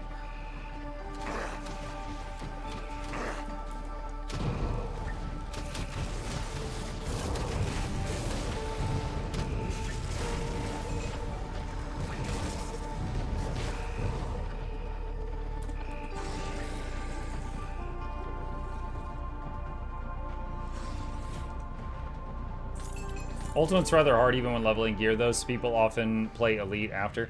Like, I feel like at some point when I played this game, you could just start on Ultimate, and I remember the very first zombie outside of town took me minutes to kill, because I had so much health. But I remember then I got like 2 level ups, and then was able to kind of go from there. I'm pretty sure at some point in the past, you could just start on Ultimate, and the game didn't stop you, and I think I did that.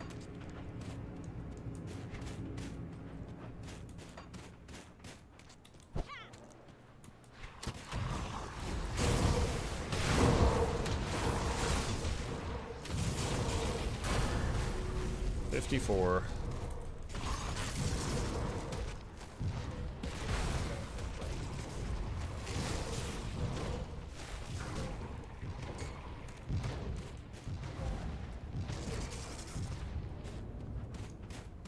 Maruda the Forsaken. Leave me. My sword arm hangs limply at my side. My blade has been taken by the unworthy. Do you have it? Are you the wretched thief? Someone stole your weapon? Do not toy with me, wretch. Where have you made off with it? I will retrieve your blade, or you can attack them. What's this? Monsters are infused with fire.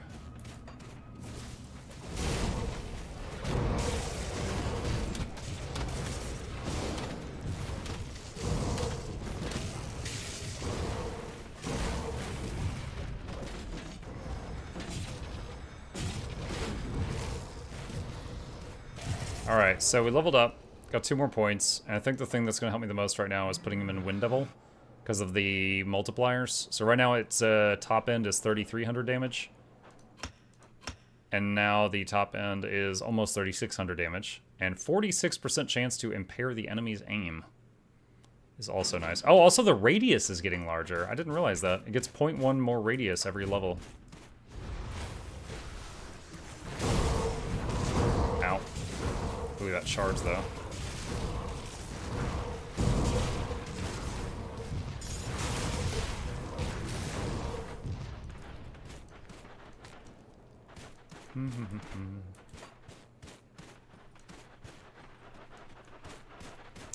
The Chasm of Voices. I'll read that when the Primal Spirit runs out.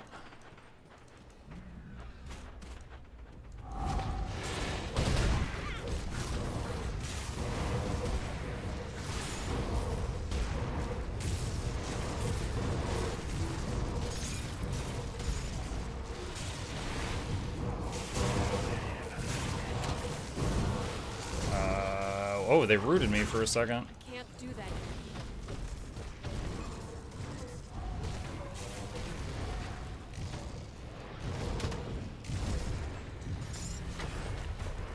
There was a moment of panic there. I was like, I can't get out of this route.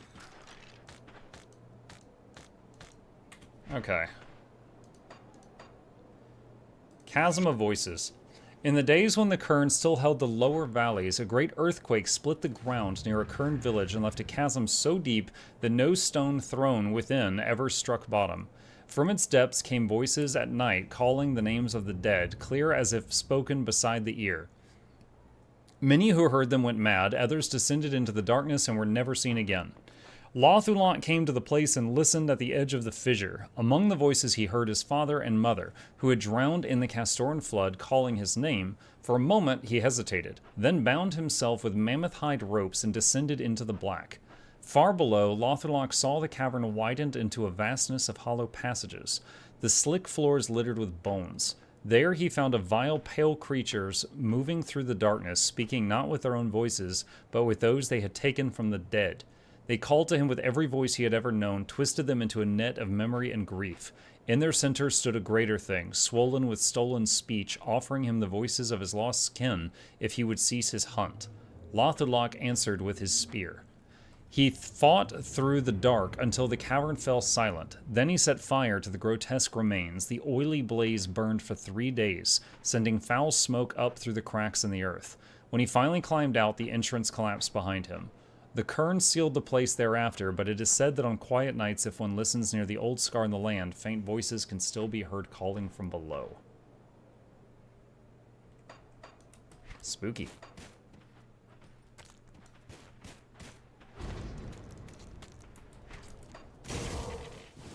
Oh, ambush.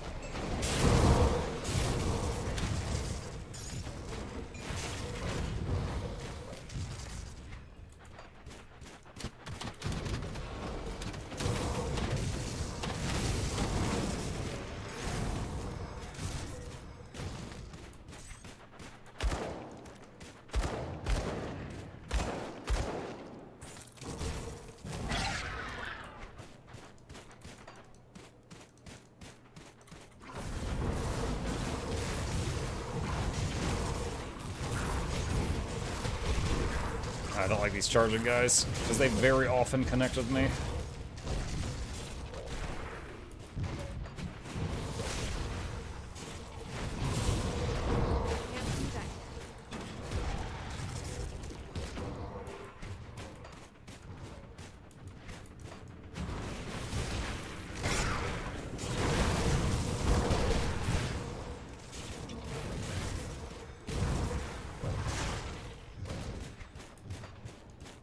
Goon.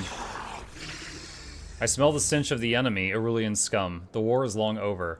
The war will not end as long as an Aurelian draws breath in Asterkarn. Your enemies are long dead. Then how do you stand before me, Aurelian? I am no enemy. But you, the chieftain's orders, you have died honorably in combat. My battle brothers and sisters call for me. I will not falter when the enemy approaches. Go to them, Gund. They await you in the mists. Who will keep watch, then? We stand watch. Rest now. Okay, so you don't have to fight him.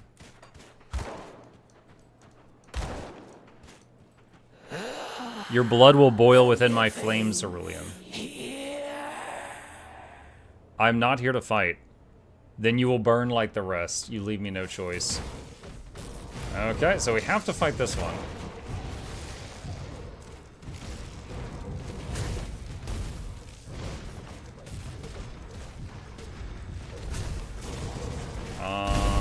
Okay, lots of explosions.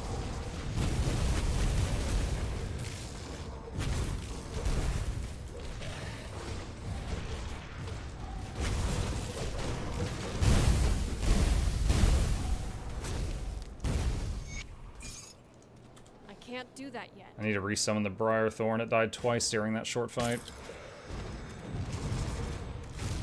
There we go.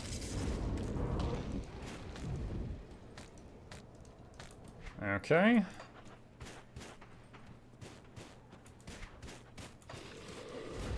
Don't think we found that lady's sword.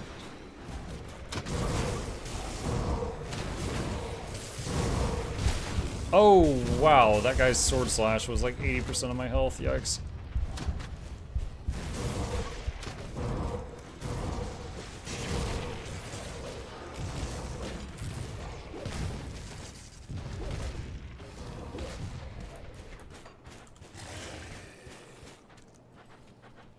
Yeah, it seems like we've opened up this whole crypt. We didn't find the sword, so we might just have to put her down with violence.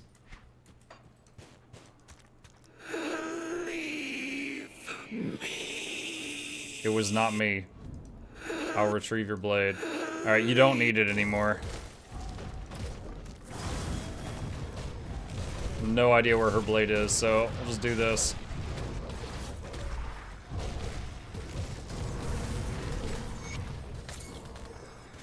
And with that, all 3 of the dead heroes are put to rest, one way or another.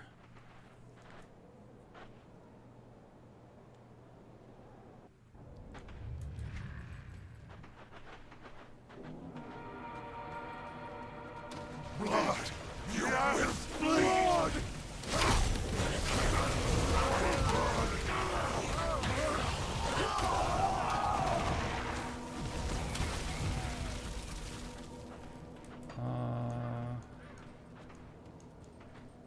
Not sure where to turn in that quest.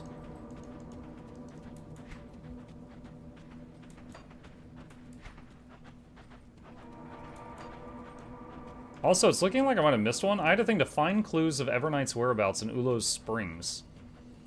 And I don't think I ever found that.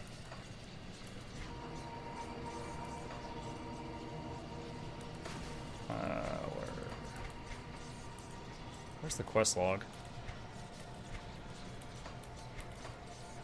What's the map?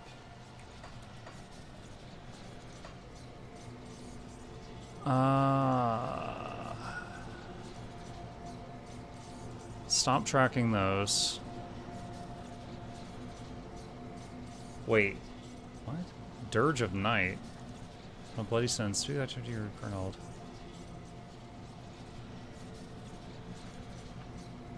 In the blizzard. Find clues to Everknight's whereabouts in Ulo's Springs. I know... Now, it might be a good time to go sell stuff. We were in the springs earlier, and we did at one point see a pop-up of, like, you found purple plumage. But we didn't find the beast itself.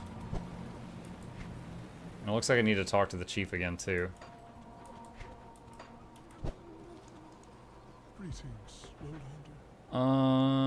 Okay.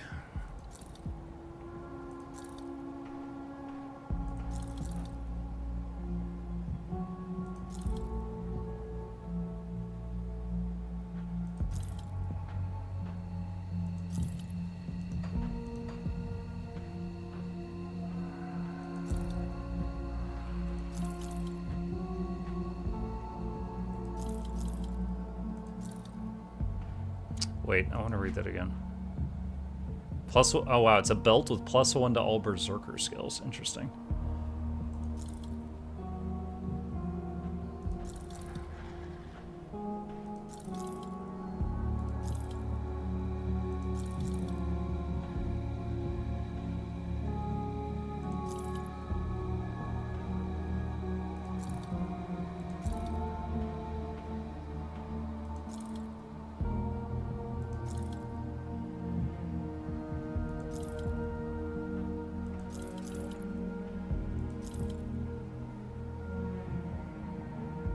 Seems like this type of belt always has +1 to all Berserker skills, but then it can have some other stuff at random.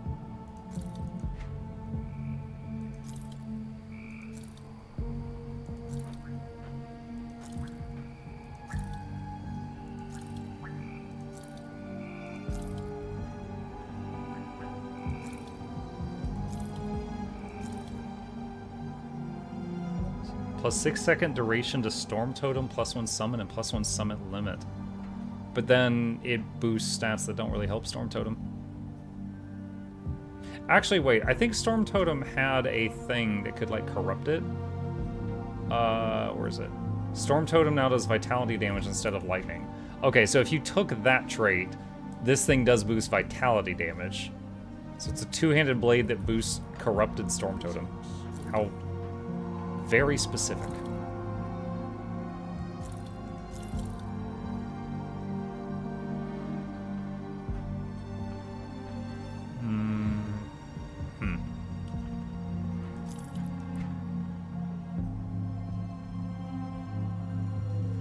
Wow. Look at that. Bonus to all pets. 100% of your physical damage is turned into cold, and then a 71% boost to cold damage. Interesting. Not something I want. My offhand, like, I think of all my items, this is the item that is giving me the single biggest source of damage right now, so replacing that is going to be tough. Oh, that is interesting. Look at that. Granado. +1 charges to Granado, and it does 7,400 burn over 5 seconds. That's like a hit from the big one. Granado is like a near spammable ability. It's got like a 2 or 3 second cooldown.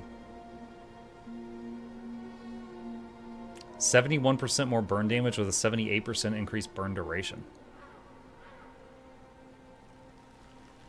That's something I could build around if I choose to do so. I'll hang on to it just to keep my options open. Okay. Got something you need stashed?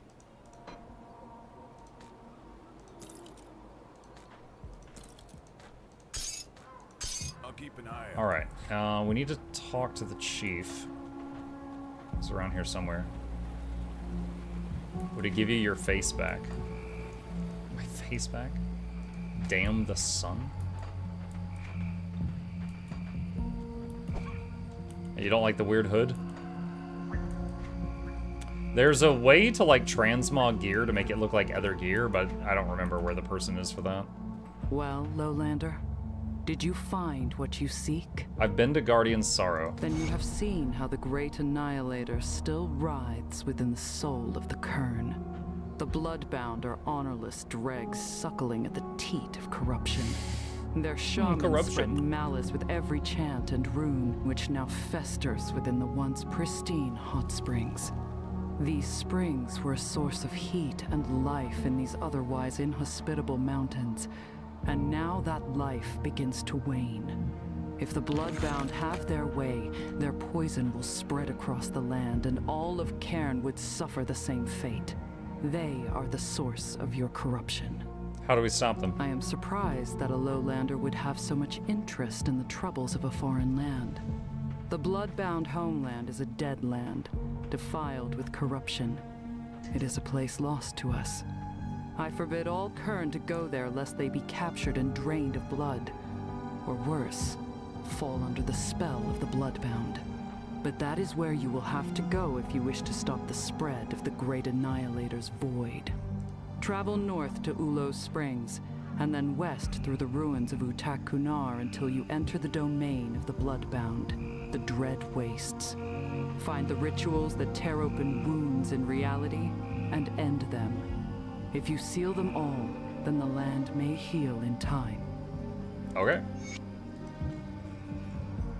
Alright. Okay. So, I want to kind of backtrack a little bit. My favorite streamer playing my favorite game. Eldritch Tentacler. Nice name, and thank you for the kind words. Alright, so I think I have gone past some of these quests. So, One of them is find clues of Everknight's whereabouts in the springs. Let's go back to the springs. Okay. That is like at the end of the springs. Okay. I think over here is where I got the pop-up about Everknight. So let me go back over there and take another look. See if I missed something.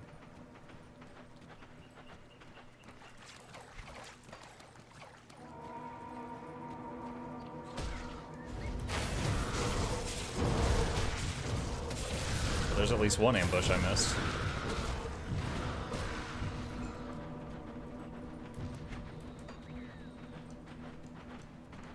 Marked rock.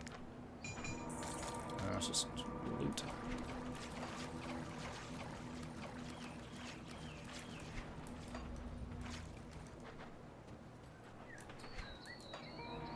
Just climb over that thing? Okay.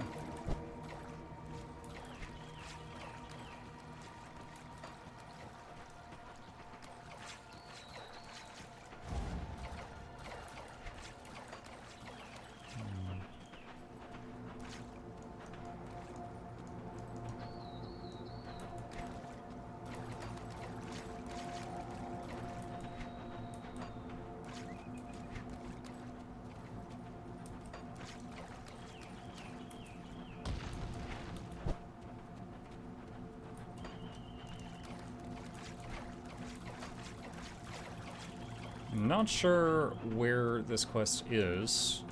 Although it looks like I've already cleared this place out, but I'm just kind of zigzagging a bit, seeing if I can find it. Here's an ambush I missed.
Not having much luck so far, am I?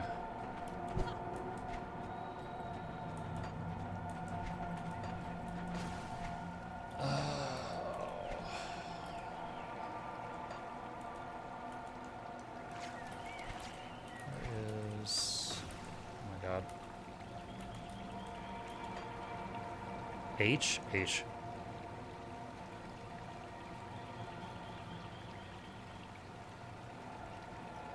Grisha provide you with a sample of bait to aid in luring the beast should you be successful in tracking it down. Hippo Raven bait.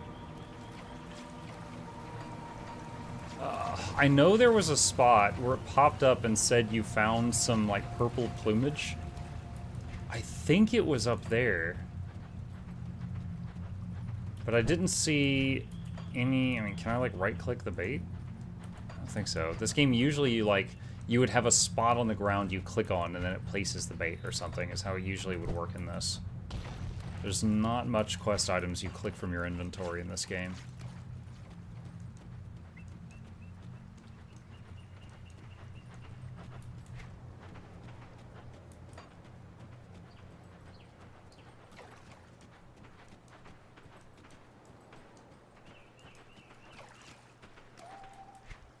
am not seeing anything like that.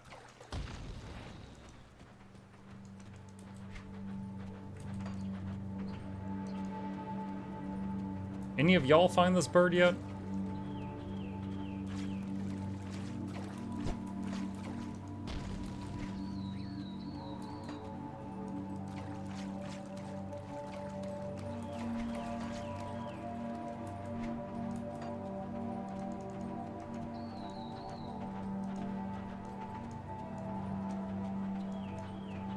Could reset the map, but that would also respawn everything, so it would take a lot longer to look around.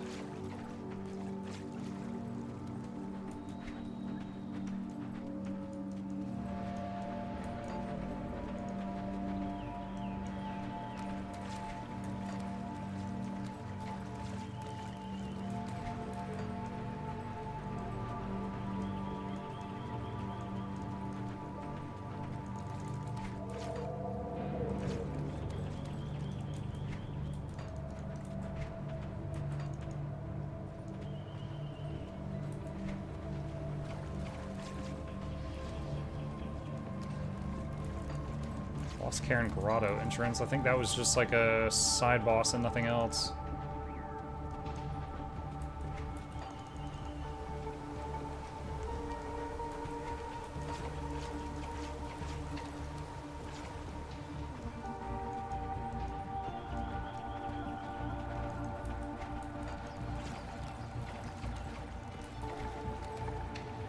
Let me see if I can find it. Hang on.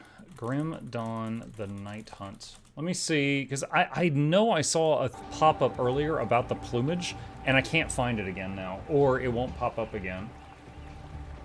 Let me see if I can find something online.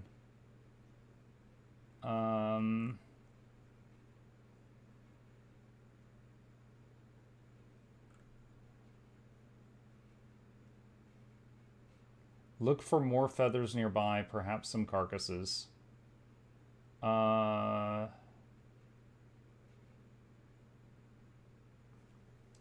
Okay. Says there's a secret area you probably missed by trees at the northern border. Let me go back.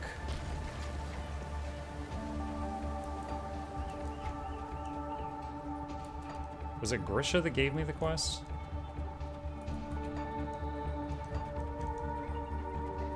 Yeah, Grisha. She was down there.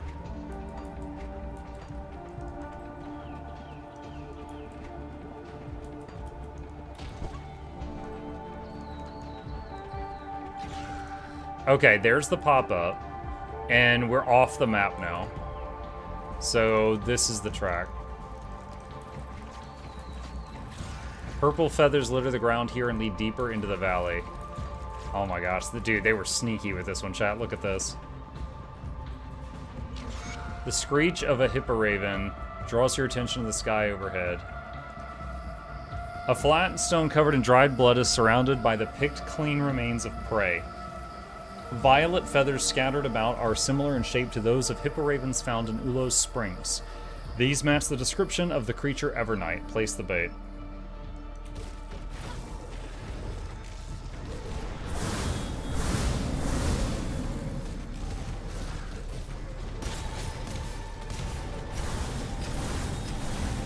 Oh man, it just killed all my summons.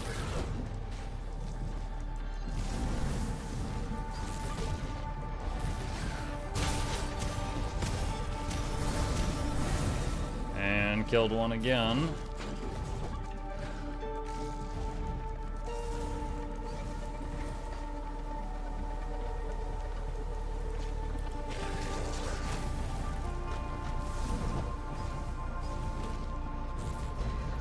There we go. Yo, Steam achievement. Alright. Do we need to go back and tell her we did it? Yes, I do. Oops, misclick. Yeah, so I saw this thing about the Trail of Feathers. I did not see that secret trail up there. Sneaky, sneaky.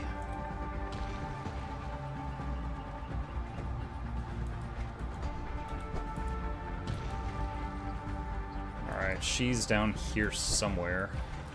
That skill's not ready. There she is.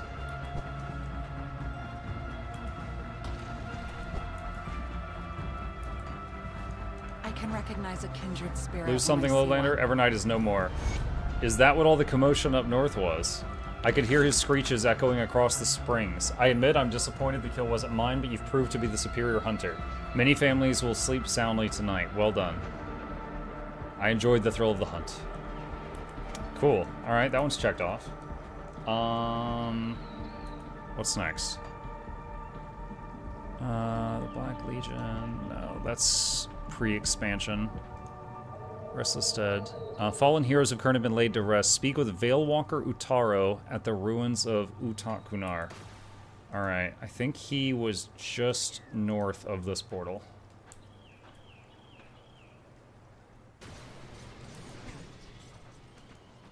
Oh, wait. Actually, I think he's down there. Alright, this is going to be a little bit of a jog.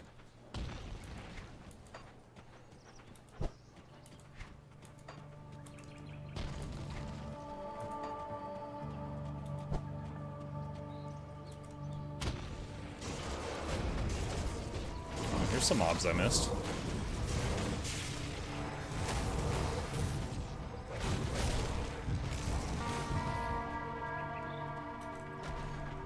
Oh, those aren't enemies. I was prepping for a battle, and I did not need to do that. The spirits guide us. The torrent of unrest emanating from Scarfell feels more tamed. Is it finished? It is done.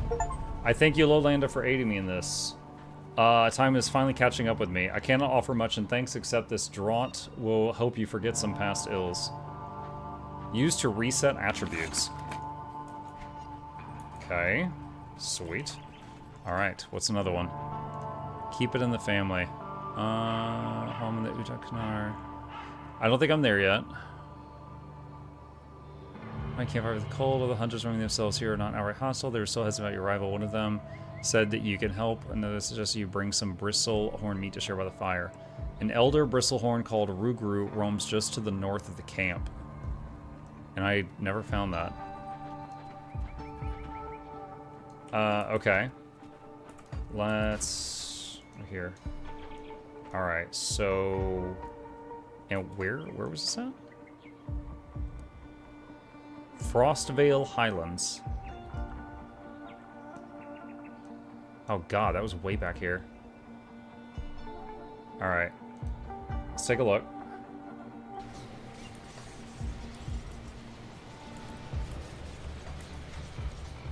Alright, so... ah, right there. There's a dark area I didn't do.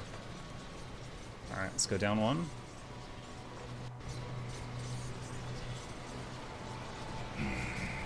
There you go, creature. Boop, boop. Okay. Yep. Missed this area. Let's fix that.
Oh, look at this. Little sneaky path there. That one was marked on the map, though, so it's not too secretive. But I wouldn't have seen it if it wasn't not marked on the map, I think. I am frozen solid.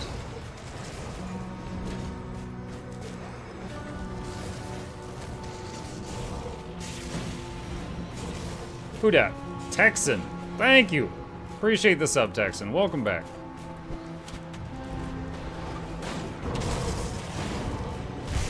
Oh my gosh, my hit points just got chunked. Turtle shell leveled up. That's nice.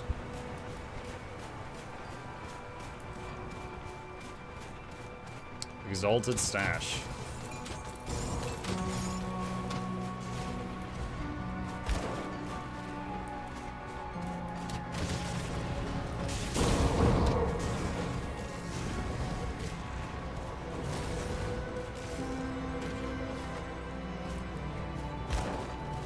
I will say, I know I've gotten at least one shrine in this DLC area, but I think I've only found one. They are not frequent, at least. A Kern Opportunity Part 2.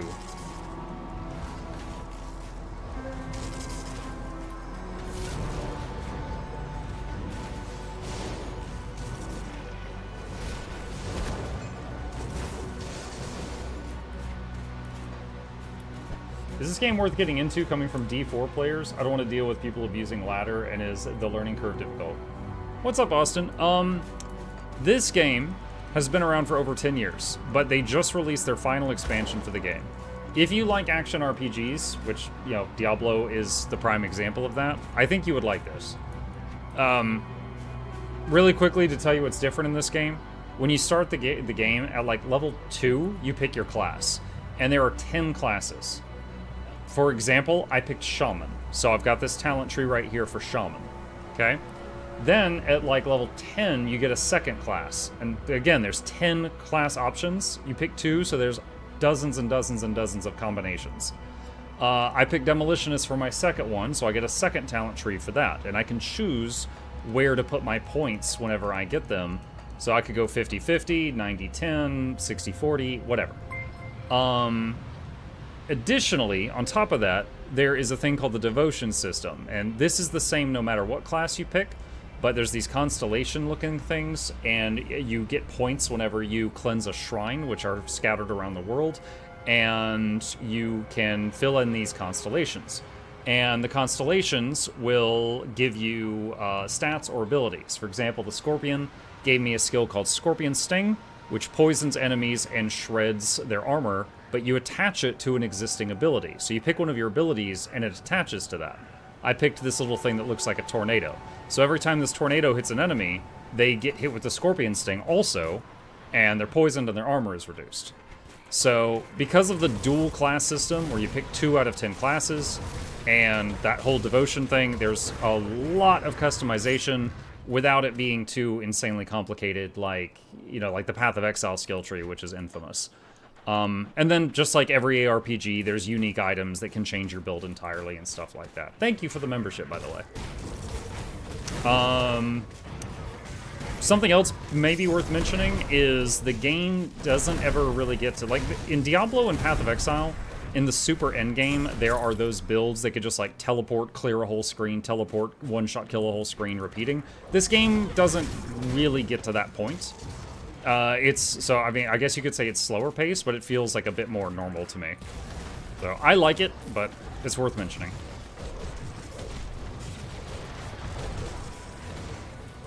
God, this thing's doing like earthquakes or something, it hurts.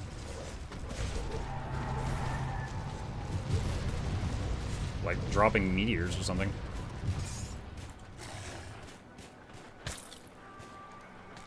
Okay, got the quest item. Thank you so much, playing Gears 2 with the boys, much love. You're very welcome.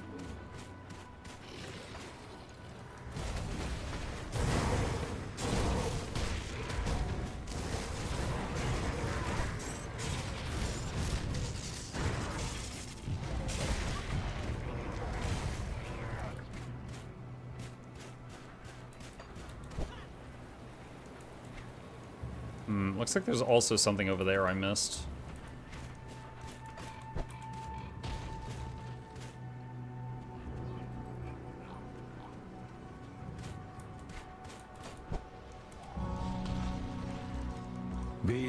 Were you successful in tracking down Ruger? Yep, and here's the meat. I did not think you would actually take me up on the challenge. Good on you, Lowlander. We will get this meat over the fire, a hearty meal to share on a frigid day. You have shown your intentions to be true, so I will be true in mine. These ointments will shield you from the wind's bite. May come in handy on the journey ahead. I wish you fortune, Lowlander. May your brethren still draw breath when you find them, but if you wish to take a moment by our fire and rest, you are more than welcome. Thank you. 66% reduced freeze duration for 900 seconds. 3 potions. Alright.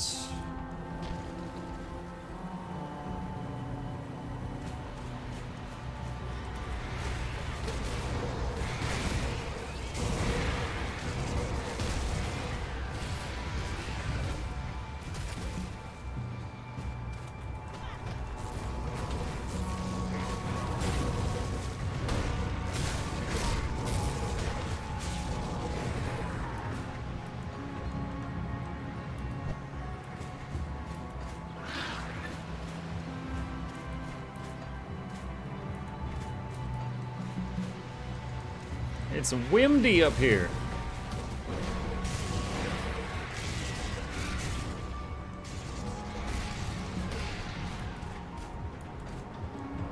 Oh, there's like a dungeon up here. Well, we're about to see if I missed something real good.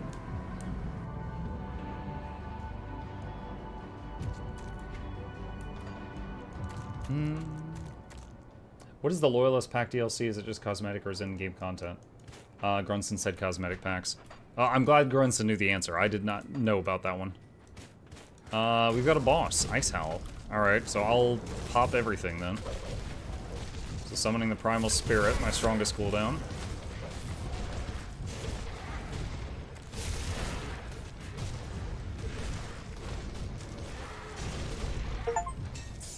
That was a Steam achievement.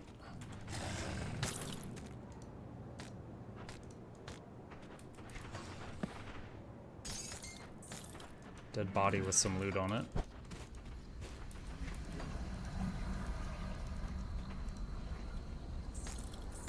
Whoa!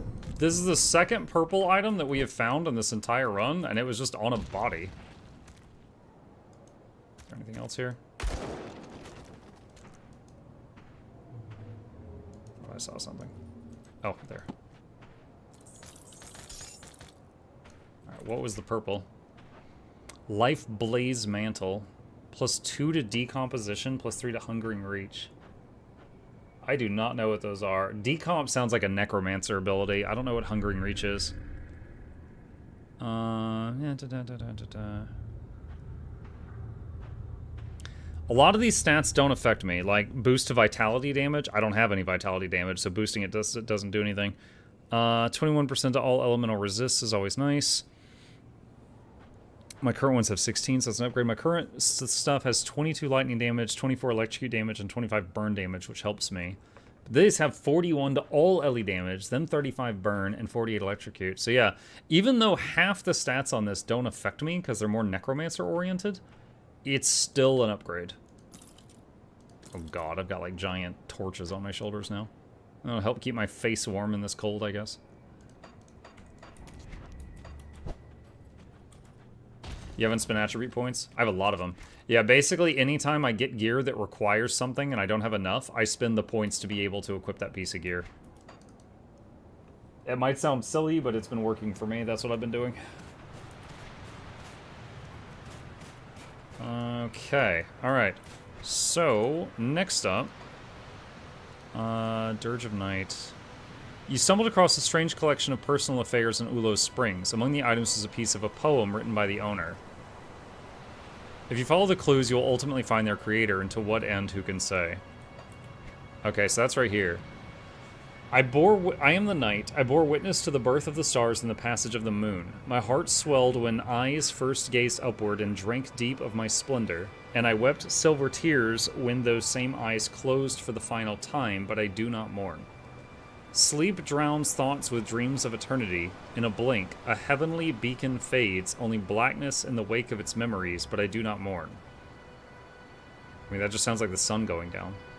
As the sky turns crimson between twigs of twisted spruce, I close my eyes and lay my head upon the dying earth. Mother Cairn grows silent in my ear. I hear only the whispers of the agony that remain. I am the night.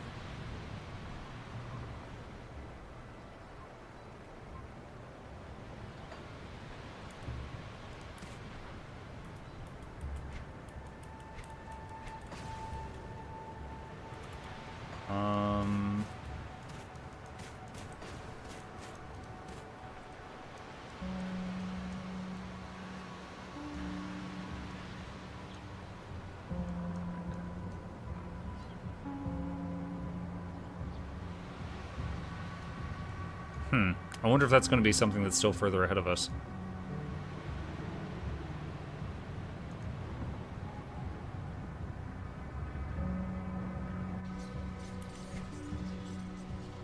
Okay.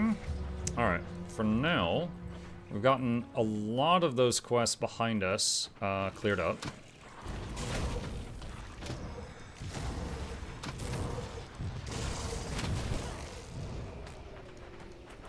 Found a lore thing. Current Opportunity Part 2. The note is stained with bloody fingerprints. No one has ever asked, and I have never said, but now that your guts adorn the snow, I feel it only fitting you know why. I am half Kern, you slith piss drinker. Breck, son of Ulith, who died giving me life birth. My father, Markor, was never welcome among the people of Asterkarn, and my mother's passing extinguished what little grace he had with him, so we came to live in his homeland. I never learned the ways of my mother's people, but my father always spoke of them with great reverence and respect. I have walked these hills many times, met the people of these lands. They are harsh and unforgiving, bearing grudges older than any living man, but they have come to recognize kin within me and welcomed me beside their hearths. It is in my eyes, you see. They carry the sorrows of this land in ways only a Kern can recognize. I have traveled beyond the highlands and witnessed the beauty of the valley below, and I have seen the halls of Kernhold and drank deep of Kern mead. While a part of me wishes to spend a lifetime here learning their ways, I did not grow up Kern and still feel my Aurelian blood calling me home. This is not where I belong. I did learn a few things, though. For one, Kern burial rites are an important reminder of what was lost. They call them scars, because every hurt and loss brings healing. It leaves them tougher, stronger. Their belongings are left behind for worthy successors to bring newfound glory to old tunes and weapons, not to be pilfered by rats. You should pray that the Kern ways do not apply to you in their lands. Left to rot in the snow as you are, alone and forgotten, if you believe the myths, yours will be a fate worse than death. I'm not sure even you deserve such an end, but it does seem fitting reward for the hate and vitriol that you have shown for the people you despise yet know nothing about. Okay. Almira's Envy Part 2 is the one we just picked up. Almira woke alone in that cursed circle, her back upon a cold stone slab in its center. She hurriedly returned to the village and slipped into her bed just as the first light of morning shone from behind the dark, imposing mountains. In the days that followed, Almira found excuses to be in Dyfid's presence, but he paid her no more attention than before, never giving her even the slightest loving glance, making no acknowledgement of what she believed they had shared. Almira finally confronted him when he was alone, but Dyfid called her mad, denying he had ever met her at the stones, and hurried off. Almira started to wonder if it were all perhaps some mad dream, but soon her belly began to grow at an alarming speed. After a short time, she was unable to hide the physical manifestation of her misdeed, and was brought before her furious father. Frightened and desperate, she accused the innocent Dyfid of forcing himself upon her. Dyfid was dragged before Vorlog, his betrothed, Lyra weeping and broken, stood behind her father. "You lie," he roared, pointing furiously at Almira, his voice cracking with betrayal. "May whatever unnatural thing grows inside you be your undoing." Mad with grief and rage, he fled into the wilds, never to be seen again, his spirit broken by the weight of her falsehood. Okay, so this is part 2 of the lady who made a deal with the devil to get with this guy. But what happened was like a monster wearing his face got with her. It wasn't actually him. So now she's accusing the real guy of being the father of her child, and she's wrong. Almira's pregnancy continued to progress at a pace that was not natural, and the end of the moon's cycle, her belly was so distended she could not walk and lay groaning in pain. Strange impressions could be seen pressing and scraping against her stomach from within their prison of flesh. The midwives attending her were unnerved and reported different bizarre claims, saying they had heard strange sounds from within Almira or saw the impression of hooves or claws pressing out from her womb. Jesus. Chieftain Vorlag, his face a mask of grief and shame, was forced to make a terrible choice. Some called for the girl to be burned alive before the evil inside her could be birthed, but Vorlag would not commit his own daughter to such a horrific end. Instead, he had Almira walled alive in a storage hut, her screams a lament for our entire tribe. For 3 nights we listened to her torment, each cry a twist of the knife in our collective hearts, then silence. What? That sounds worse than death. I can't put my daughter to death, so we're just going to wall her into a hut alive? Starve her for 3 days? Hey Muck, how's this game compared to Diablo PoE? It is a very good game in its own right. Give me just a second. The thing I'm about to tell you, I've said like 5 times this stream. Give me just a moment. Okay, so something that sets this game apart that I think is worth mentioning. You make a character, you get into the game, at level 2 you pick a class. There's 10 classes. I picked Shaman, so here's the Shaman talent tree. Not too complex, not too overwhelming. At level 10, you get a second class. I picked Demolitionist.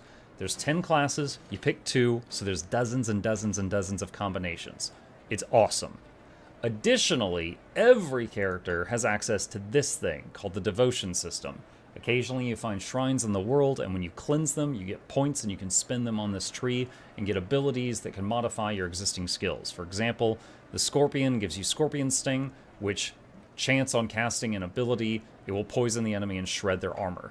I have attached it to this tornado-looking thing, so every time the tornado hits an enemy, they can get poisoned. And you can do lots of cool customization stuff like that. So it's got a ton of customization, and that's not even counting the usual ARPG stuff where, you know, you find unique items that can change your whole build and stuff like that. You might need a Grim command? Yeah, maybe. Sorry. No, nothing to be sorry about. Just my voice is starting to go out. But we got about 15 minutes, and then I'll be taking a break.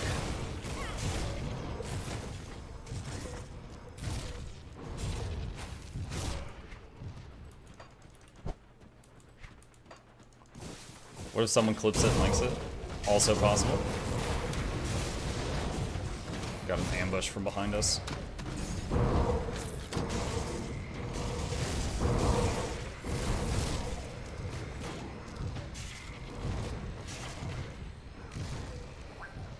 Okay, for now, I think the thing that's going to help us the most is continuing to put points at Wind Devil, which now does up to 4,200 damage every 2 seconds around it.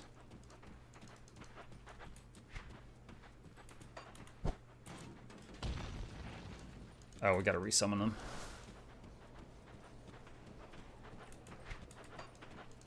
How is Chip doing? Oh, he's fine. He's napping somewhere right now. He did not deign to... Oh my god, potion. Okay, I almost got one shot there.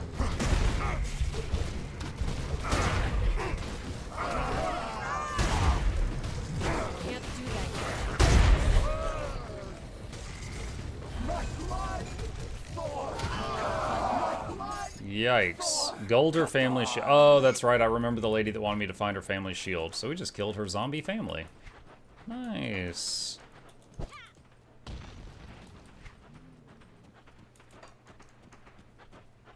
Cave entrance. The cave-in blocks the way.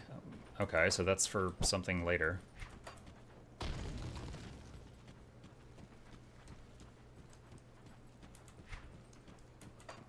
A shrine!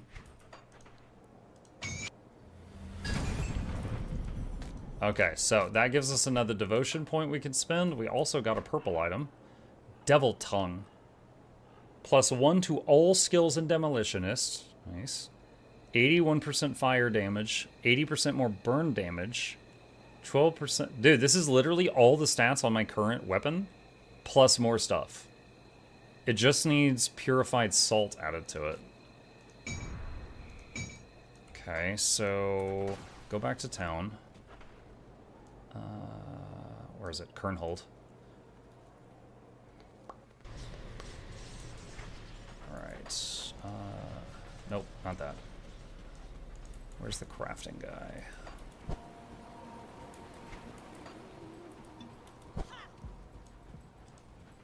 Got something you need stashed?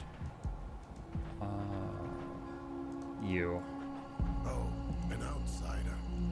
Search salt.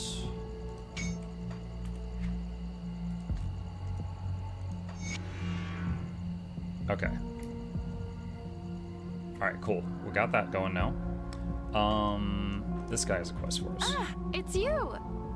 I want to thank you for pulling me out of that rift. I grossly overestimated my capabilities back there and probably made things worse.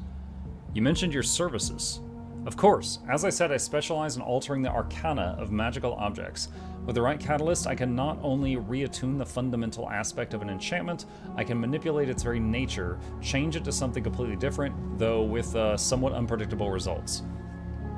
I have some arcane ashes on me right now if you want to experiment. Show me what you can do. Ashes of Awakening. Tinkering is my specialty. Oh, okay, she's the she's the inventor. There's one of these in the base town. Okay, so that's not new. It's just new to this town. Okay. The person. Okay, I think there's a person over here that wanted the family shield.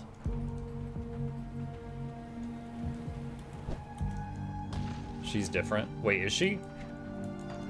Okay, I thought she was the same. Thank you, Lowlander. You've done me a great kindness. Here you go, as promised. Thank you, thank you. You took a great risk on my behalf, so I promise you I will honor my family's memory in defense of Kernhold. Please have this totem. It's the only personal item I managed to take with me. You're welcome. Okay.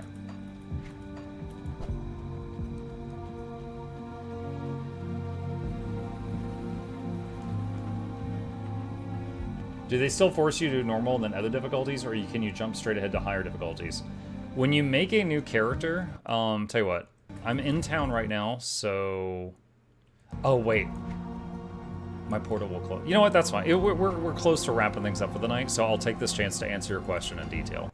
So, let me go back to the main menu. Alright, so when you make, let's say you make a new character, okay? So create. You pick one of the 3 genders, either male, female, or hardcore. Okay? So, standard stuff, blah, blah. And then you hit next, and it says, what difficult do you want to play on? You can start on normal, or you can start on veteran. I'm playing on veteran right now. There's 3 more where, like, if you want to, when you get to a certain point, you can up it. After you've done it once, someone in chat said there's an item you can get from a merchant that allows your future characters to start on Ultimate if you wish to. It is very difficult. I have done it before, because like the very first enemy outside of town is going to take you, it has such a crazy amount of hit points, like just a starter zombie, that you will be fighting it for like a minute or 2 to get it down, but then you'll get like a ton of XP, and then it gets easier after that. But by default, you can start on normal or veteran, and you can go up much higher. Ultimate only is a fun way to start. Yeah, I've done it in the past. You can see I've got a handful of level 100s here, a couple of them on hardcore. It's just, it was years ago, so it's been a long time for me. Trying to differentiate between +% attack speed and plus max % attack speed. So, I think what that means, I think that's similar to resistances. Resistances have a cap of 80%, and if you get plus max resist, then you raise the cap. So I would assume I don't know what item you're talking about, but I would assume that you're raising the cap higher up. But I would say, if you're not satisfied with that answer, check the Grim Dawn wiki, because I'm sure they've got it there. They made it so you can just buy a thing in a shop and just start at Ultimate level 1. Yeah, I'll have to, because I think in the past when I played this, there wasn't those options that I showed. Like, you could just start at level 1 on Ultimate, and you didn't have to go through any hoops, but I think they changed it at some point. Berserker Ascendancy, not seen it before, not sure if it's new. The Berserker class option is new, like 2 days ago. Like, it came out with the new expansion. Ascendancy, the whole Ascendancy system is brand new. I think that's everything. Okay, cool. So we will save it here, and we will pick it back up from this spot next time, chat. All right. With that, chat, I am going to wrap it up here. Thank you guys so much for hanging out with me tonight. I hope you had fun. A few plugs on the way out. If you're new, hit the follow button, hit subscribe. Here's my YouTube channels. Subscribe to those. And a special thank you to the patrons. They keep me in business. Could not do this without their help, and there's a link to that in the chat if you'd like to be a supporter. Shilling complete. You guys have a fabulous evening, and I will see you tomorrow.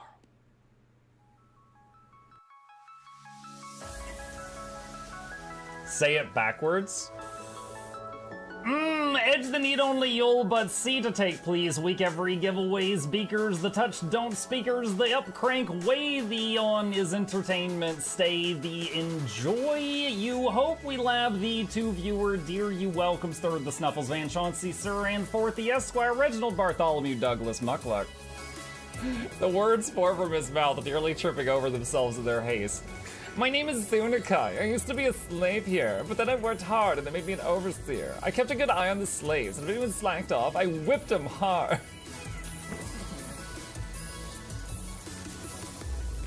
Don't clip it. Oh, I'm crying. Oh, hi.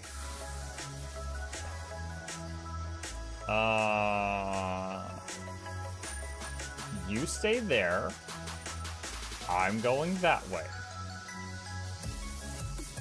Deal. You broke the deal. Oh, Chauncey can swim. I didn't know that. How does he look so dapper while swimming?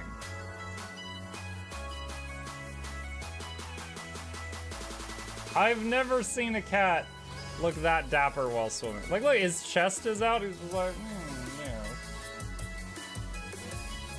yeah. Have you attempted Oxygen Not Included? Mm-hmm. I played it on stream, and one very memorable memory is anyone who was at the stream, I was letting them name one of my replicants after them, and I said, Joe Niels, which one do you want to be you? And one of them had like explosive bowel syndrome or something, and he donated $50 and he was drunk and he made the British guy said, I want a character, make me the poop one.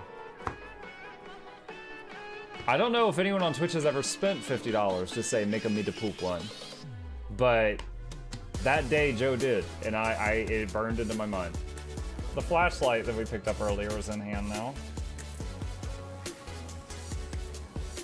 Oh, that's us. Oh, yo, I was getting...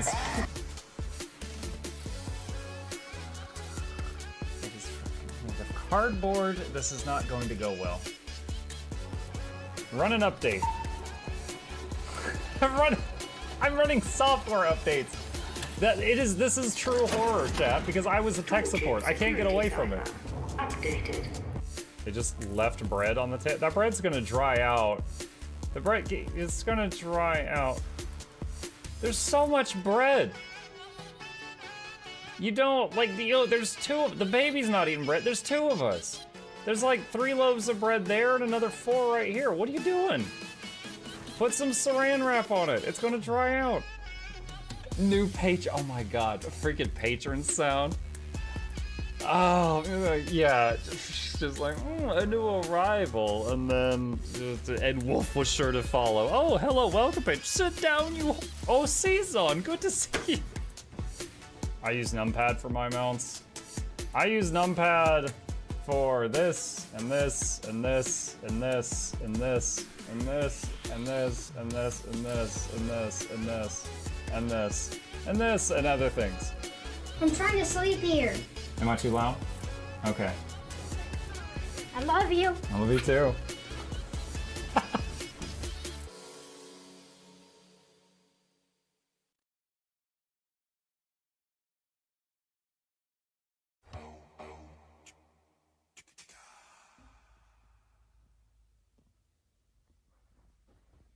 You're still here?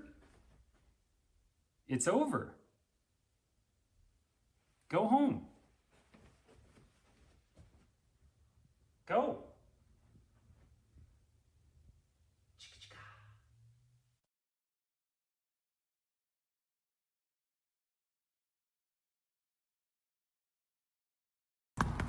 Here I come.